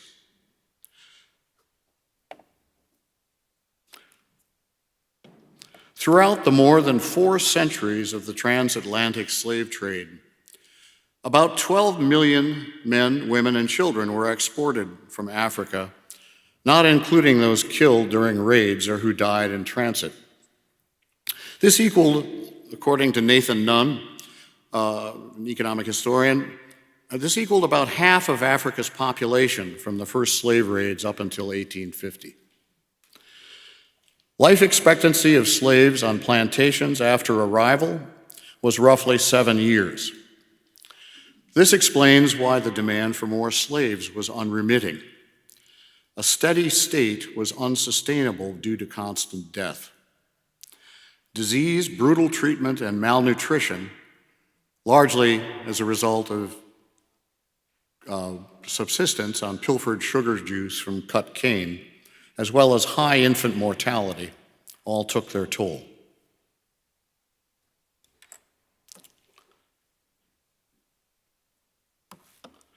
Conditions in the sugar cane mills were also brutal. On Barbados, planters divided lands into equal portions of 10 acres and staggered planting and harvesting to guarantee a steady flow of perishable cane to the mills. Harvests between January and May required constant cutting, grinding, pressing to extract juice, boiling and potting into conical containers from which molasses drained, leaving crystalline sugar. Molasses was further distilled to produce rum. A famous passage from Matheson noted, "Those who fed the mill were liable, especially when tired or half asleep, to have their fingers caught between the rollers. A hatchet was kept in readiness to sever the arm, which in such cases was always drawn in, and this no doubt explains the number of amputee maimed watchmen." While sugar milling technology somewhat resembles and may have originated from mimicry of olive presses, the demonic conditions in sugar mills more closely resembled the harvesting of whale oil recorded in the same period by Herman Melville. On Ahab's Pequod, whale oil was extracted from the strips of blubber cut from the bloody hanging whale carcasses by whaler crews, then boiled in cauldrons. The skin cracklings or fritters of the whale were burned to heat and render the stinking blubber into oil, just as husks of sugar cane were used to feed the intense fires, boiling and condensing its juice. Today, it's surprising how much remains the same. As we discussed briefly this morning, while slavery may be gone in principle, modern sugarcane workers are still often treated like slaves. In a series on the sugar industry in Maharashtra state, which was mentioned this morning, the New York Times last year found that Coca-Cola and Pepsi both profit from a system that exploits young women by pushing them into illegal marriages, forced hysterectomies, and financial insecurity. Couples work cutting cane, receive advances leading to indebtedness, and pay fees for missing work, deepening this indebtedness. Their condition is defined by the UN Labor Agency as forced labor, amounting to a form of modern slavery. In an updated 2025 report, the New York Times noted that a recent ruling in Bombay High Court had finally addressed some of these issues. Neither Pepsi nor Coca-Cola offered comment. Next, briefly, a note on the factor of production land. The land needed to produce sugarcane in the colonial period led to large swaths of deforestation from Java in the east to Brazil and the Caribbean in the west. Like other plantation crops, such as modern palm oil, cane sugar requires land clearing. Once planted with cane, stands are heavy users of water and soil nutrients, which are poorly resupplied as plant residues are removed for use as fuel or burned. This has led to steady degradation of the land base, as suggested by recent studies of soil core samples in modern Hispaniola.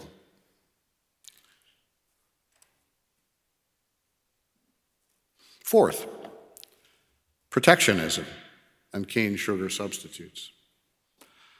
Protection from foreign competition is often a response to price instability.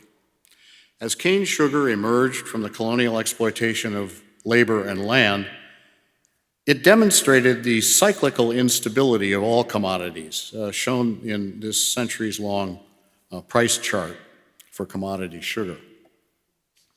This chart shows clearly that commodity markets, as Benoit Mandelbrot wrote, often misbehave. When commodity markets misbehave, like an errant child, governments put them in their room. In economics, this is called protectionism. Protection is often coupled to the creation of safe havens for uncompetitive so-called infant industries, but it can also serve as an incubator for alternatives and a stimulus for the discovery of new substitutes and technology. Exemplified, as discussed in part by our friend Professor Bosema this morning, exemplified by beet sugar in the 19th century and high fructose corn syrup in the 20th. Professor Bosema colorfully describes in his excellent book, which I recommend, long but good, the development of an infant industry as it relates to sugar beets. In the 1700s, apothecaries experimenting with alternative sources of sweetness found that the beetroot was sweet. In 1747, German pharmacist and chemist Andreas Marggraf discovered that sweet tubers such as parsnips and beets could be pulverized and their sugars extracted. As Aronson and Budos explain in A Brief History, it was as if a potato could reproduce the taste of chocolate. Marggraf's talented mentee, mentioned earlier by Professor Bosema, Franz Karl Achard, a Prussian inventor and scientist, had experimented with domesticating tobacco in Europe as well as weather balloons and electricity, like Benjamin Franklin. Parenthetically, Franklin had also advocated that the colonies abandon British sugar in favor of maple syrup. Achard now turned to mechanizing a cane sugar alternative in the form of the beet sugar industrial process. By 1799, he had contrived a small sugar beet factory financed by Frederick the Great in Silesia. Three critical factors surrounded this innovation. First, sugar beets were well suited to temperate climates and the heavy clay soils of Northern Europe. Second, Napoleon's protectionist continental system of 1806 blockaded British goods to European shores, driving up internal prices. Third, after slave revolts in Haiti and unsuccessful British efforts to put them down, France lost effective control of the sugar-producing Caribbean in 1806, having already ceded control of most of North America in the Louisiana Purchase of 1803. Napoleon's trade barriers held prices inside the continental system above the levels in the external market, which was saturated with British sugar from the Caribbean. Napoleon attempted at first to process and refine alternative sugars from apples, pears, and grapes in order to compete with sugar beets. By 1811, however, the little general finally turned to sugar grown from beets. And by 1812, Achard's factory designs were being built across Europe. Now converted from grapes, better for Chambertin, and other fruits to processed sugar beets, Napoleon ordered hundreds of students recruited for sugar beet academies. Yet his dream of beet-based self-sufficiency was swallowed up by the Russian winter of 1812 and the ultimate defeat at Waterloo in 1815. It was not until late in the 19th and early 20th century that beet sugar regained its footing, resulting largely from what Bosema calls, quote, a chain reaction of protectionist measures. In 1854, only 11% of world sugar came from beets. By 1899, it had risen to 65%, driven especially by major expansion of beet planting in Ukraine. Balkanization has been a persistent feature of the international sugar market, frustrating efforts at price stabilization. As Professor Bosema again observed, countries one after another established tariff walls to protect and foster their own sugar industries. Creating price stability on their national markets led to a further shrinking of the international market, which engendered its volatility. Next, high fructose corn syrup. HFCS, as it's known, like beet sugar, became a viable alternative to cane sugar largely due to protectionism, which encouraged technical innovation. In 1965, two Japanese scientists converted glucose from cornstarch into a fructose concentrate, ranging from 42 to 55% concentration, to produce HFCS. To make it, corn is milled to make a starch, and enzymes are used to convert it to high fructose corn syrup. HFCS 42, as it's known, is used mainly for processed foods, such as sweetened breakfast cereals, and HFCS 55 for sweetened beverages like Coca-Cola. While often targeted as particularly harmful to human health, HFCS appears to be similar but not identical with sucrose from a metabolic perspective.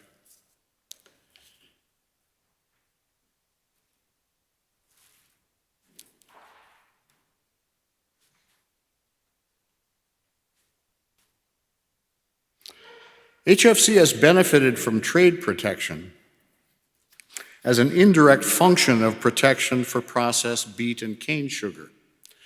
In the United States, U.S. prices for sugar were supported beginning in the New Deal programs of the 1930s, as Professor Bosema mentioned. While tariffs have been used against foreign sugar in the U.S. since 1789, the New Deal legislation established quotas on imports from abroad to reduce supply in the domestic market and raise prices. This policy has been tinkered with, but over the past 90 years, the basic policy has been to limit imports to support domestic prices above world market levels, not unlike Napoleon's more short-lived continental system. The Sweetener Users Association reports that in 2024, U.S. consumers paid an average of 51.7 cents per pound for domestic sugar, nearly double the 26-cent world price. This differential allows HFCS to compete successfully under the umbrella of high domestic cane and beet prices, aided by subsidies to corn, which increase its relative supply and lower its price as an input to high fructose corn syrup. In summary, the economics of both beet sugar and high fructose corn syrup as substitutes for cane sugar have been tied directly to protectionist measures in the world market, which on balance contributed greater instability and volatility to prices. The misbehavior of processed sugar markets, in short, is an example of human design to promote economic order through trade protection, leading instead to greater disorder.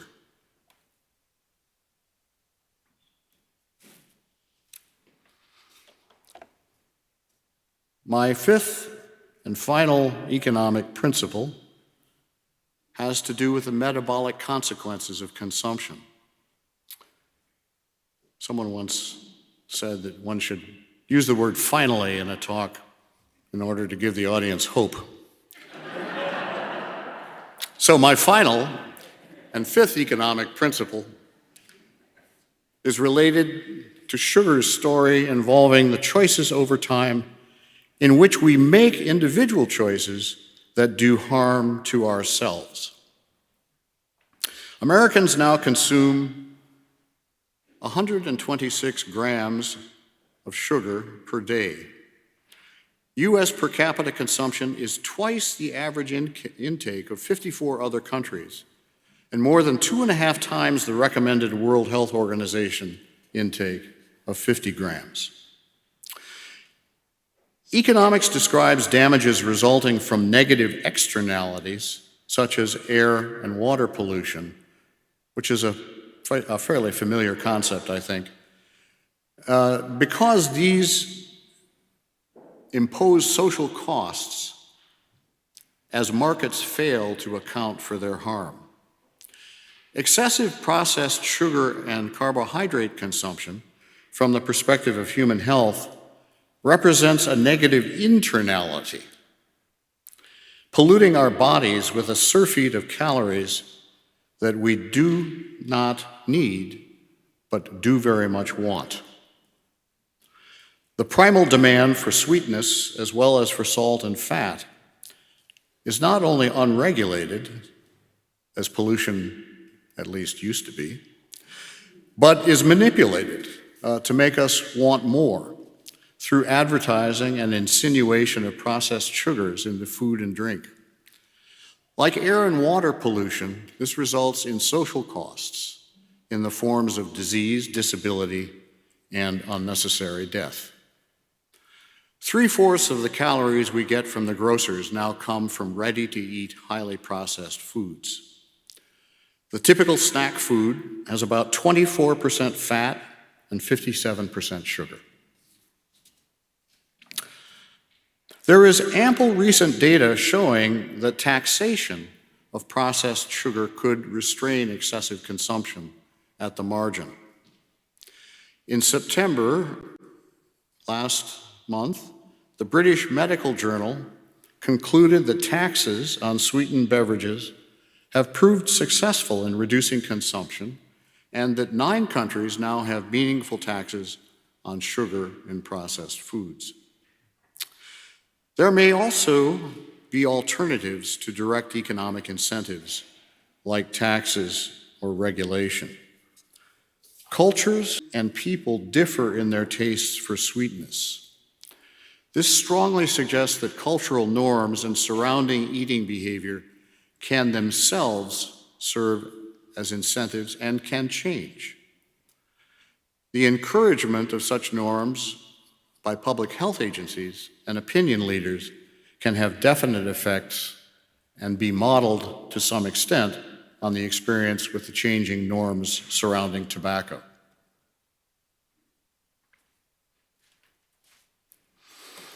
This discussion has then examined 5 economic principles that explain the role of processed sugar as a commodity.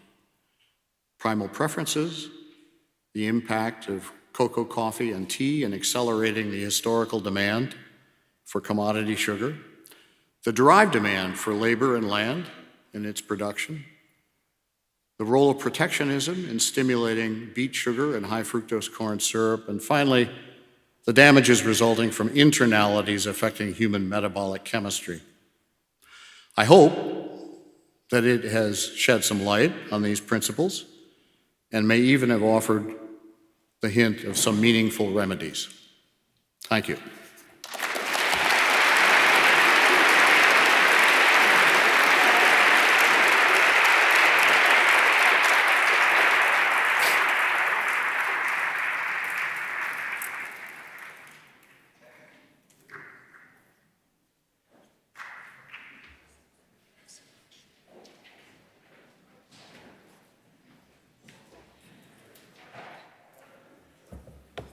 All right, we've reached our last speaker. It's my pleasure to invite to the podium Janie Franson, who is a professor of biochemistry and molecular biology, to introduce our last speaker.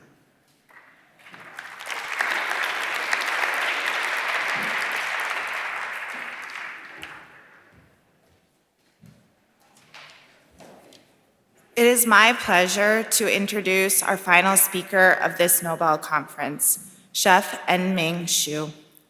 She is a world champion pastry chef, perfecter of butter cake, and co-founder of SIP, Extraordinary Drinking Chocolate. Like our Gustavus students, Chef En-Ming's professional journey started with a liberal arts education. She earned a bachelor's degree in studio art from Skidmore College before pursuing professional pastry training at the Culinary Institute of America. Chef En-Ming credits the design and presentation of her desserts and her ability to pivot into the business world to her undergraduate education. Chef En-Ming is part artist, part scientist, experimenting with sugar and pushing it to the limits of what is possible in her culinary creations. Chef En-Ming has earned several awards, including the Emeretti World Pastry Team Championship Pastry Chef of the Year Award in 2010, one of the highest honors in the pastry world. She was the team captain of the first and only US pastry team to capture the gold medal at the Coupe du Monde de la Pâtisserie Pastry World Cup in Lyon, France. We are excited to have Chef En-Ming here to talk about a pastry chef's relationship with the science and ethics of sugar. Please help me in welcoming Chef En-Ming to the stage. I think we're in for a sweet treat.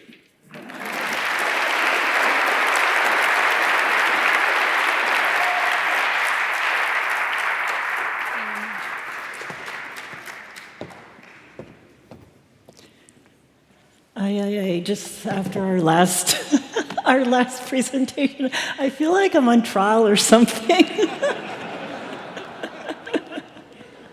Okay, well, I'll give it a shot. So first, sorry, I've lost my voice, of course. But I'll get through this here, and hopefully not too bad. But first, thank you, Janie, for that wonderful introduction. And thank you also to Gustavus for inviting me to join this very special conference, and also for the hospitality. And a special thanks to my wonderful student liaisons. That's Margot, and hiding is Lauren. But Margot was really instrumental. You know, these techie little kid pros are so good. She made my slideshow for me, so couldn't do without that. All right, so I think we are on the wrong slide. Okay, that sneak peek, forget you saw that. Okay, so let me just, sorry, I have to set up 2 screens here. And hopefully I get this right. Okay, so we've just had 2 days of the most incredible discussions about sugar, cultural significance, the science behind sugar, the bitterness of sugar, sugar on our cells, sugar addiction, liquid sugar's effect on our health. You know, so many things that we really haven't thought too much about, but maybe heard a little bit about. But what have we not discussed in 2 days? Not one person. Okay, so Phil mentioned the donut a couple of times. We haven't talked about the pleasures of eating sugar. So, this is my world. And I would love to switch gears and bring you into what I do every day. So, sorry, let's pretend that we're going to take a break.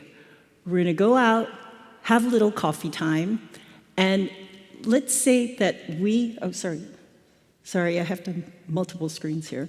Okay, so we're going to see in front of us A lemon break, for example. Beautiful display. The room smells sweet. It smells like fruit. You see glistening sugar, lemon bars, maybe lemon cake, some lemon candies, lemonade. How does this make you feel? Are you excited? Do you feel your mouth watering? Is this something that perks you up, or it's a fruit confection break? These are all sweets made out of fruits. What does this say about us and our interest and our desires to eat sweets?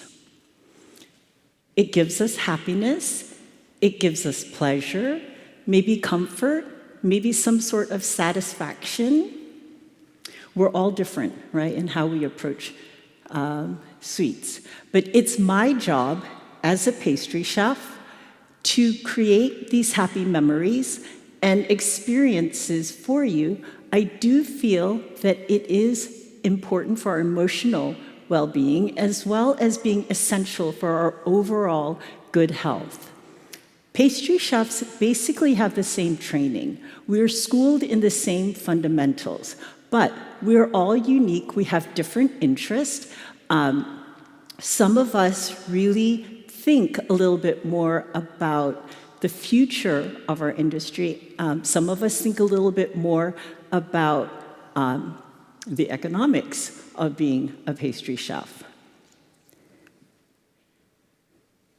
So while it's true that I bring pleasures and delights to you, I'm often challenged by this one question.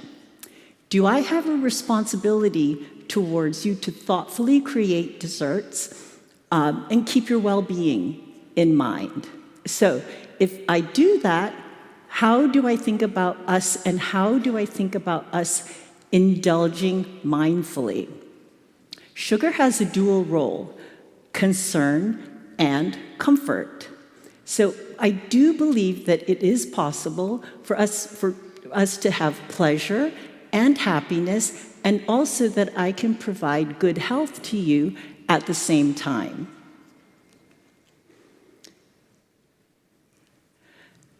Sugar is one of the most important ingredients in what I do. I always have core ingredients, so sugar, butter, flour, eggs. Sugar is my workhorse ingredient.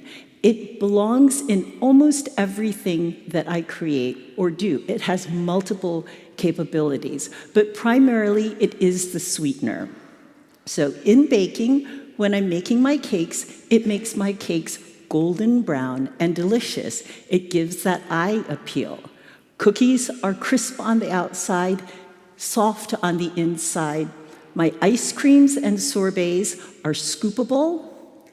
My desserts are moist and tender, and it keeps my food fresh for longer. So it works on preserving fruits and vegetables and keeps those at room temperature all day if I use it properly. But it gives me enhanced color and balances the flavors in everything that I make. So in artistic work, so this is a photo of the USA sugar sculpture, which was part of my team's presentation at the Coupe du Monde. This was created by my partner and my good friend Ewald Notter. So he's a sugar artist. If I take sugar, make a syrup out of it, add acid, maybe some glucose, and we've talked a lot about glucose. If I add acid, cream of tartar, or something acidic to it, add some color, I'm going to be able to create these types of artistic presentations. They are all 100% sugar. They've been manipulated, and this is because I understand how sugar behaves as an artist's medium. But I can blow air into it like a glass blower would, or I can pour it out into a big sheet of glass and create a shiny, clear base.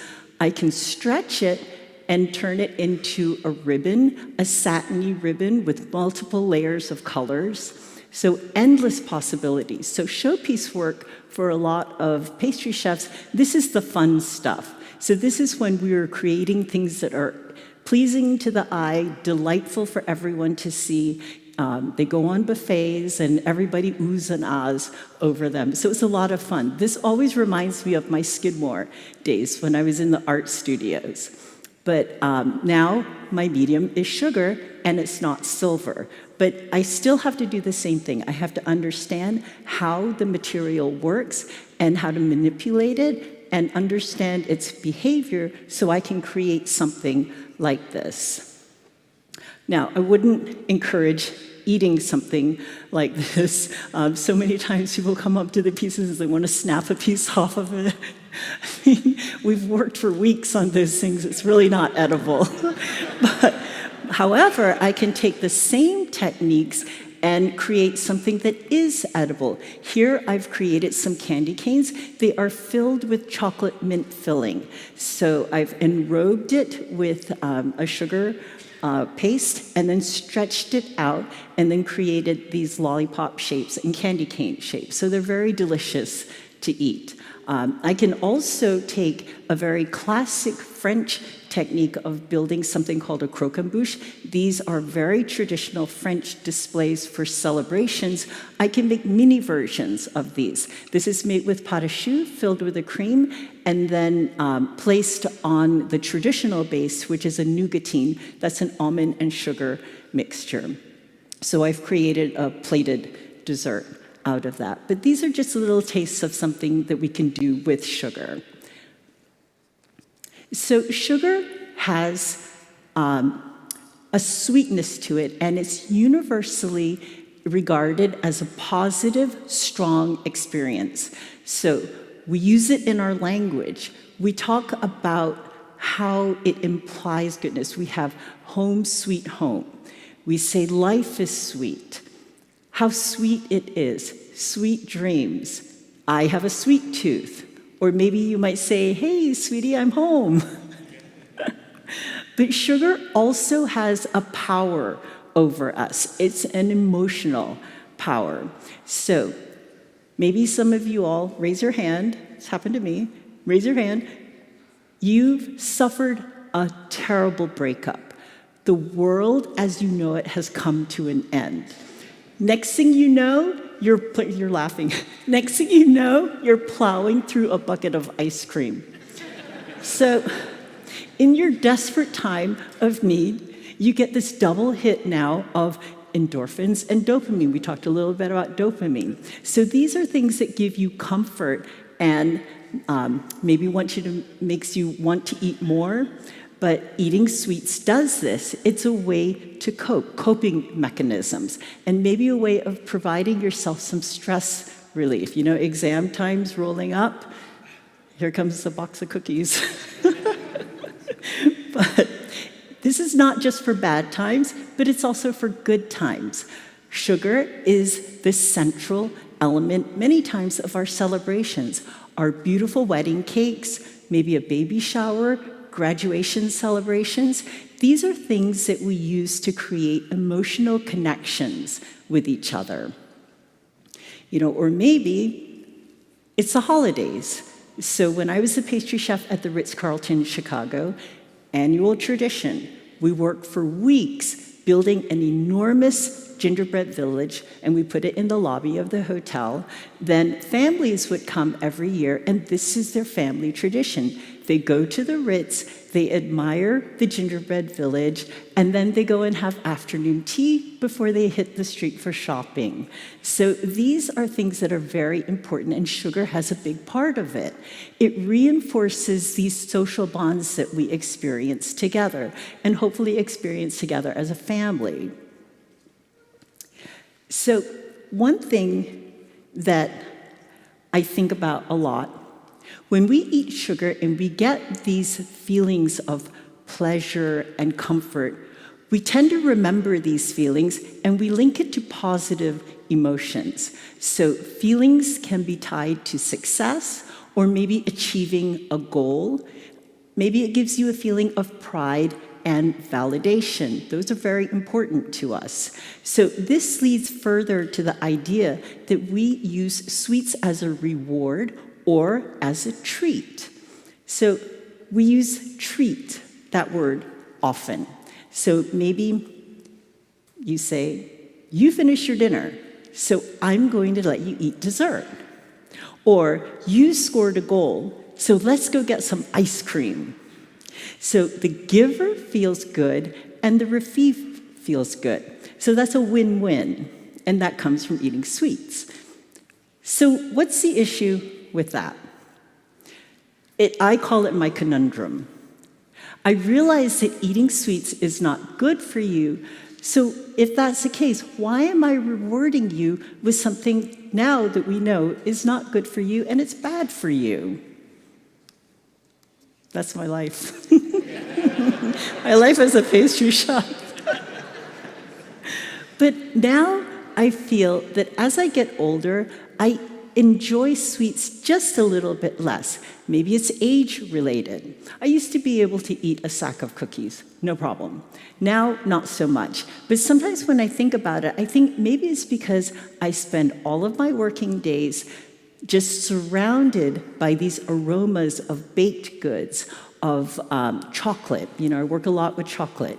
I smell it all the time. It's on me. I smell vanilla all the time. You would never think that, you know, I smell like vanilla. I can't deal with this.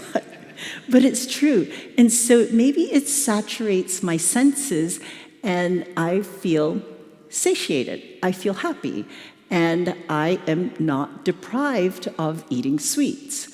So this is good for me because now I'm reducing my sugar intake. So we know that that's healthy. So I would like to do this for my guests. And I'd like to do it in a way so you can enjoy your desserts and not feel like you're restricted or deprived. So for me, that's the worst feeling to have. Negative feelings where a dessert experience was unsatisfactory. You know, that never works. So these things are important to me. Here's a good example. One of the classes that I used to teach a lot was preserving fruits. So in a classic recipe, you're going to take equal parts sugar and fruit. So you'll see 1 pound of sugar, 1 pound of fruit. Never fails. A student is going to come to me and say, "Chef, can I cut the sugar in my recipe?" You know, they're really horrified by the amount of sugar that's going into this recipe. So I say, "Sure, go ahead. Make a recipe with 50% of the sugar." So I know that when I use the proper amount of sugar, I'm going to let sugar do its job. Sugar in preserves the color, it preserves the flavor, it preserves the fruit, and allows me to store that fruit at room temperature for a year.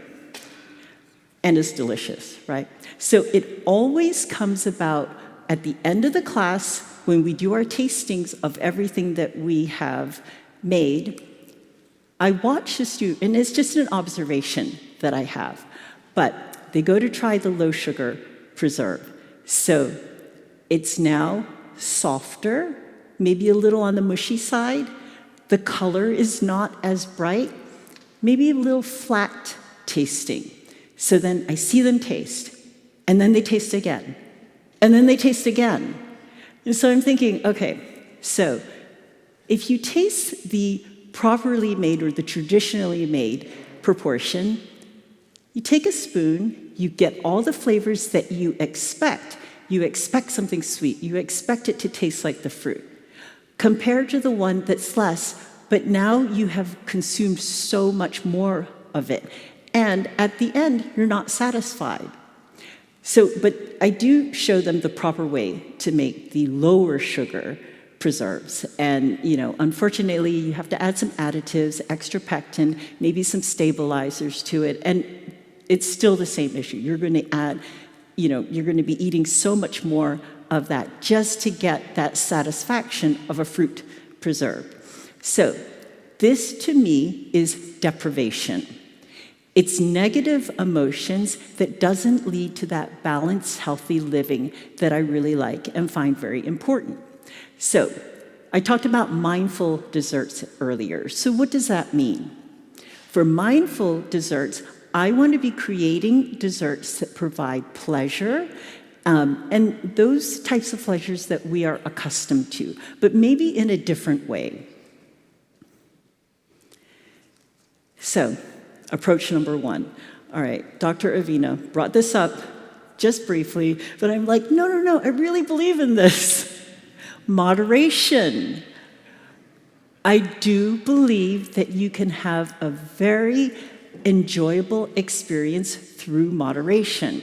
So many times I'll make buffets like this, miniature French pastries, or what I call petit gâteaux, mini desserts. These are little compact versions of a larger dessert. So small desserts on a heavy, large plate gives you a perceived value and maybe a feeling of quality, richness, indulgence. So also, and this is based mostly on my experience, where I'm in luxury properties and a little bit more attention is to put on the quality of the desserts.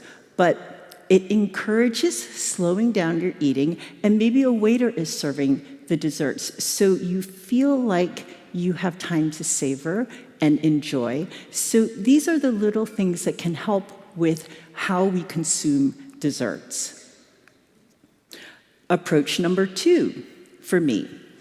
So this is the idea of taking savory ingredients or ingredients that are not expected as a dessert ingredient and building a dessert out of this. This is an example of a truffle ice cream, black truffle ice cream, that's cooked with, or that's served with a sautéed pear and a port wine reduction with little pieces of black truffle on it. So I recently had a really nice experience. I judged a competition, and there was a team from Canada in the competition. It was a dessert competition.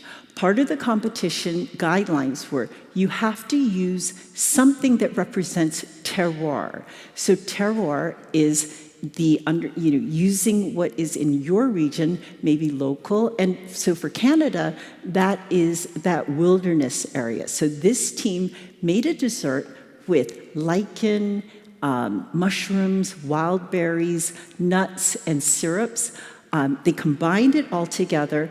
The appearance of it was like a forest. So it was served on a piece of wood, a little, a crosscut of wood, and they smoked some sweetgrass. So that area is very known for sweetgrass. They smoked it, and so we had those aromas and the visuals of interest, texture, and it made me curious. So I wasn't focusing so much on, oh, this is a dessert that's not very sweet, but I was intrigued by everything around that dessert, which made the dessert unique and special.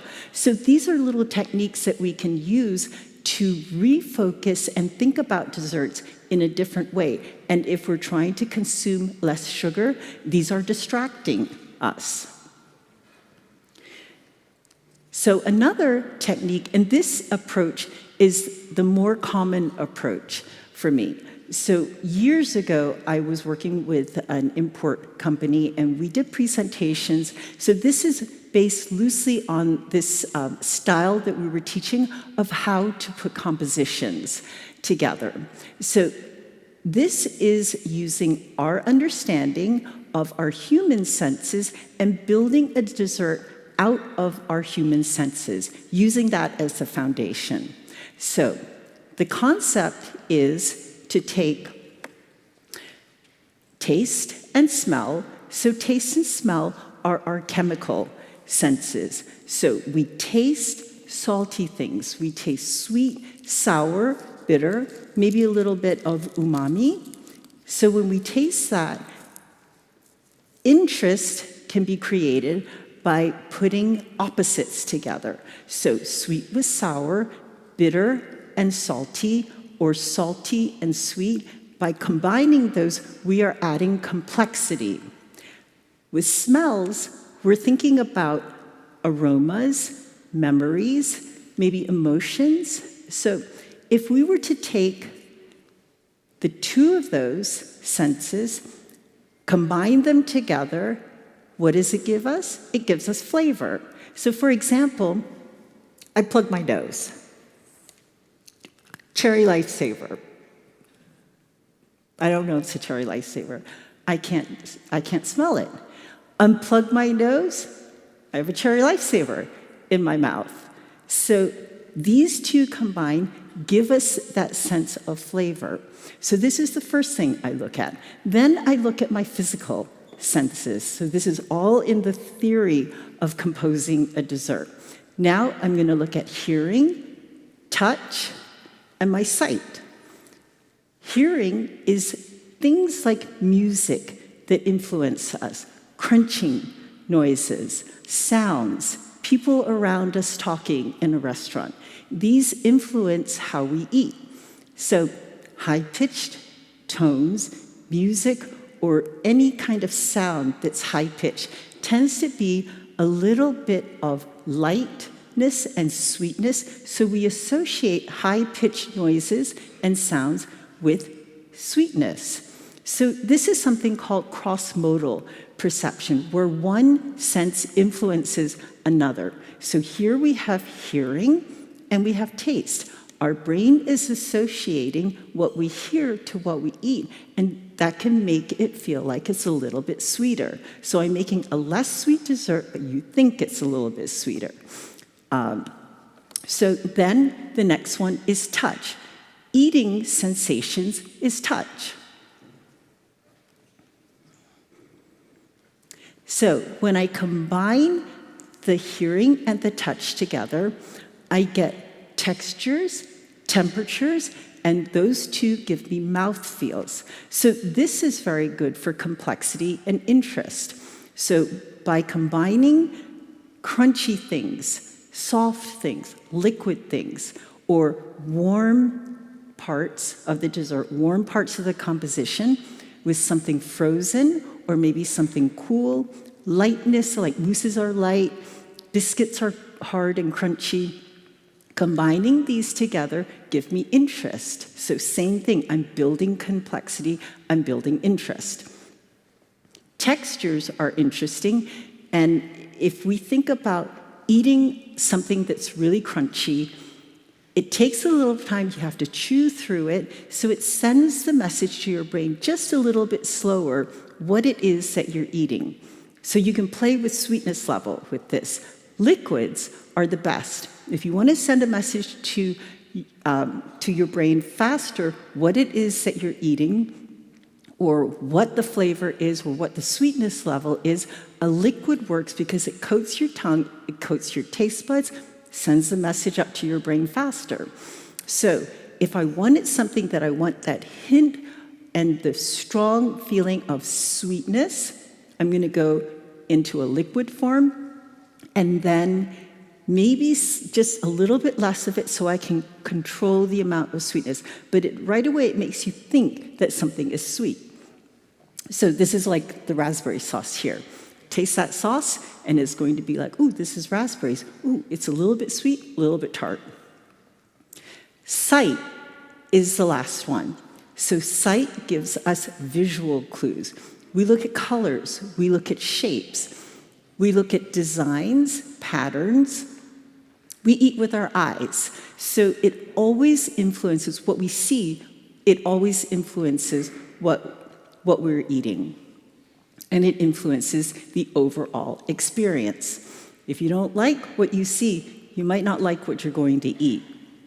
So we think a lot about that.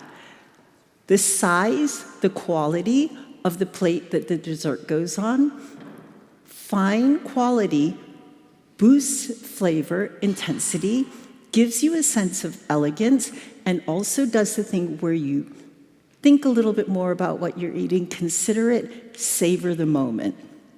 It comes back to the whole concept of treating yourself. You're going to treat yourself to a nice dessert. Here's another example of a cross-modal perception. This is between sight and taste. we associate round plates with sweetness. So now we're going to put this nice caramelized apple dessert, and that's a pulled sugar apple, and it's filled with some sorbet. We're going to take this dessert and on the round plate, fine china is going to make you feel like the dessert is more vibrant, a little bit more contrast between the white plate and the darker colors of the dessert, but it looks sweeter. So, and this is not a sweet dessert. You're sweetening with your eyes and not with your taste buds. So this is another way to look at how can we add sweetness to our desserts. So in this effort of creating a better for you dessert, I have a strategy. So that strategy has to fit into the menu design. So I don't work by myself on a menu. I am working with a team of chefs. So everything has to match. So I can't be like far out there thinking about all these weird things and it doesn't match the rest of the meals. We've had that experience so many times and it just doesn't work. But I can really think hard on how I build my desserts by thinking this whole census process and building in a way that is considered in a kitchen reversed. So usually we might say, oh, I love this plate. I'm going to make a dessert on this plate. No, now I'm going to go backwards. I'm going to focus on the flavors. For me, flavors are always going to be the most important.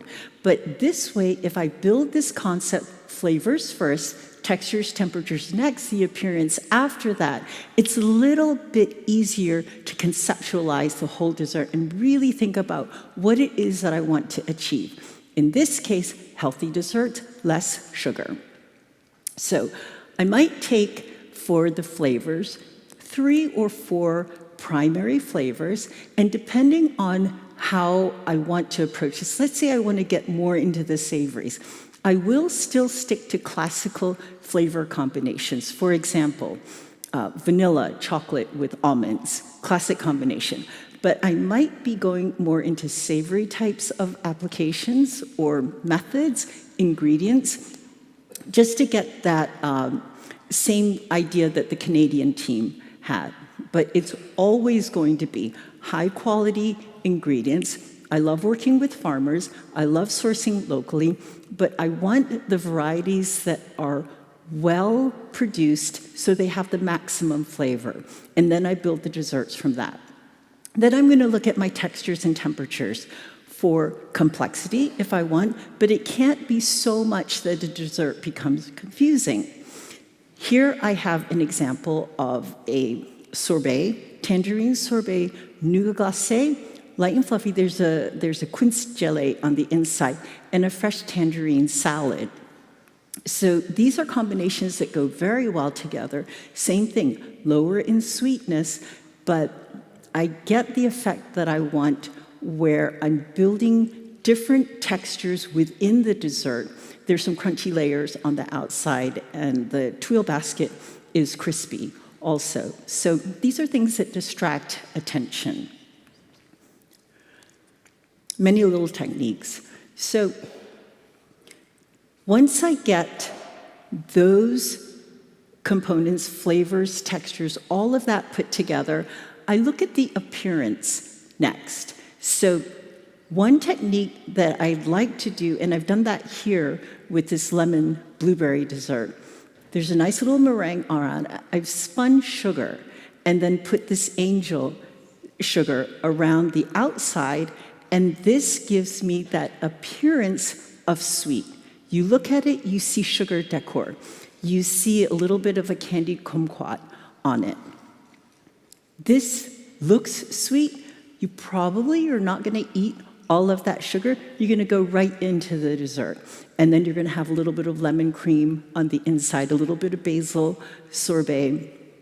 But this is another way of controlling how we use sugar, and then just kind of fooling and using your eyes to change the way you see or appreciate a dessert.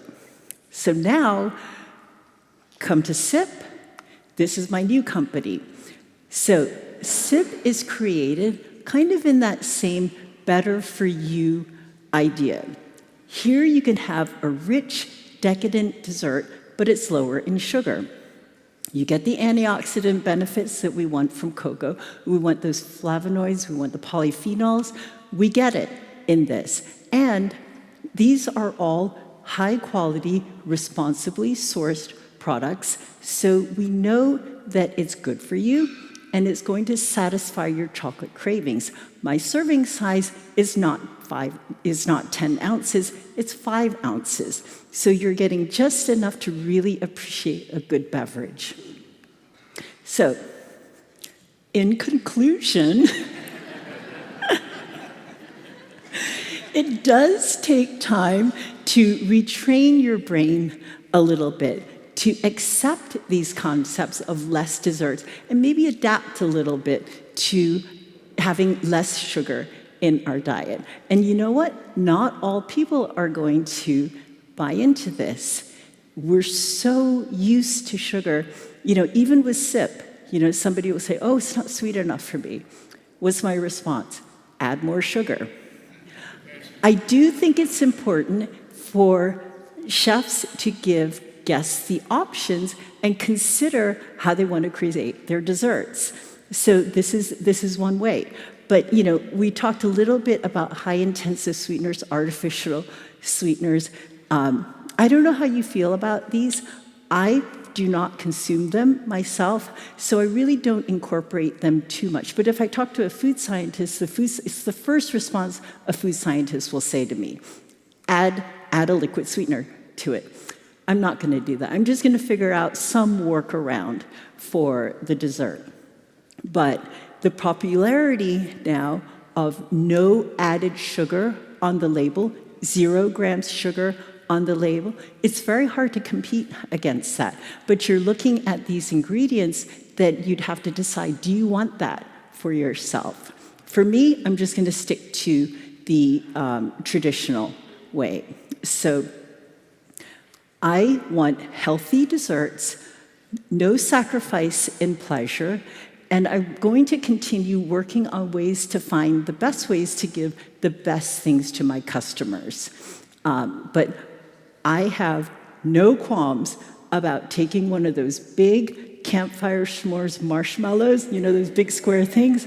I'm going to toast that thing up. Normally, my SIP is just on its own. I just drink it on its own. But I have no problem dropping one of those big toasted marshmallows right on top of my SIP and enjoying my SIP. Why? Because I love it, and it makes me feel really good. So I've treated myself. But thank you all for listening, and enjoy the rest of the program.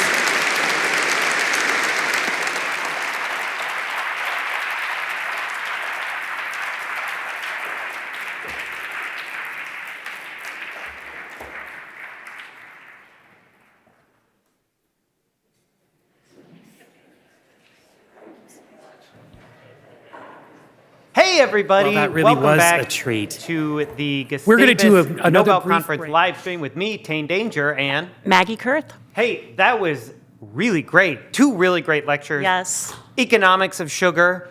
Super Fascinating. interesting. Yeah. And then pastry chef, which I know I have been building up this entire conference. You have.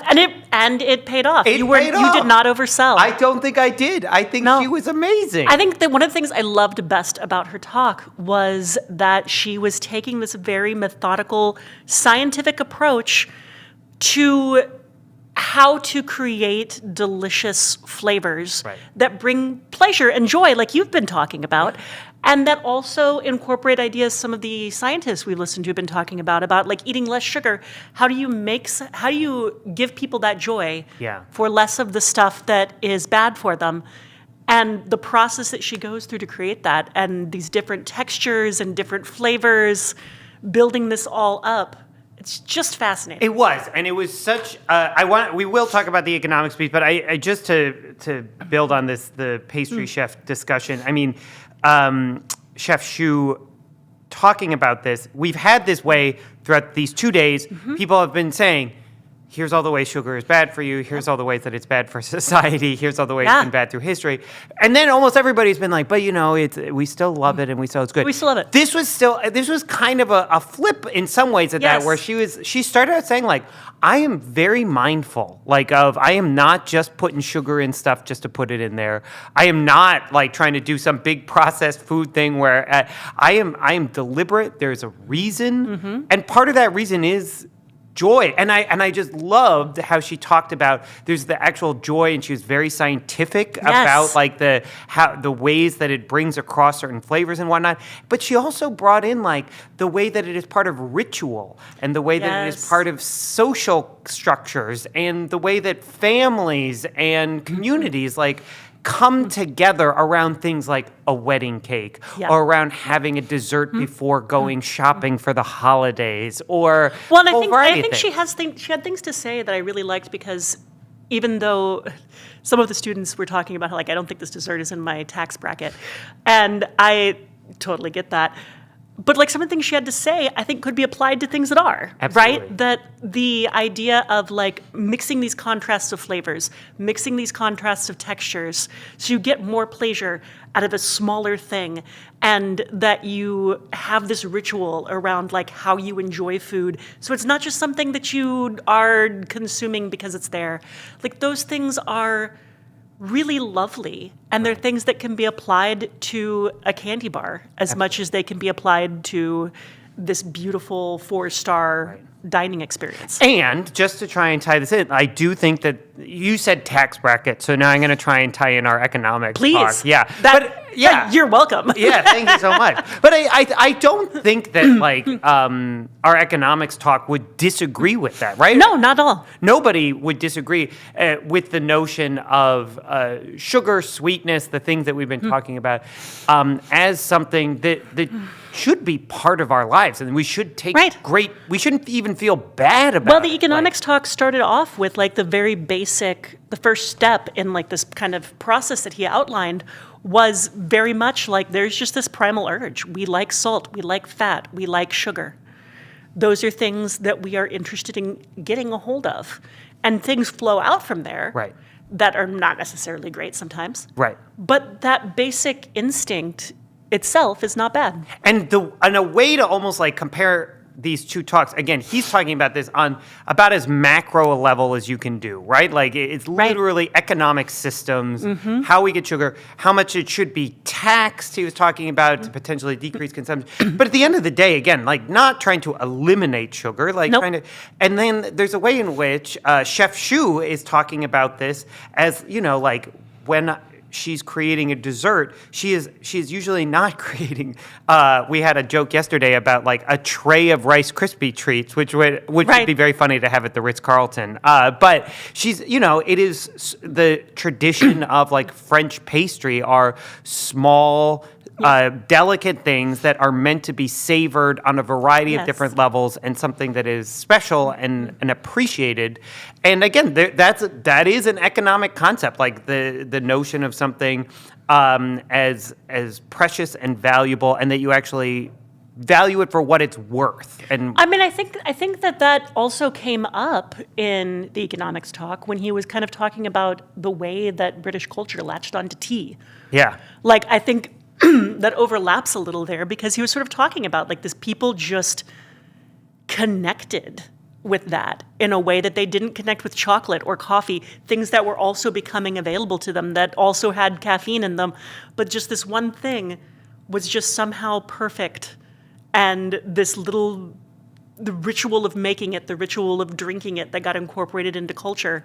Like, I think that's really interesting. It is. And it is then this interesting question because, and again, if we had time, and maybe this will come up in the discussion that happens here, of the ways that like economic systems have, like that's a great example, but like shaped what we even think of as like a French pastry, right? Like there is all kinds of economic reasons that that type of baking and patisserie like formed in that part of the world at that time. Well, I mean, and we kind of go back to our talks earlier today. A lot of that is because they had Haiti. Yeah. Right? Yeah. They were growing that sugar cane, and those, absentee landlord planters were getting that sugar from the slave trade in Haiti. Right. And so we take all of that, and then it's interesting to think about, okay, with where we are right now in 2025, and the ways that sugar is part of our lives, like how will that, when there is a Nobel conference 100 years from now and they're looking back at sort of the ways that economics and culture and whatnot came together for what we valued and we appreciated, like whether that's like on our plates or like when we are with each other, like how will we think about that? And it's very difficult to kind of pull ourselves up and look it's interesting. at it, but it's an interesting way to kind of think about what they presented. It very much is. I wonder what they will think in the future about our relationship with corn. Yeah, right. Because there was a way in which, like the amount of corn and all the ways that we are using corn and all kinds of corn syrups and and not even sugaring food, but just like corn and other products, corn and plastics, like everything.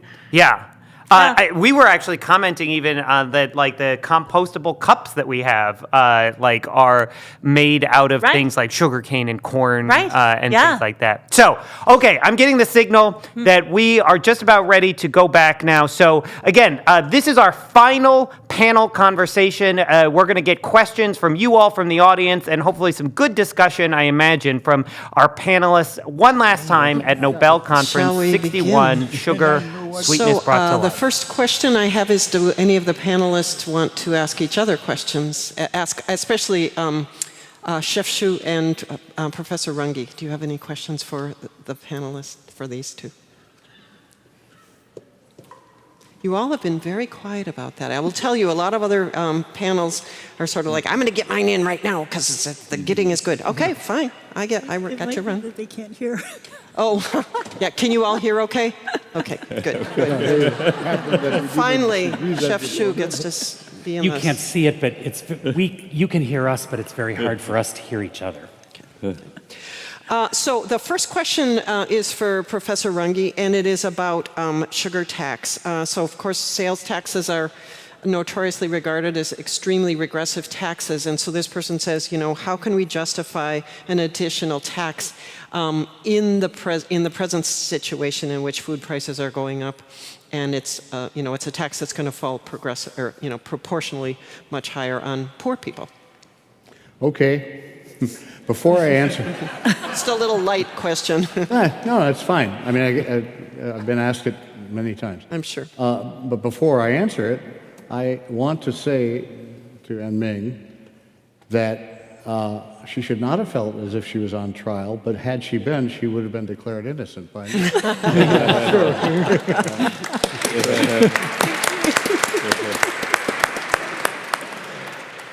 Okay, regressive taxes. So, well, first of all, I'll say this. The burdens of excessive consumption of sugar, and they are manifold, but let's just stick to obesity and diabetes, that's enough, are disproportionately borne by people at the lower end of the income stratum. And the fact that taxes on sugar would be regressive is true. And it is true because, in part, people at the lower end of the income stratum consume a basket of groceries that is disproportionately composed of highly processed foods. And when you put those two things together, what it suggests is that the tax, while regressive, is also responsive to the health burdens that are borne disproportionately by people in that state of affairs. I don't think that we should imagine that taxes on sugar or sweetened sugar beverages, which I have advocated both here and elsewhere, are going to be a solution to this problem. I think that they might be one arrow in a quiver, but that there are many more things that we need to do to think through the issues. And although I had to be brief at the end of my talk, I mentioned something that I think is actually much more important than it appears, and that is shifting norms and expectations of behavior in the direction of more moderation in the consumption of sugar. And although people may think that that's sort of a soft response to a hard problem, the experience with tobacco and cigarettes and smoking would suggest otherwise. The norms relating to the consumption of tobacco have shifted dramatically. When I was an undergraduate at the University of North Carolina, and not just because it was North Carolina, when class was over, the floor would be littered with cigarette butts, produced both by students and faculty. And it's unthinkable today to imagine, you know, that state of affairs would pertain. But I remind my class, because they're too young now to remember, that Minnesota passed legislation called the Minnesota Clean Air Act. Indoor Air Act. The embodiment in that legislation of the shift in norms with respect to smoking indoors has dramatically changed the nature of our experience in buildings over a period of about 25 years or so. So I think that these types of changes in expectations and norms may be much more significant in the long run than taxes. Can I just make a comment about that? I agree with you, but I feel like it makes me think of an alternative change we need to consider, or alternative difference between what's happening with sugar and what's happened with tobacco. And that is, I think a lot of the policies that were put in place that we've seen happen over, of almost more than a 50-year span to get to the point where people were, cutting back on the use of tobacco products, or smoking at least, that was born out of a bunch of different policy changes that were put in place, limits on advertising, taxes, like you suggested, public health campaigns, all that were done and rolled out at various times. And I think a lot of those efforts helped stop people from picking up the habit of smoking. I'm not quite sure how effective they were in causing people to quit smoking, but they did prevent a generation from starting to smoke. So my question to the panel, to everyone, is when we compare this to sugar, we have to keep in mind that, kids start smoking cigarettes when they're 13, 14, 15 years old, right? That's when they get exposed. We're seeing babies born basically drinking sugar. There's, pediatricians that have to tell parents, do not put Coca-Cola in a baby bottle. So we're having children exposed to sugar essentially the minute they're born. And I guess my question is, I don't know if we can draw such a tight correlation between what happened with tobacco and what hopefully will happen with sugar for those reasons. I completely agree with you. I'd cut this out of my presentation, but as you just said, the first taste that a baby mammal experiences in life is galactose in the mother's milk. And that's why I refer to it as a primal preference. I don't think the preference for cigarettes is primal at all. And so it should be treated differently. I think there are limited analogies between the two, which include the category of the possible utility of taxation. But apart from that, they certainly are different issues. Yeah, so regarding the tax, there is a study published in British Medical Journal, I think 10 years ago, showing that poor communities, poor individuals actually benefit more from the soda tax in terms of reducing the sugar sweetened beverage consumption. This study was conducted in Mexico when they implemented the soda tax nationwide, and then look at low-income communities versus high-income communities. So the reduction was much greater in the low-income community compared to high-income communities. So even though this, considered as kind of a punishment for poor people, but the benefit I think they got actually overweight, I mean, this potential downside. That just strengthens, strengthens the point that I was making. I don't know if that was Drewinski's work or not, but there's an economist at the University of Washington who makes a compelling point, which is that people who are working with very limited budgets, when they go to the store, want to buy foods that provide the highest ratio of calories to price. And that means that they're going to be drawn to densely processed food. And to simplify this, I call it you got $1, what do you want, Twinkies or carrots? And if we decide that we're going to tax sweetened foods, it might be appropriate to use the revenues from the tax to subsidize fruits and vegetables. Professor Bosema, did you want to comment? Yeah, we had talked a lot about taxation, but there's also a thing like regulation. So the government can also put limits on the amount of salt or sugar, whatever, in our food. And I think that's also a way to reduce the amount of sugar in our food.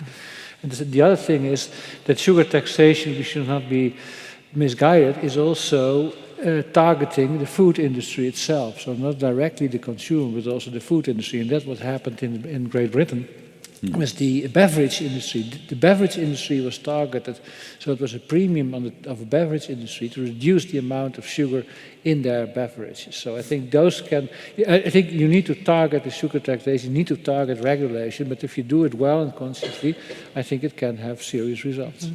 I mean, okay, I'm sorry, go ahead.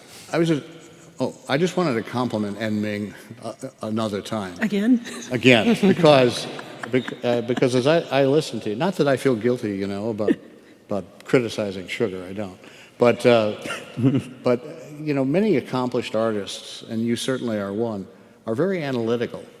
And when I listened to your talk, I was fascinated by the rigor with which you broke down the analysis of taste and pleasure and preference. I thought it was splendid. Thank you. Not splenda. Splendid.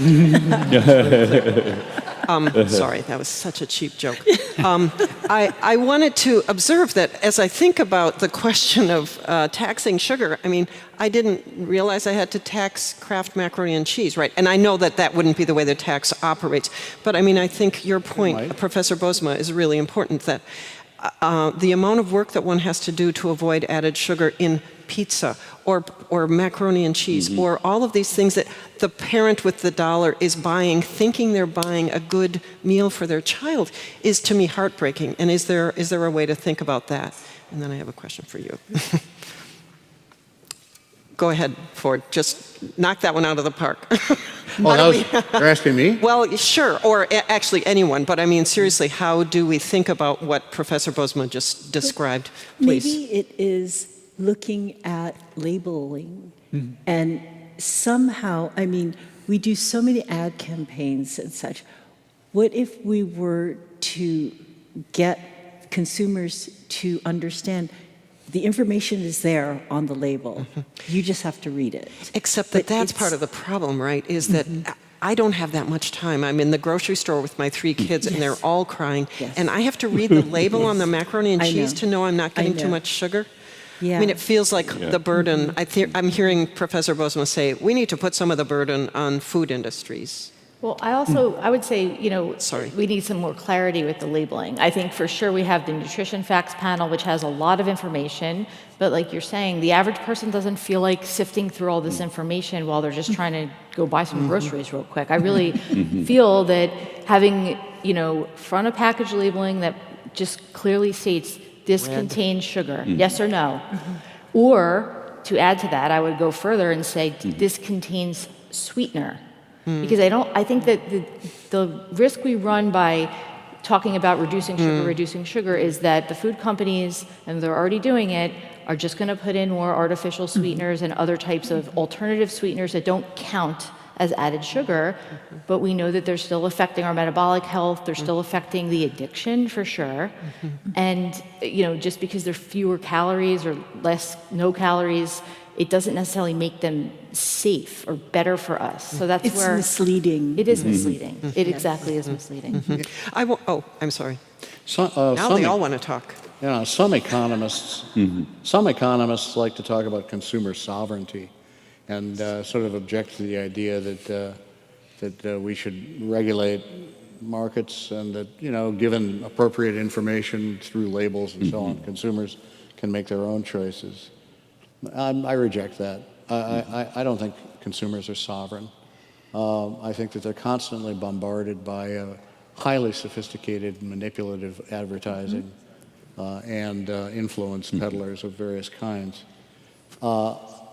In the tobacco wars, again recognizing that they're not entirely analogous, one thing that was very significant in the United States, because we're such a litigious country, is what lawyers call tort liability, meaning suits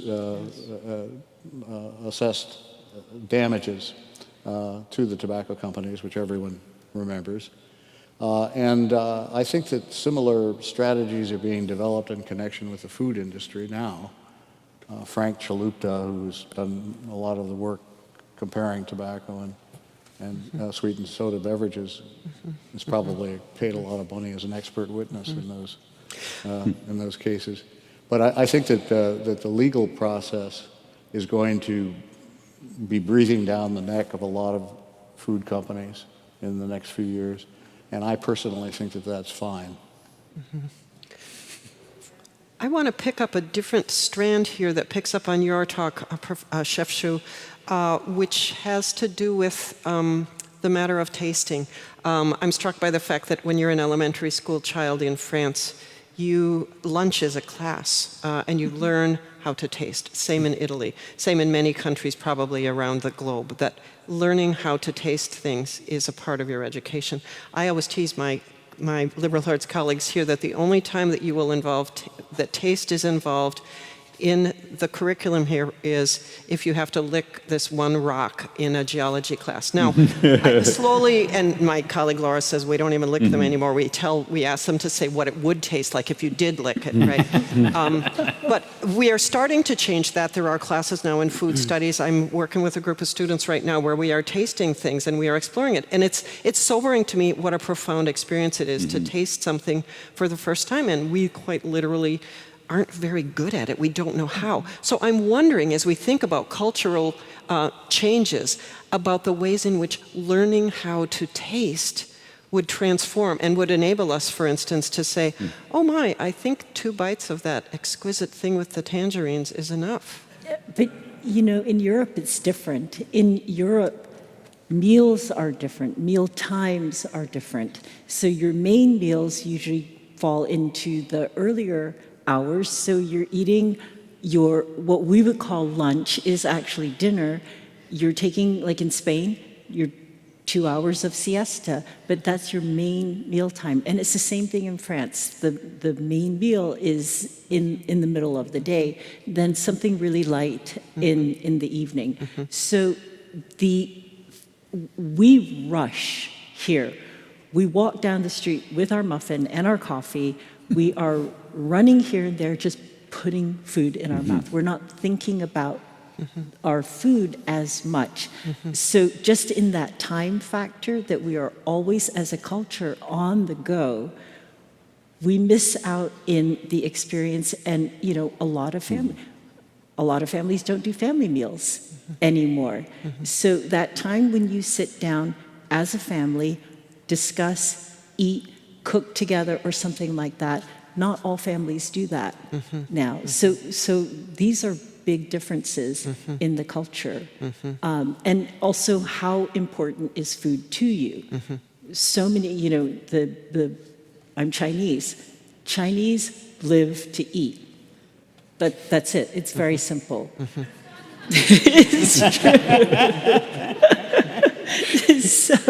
So if in a lot of America, it's just not something that people, they just want to eat because they have to.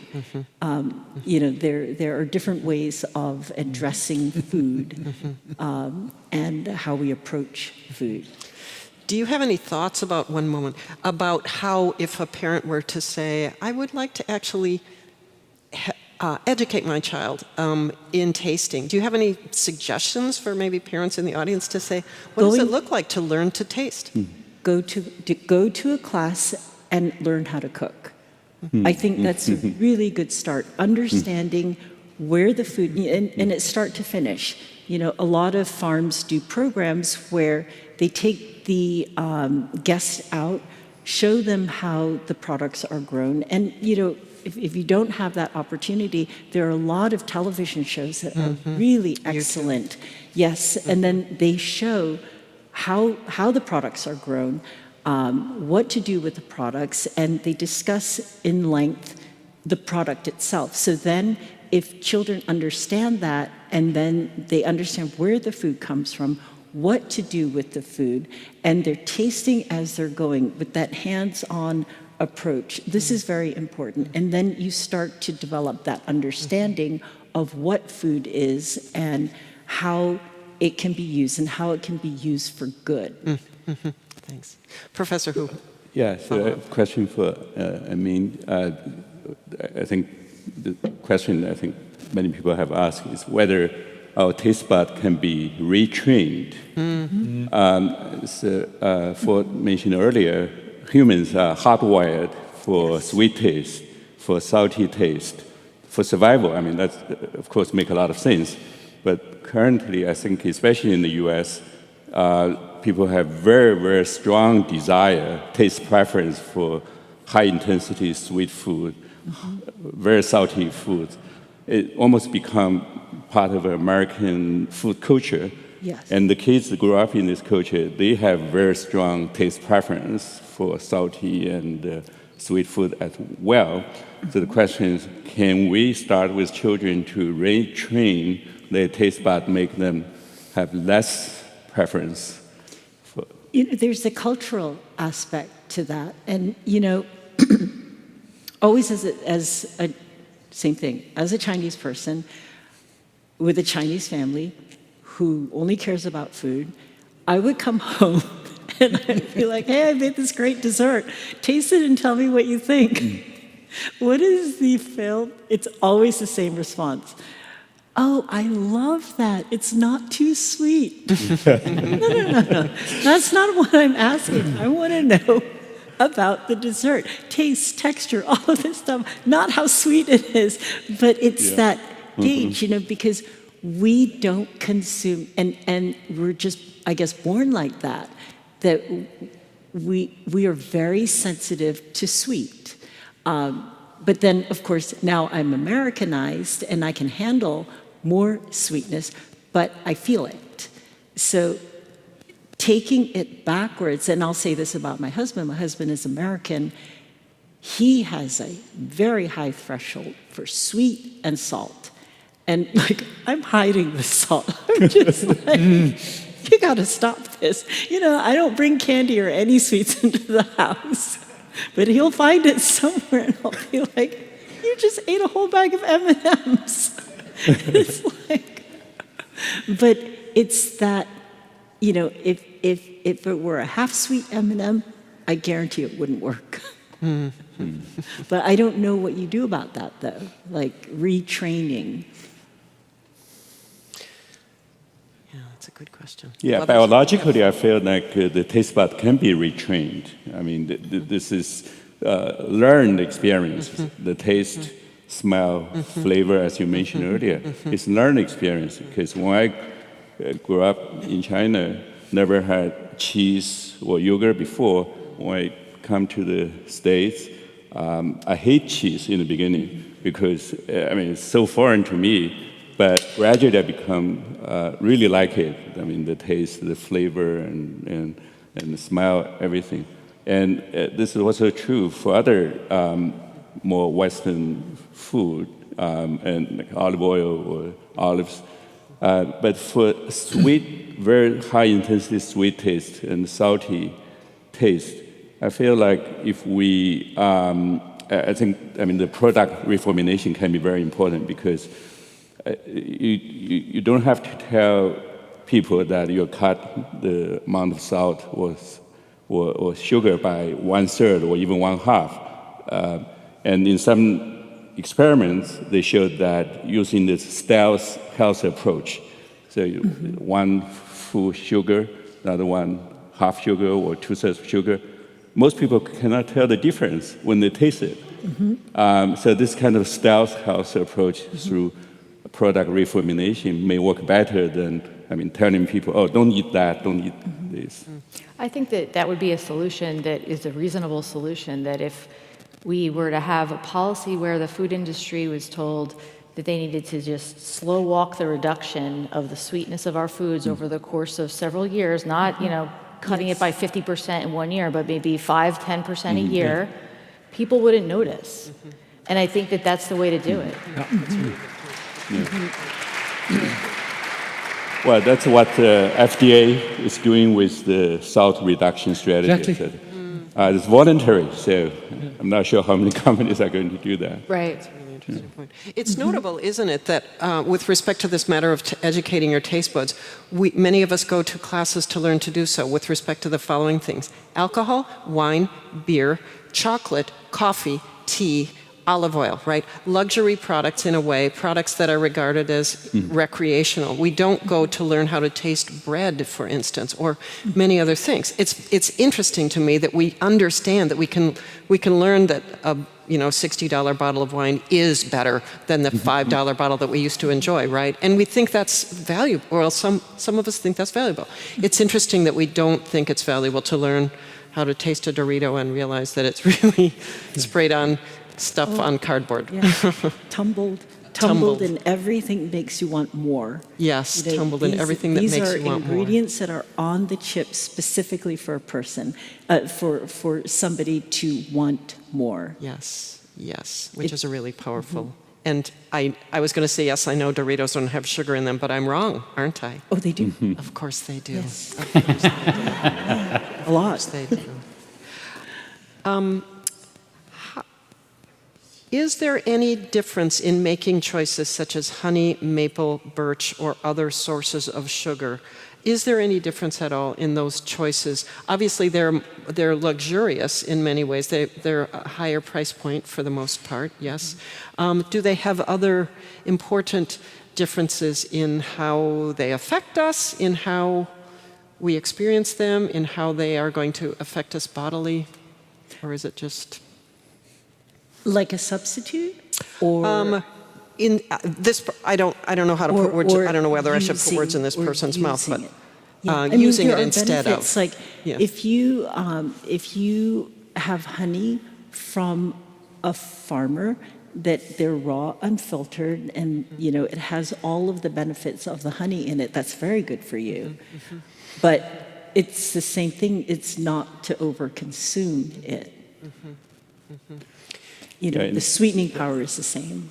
Yeah, in terms of the type of sugar in honey or table sugar, the difference is pretty small. It has slightly higher amount of fructose. That's why it's a bit more sweeter, more fruity. It has some minerals and some vitamins, but again, the issue is the dose, how much. But we should treat honey not too differently from other type of sugars, except use it in a moderate amount, as you said earlier. Yes. Yeah, I would agree with that, and I would just add that from the addiction standpoint, the research has shown that it's the sweet taste that's driving the addiction-like response in the brain. So it's the sweet taste that drives dopamine. So it doesn't matter if that sweet taste is coming from honey or agave nectar or fruit concentrate or whatever fancy other name you want to call these sweeteners. It's still going to release dopamine and cause these behavioral changes that are akin to what happens during an addiction. Yeah, I would be most careful about agave syrup because it has highest fructose concentration. Yeah. Almost 100% fructose. Yeah. Go ahead. It's not necessarily a very popular suggestion, but Wegovy and the other Ozempic inhibitors. I'm not enthusiastic about suggesting a pharmaceutical solution to this, but I have to say that it may be a more effective intervention in changing tastes and metabolic impacts of sugar than any other. Yeah, I mean, this kind of drugs, really powerful in terms of weight loss and cardiovascular disease prevention. And they also change your relationship with food, so substantially reduce cravings and reduce consumption of sugary, ultra-processed foods. And some people actually are able to follow more healthy dietary patterns, like the Mediterranean diet or other type of healthy diets. But certainly, the drug therapy is not panacea. It has side effects. More than 50% of people have GI side effects. And also, some people have said, this kind of drugs make me enjoying food much less. Is that a good thing? That's the reason we reduce their food consumption. Well, but then, as Amin said beautifully, food is pleasure, it's comfort, it's a very important part of our daily life. If you enjoy food much less, and then is that part of pleasure will be taken away? I don't know. It varies, of course, tremendously across different individuals. I would say that one of the perhaps unintended consequences of the increase in the use and the popularity of GLP-1 agonist drugs is that the food industry is responding to that. They're realizing that there is a sector of people now that don't want giant portion sizes. They don't want these overly decadent, super sweet products. They want something that's smaller, that's going to have more fiber, and that's going to have protein in it. Yeah. And so there is a push now to have GLP-1 friendly food products, and the food industry is working to make sure that those are available. And so I think if anything, those are things we could all use, whether or not we're taking a GLP-1 drug or not. So I think that could be a potential, as you suggested, mechanism to kind of get us on the track of perhaps, going down this route of changing the consumer demand for these highly sweet, large portion food products. Here's a question that's sort of an all play, I think. Are there issues in sugar that you think demand more research or attention of some sort right now from industry, from academe? Are there some ideas that are dominating the research scene which could temporarily fall down the priority list, or some that are being ignored that shouldn't be, perhaps in the current climate? And again, that's whether you're working in industry or whether you're working in academe. Yeah, I think the novel sugar substitutes are really important area to continue to explore. So, this artificial sweeteners, there's high-intensity chemicals. It's not a good idea to flood them in our food system, even though some people may still benefit from it. But some natural ones, not high-intensity sweeteners. Yesterday I mentioned the monk fruit extract. The monk fruit is a fruit actually growing in southern part of China. It has been used in traditional Chinese medicine for hundreds of years. It's very safe, and it's much sweeter than the regular sugar. And it's now become more and more popular in the US and around the world as a sugar substitute, but it's more expensive, because the production is much less. Another one is the new one that we talked about yesterday is allulose. It's also a rare sugar, natural sugar from fruits, and it's extracted directly from fruits, and it doesn't have the bitter aftertaste like the stevia. Stevia is also naturally derived from sweetener. So I think those are potentially more viable, more healthier alternatives to the artificial sweeteners or added sugar but they have to be made more affordable, and of course more studies need to be conducted to look at their long-term effects. I have a question for the physicians. Has there been a well worked out set of studies comparing the insulin responses of these different artificial? Yeah, there are many studies on insulin responses, and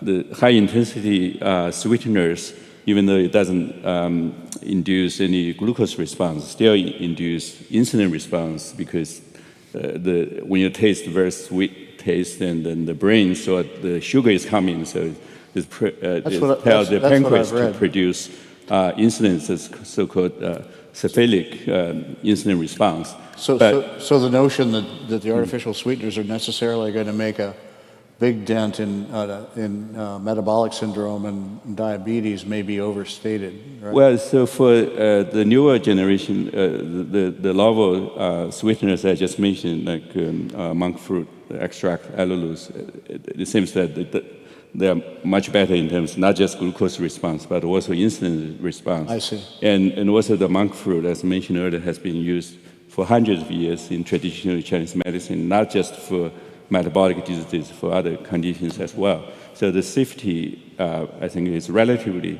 established. But again, I mean, when you make into commercial products, there need to be very rigorous studies on the long-term safety issues and health effects. I think the barrier there is going to be, for at least the next several years, the cost, because allulose is very expensive. That's why you don't see it widely used. Although I think the price is going to come down because my understanding is that now people are deriving allulose from corn. So it's not just coming from raisins and some other places where it was naturally found. But yeah, I think to kind of have these sort of new age, if you will, alternative sweeteners become more popular that maybe don't have the metabolic damage that some of the older ones do, it's going to take time and it's going to be costly, but we'll have to see. And there are other products like fruits. You know, I went to a trade show recently. It's called the Expo West show in California. There are some really interesting products, and you know, there's a ton of products. But I was just walking aisles, and I came across a company that was taking an African fruit and processing it into a powder. I don't remember the name of it, but I have their literature at home. But I thought that was very interesting because, you know, off and on I think about developing a product that has an alternative sweetener in it. And this fruit was very interesting because there was nothing else added to it. But I didn't have the chance to really look into it and see how it was processed. But there's a company in California called Wonderful. So Wonderful is known for their pomegranates, their seedless lemons and such now, huge company. But they started processing their waste. And I just was talking to the sales rep, and I was asking him about, you know, other things that they did with, they had a fruit powder, and I said, do you have something else that could be used as an alternative sweetener? And he had it hidden under his counter, but he was like, oh yeah, I have this. And I thought that was very interesting because it had a very good flavor to it. Yes, it's a waste product for them, but it was sweet and it wasn't processed much more beyond drying and pulverizing. And, you know, we were talking about monk fruit. So monk fruit I know as the Chinese herb, and it is, when you eat the fruit, it's very, very sweet. And it's just a high sensation of sweetness, which can satisfy this urge for sweetness. The problem that I have with produced monk fruit here, the powder, it's very hard to get monk fruit on its own, 100% monk fruit. It's always mixed with something else like erythritol. So then I don't know enough about erythritol to say, well, I don't mind eating it to get the monk fruit, but it's difficult and very expensive to find monk fruit just on its own. But I think, you know, if we explore and have more options for these types of products, this would be very interesting as other types of alternatives. Whether or not they work in processes like me for baking and such, that's different. You know, we would have to see how the behavior is in a kitchen.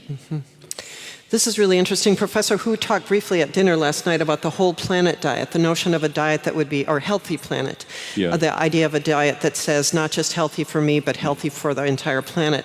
And as I listen to thinking about the mass production of monk fruit, I think about the quinoa disaster, right? In which suddenly a food is unavailable to an indigenous population because it comes too expensive.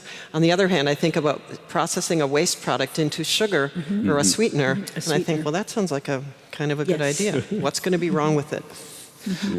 I turn it over to Phil. We probably have time for one more question. We do have So, time for one more question? In conclusion. Okay. In conclusion, let me see. What does Jackson want me to ask?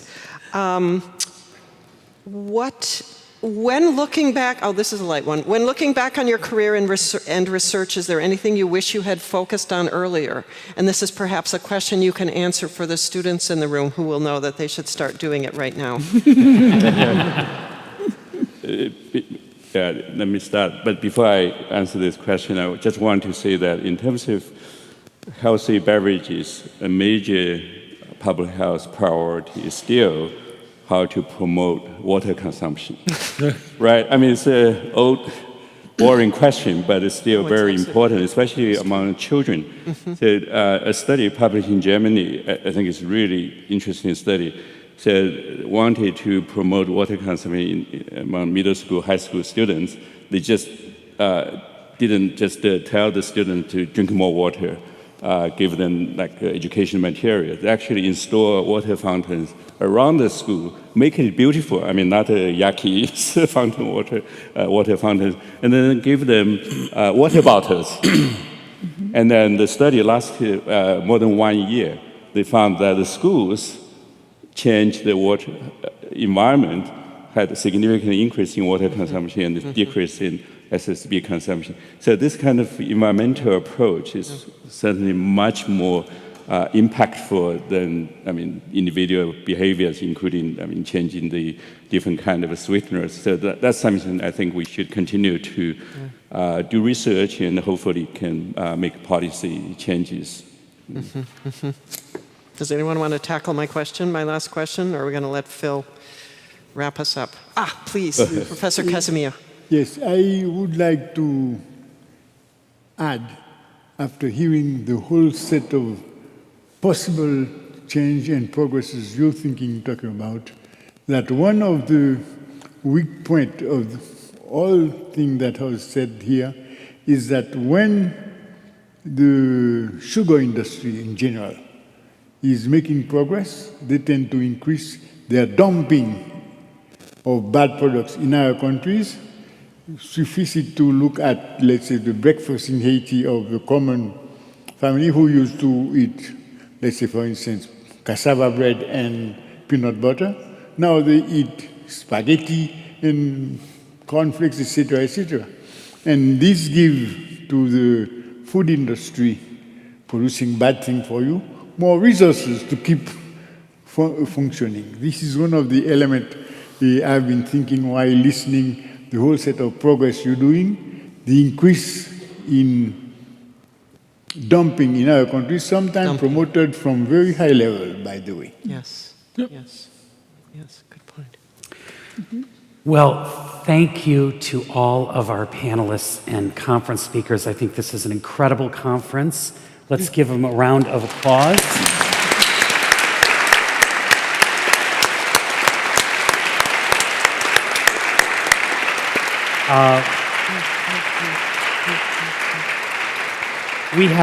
We have reached the end of our formal program, thanks to the live audience here in person and people watching on the live stream. Just a reminder to you, if you want to go back and watch these lectures, they are all archived on our page. The live stream will be available very shortly. It doesn't take them long to put it up. It'll be available sometime later on this evening. Another brief reminder, this is an annual conference, so we would love to have you back. Next year is the Mighty Mississippi Currents of Change, and the year following that is a conference that's tentatively entitled Automation and the Future of Work, involves artificial intelligence, machine robotics, and human-machine interaction. So stop back and see us again. And you can replay these as often as you like. If you do post on social media, please include the tag #Nobel Conference. Cool. Thank you all very much for coming. Yep. Hey, this is it. This is the conclusion of the 61st Annual Nobel Conference at Gustavus Adolphus College. This has been a tremendous couple of days. One last time, I'm Tane Danger. I'm Maggie Kurth. So we just wrapped up. We're not going to take a ton of time here. Any last things like you just want to... No, that was just such an amazing conference, and Right. I am really looking forward to next year's on the Mississippi River ecosystems. Yeah, I am too. I mean, this is, it's funny. Every year there's a way in which it's like, what are they going to talk about? This is one that I just think there's so many possibilities, right? Like Yes. there's so many different kinds of things. Yeah, there's very obviously like 15 bazillion tracks, and I'm Right. really excited about that. And you and I are already like aiming for, will they let us do the live streem from a riverboat? Yes. God willing. Yes, please. You can support. No, our technical crew really doesn't like this idea. They are making faces at us. But here's what I'm going to say: the Nobel Conference is supported by a wonderful endowment from RJ Foundation. Say that one more time. A wonderful endowment from the RJ Foundation. That is absolutely true. And also the late Reverend Drell and Adeline Berenson. That is totally true. But you can also support the Nobel Conference. I mean, it can always use more support, especially if we're going to have to buy a steamship. Oh, we don't have to buy it. They rent them out. Yeah, okay. Yeah, I've been on a ukulele cruise. It's great. That's great. And we are also going to need money for the ukulele band that will come with us. Absolutely. I don't know. It is going to be a very serious conference next year. We're having a little fun because we're at the end of 2 days. But this is going to be great. We're going to be back for year 62 of the Nobel Conference. 2 amazing days of conference talks by some of the greatest thinkers in the world on everything to do with the ecology of rivers, and specifically the Mississippi River. History, economics, all sorts of things open up there. Exactly. Mark Twain, I feel like, is going to get name dropped a lot. I'm guessing. Yeah, I'm reading The Innocents Abroad right now, so you can expect. Yeah, you'll be ready. I'm ready. And I hope that you all are ready too, and you join us for next year's Nobel Conference. But thank you all so much for being part of this whole set of amazing lectures and panel discussions. It has been an honor to spend this time with you. Really a pleasure. Maggie Kurth, this is such a joy for me to get here and get to just sort of listen to you, like unpack these really important big thoughts with me. Thank you so much. It's always a joy to spend this time with you because you know how to actually talk to a camera. I know, as I look at the wrong camera. No, you are so good at this, and I love being a part of this every year. Okay, that's it. That's us for Nobel Conference 61 from Gustavus Adolphus College. Thank you all so much for being part of it. Thank you to everybody who attended. Thank you to everybody who watched online with us. Thank you to the amazing technical crew, all of the presenters, everybody who makes the Nobel Conference happen. It's amazing. We hope that you'll join us either on the live stream or come to campus next year for Nobel Conference 62, all about the mighty Mississippi River. But until then, we'll say goodbye. I'm Tane Danger. I'm Maggie Kurth. Thank you all so much. Be well, and we'll see you next year. Yeah.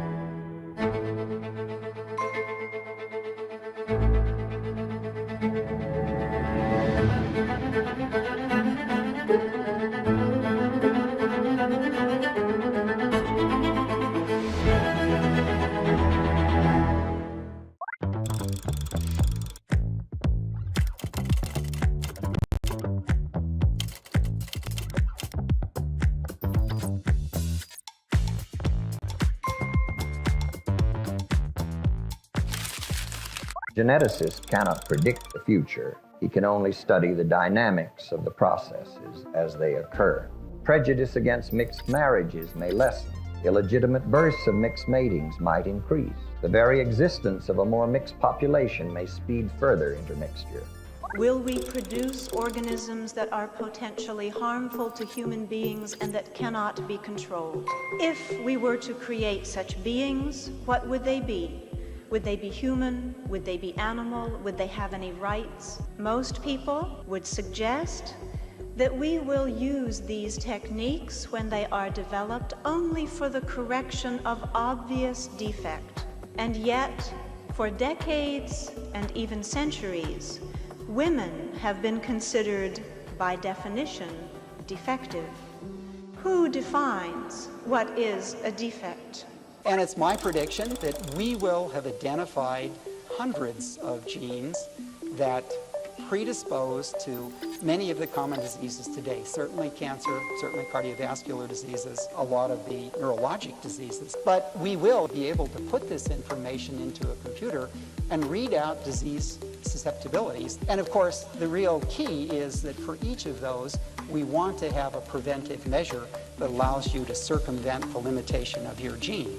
In debates around reproductive and genetic technologies, a bright line is often drawn between good forms of therapy, like curing sickle cell, and bad forms of enhancements, like selecting skin or eye color.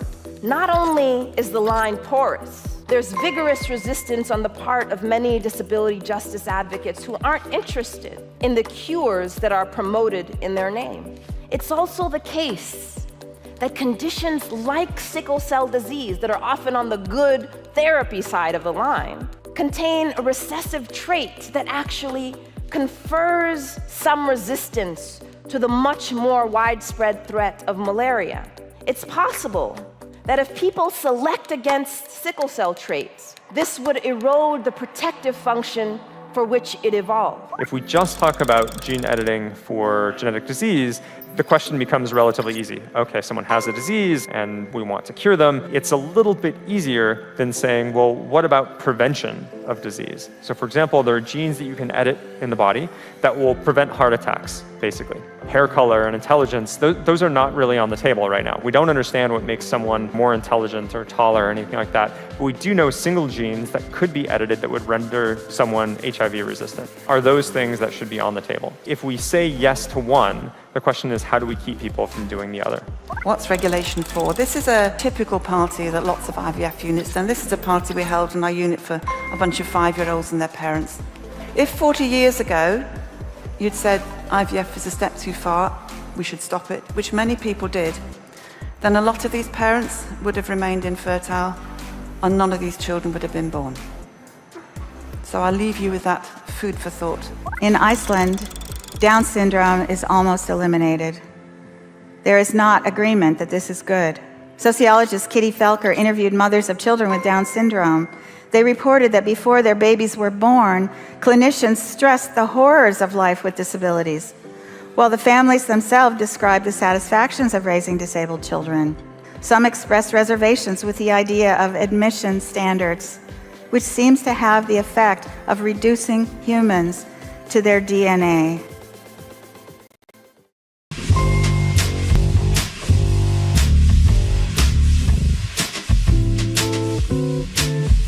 Goes there.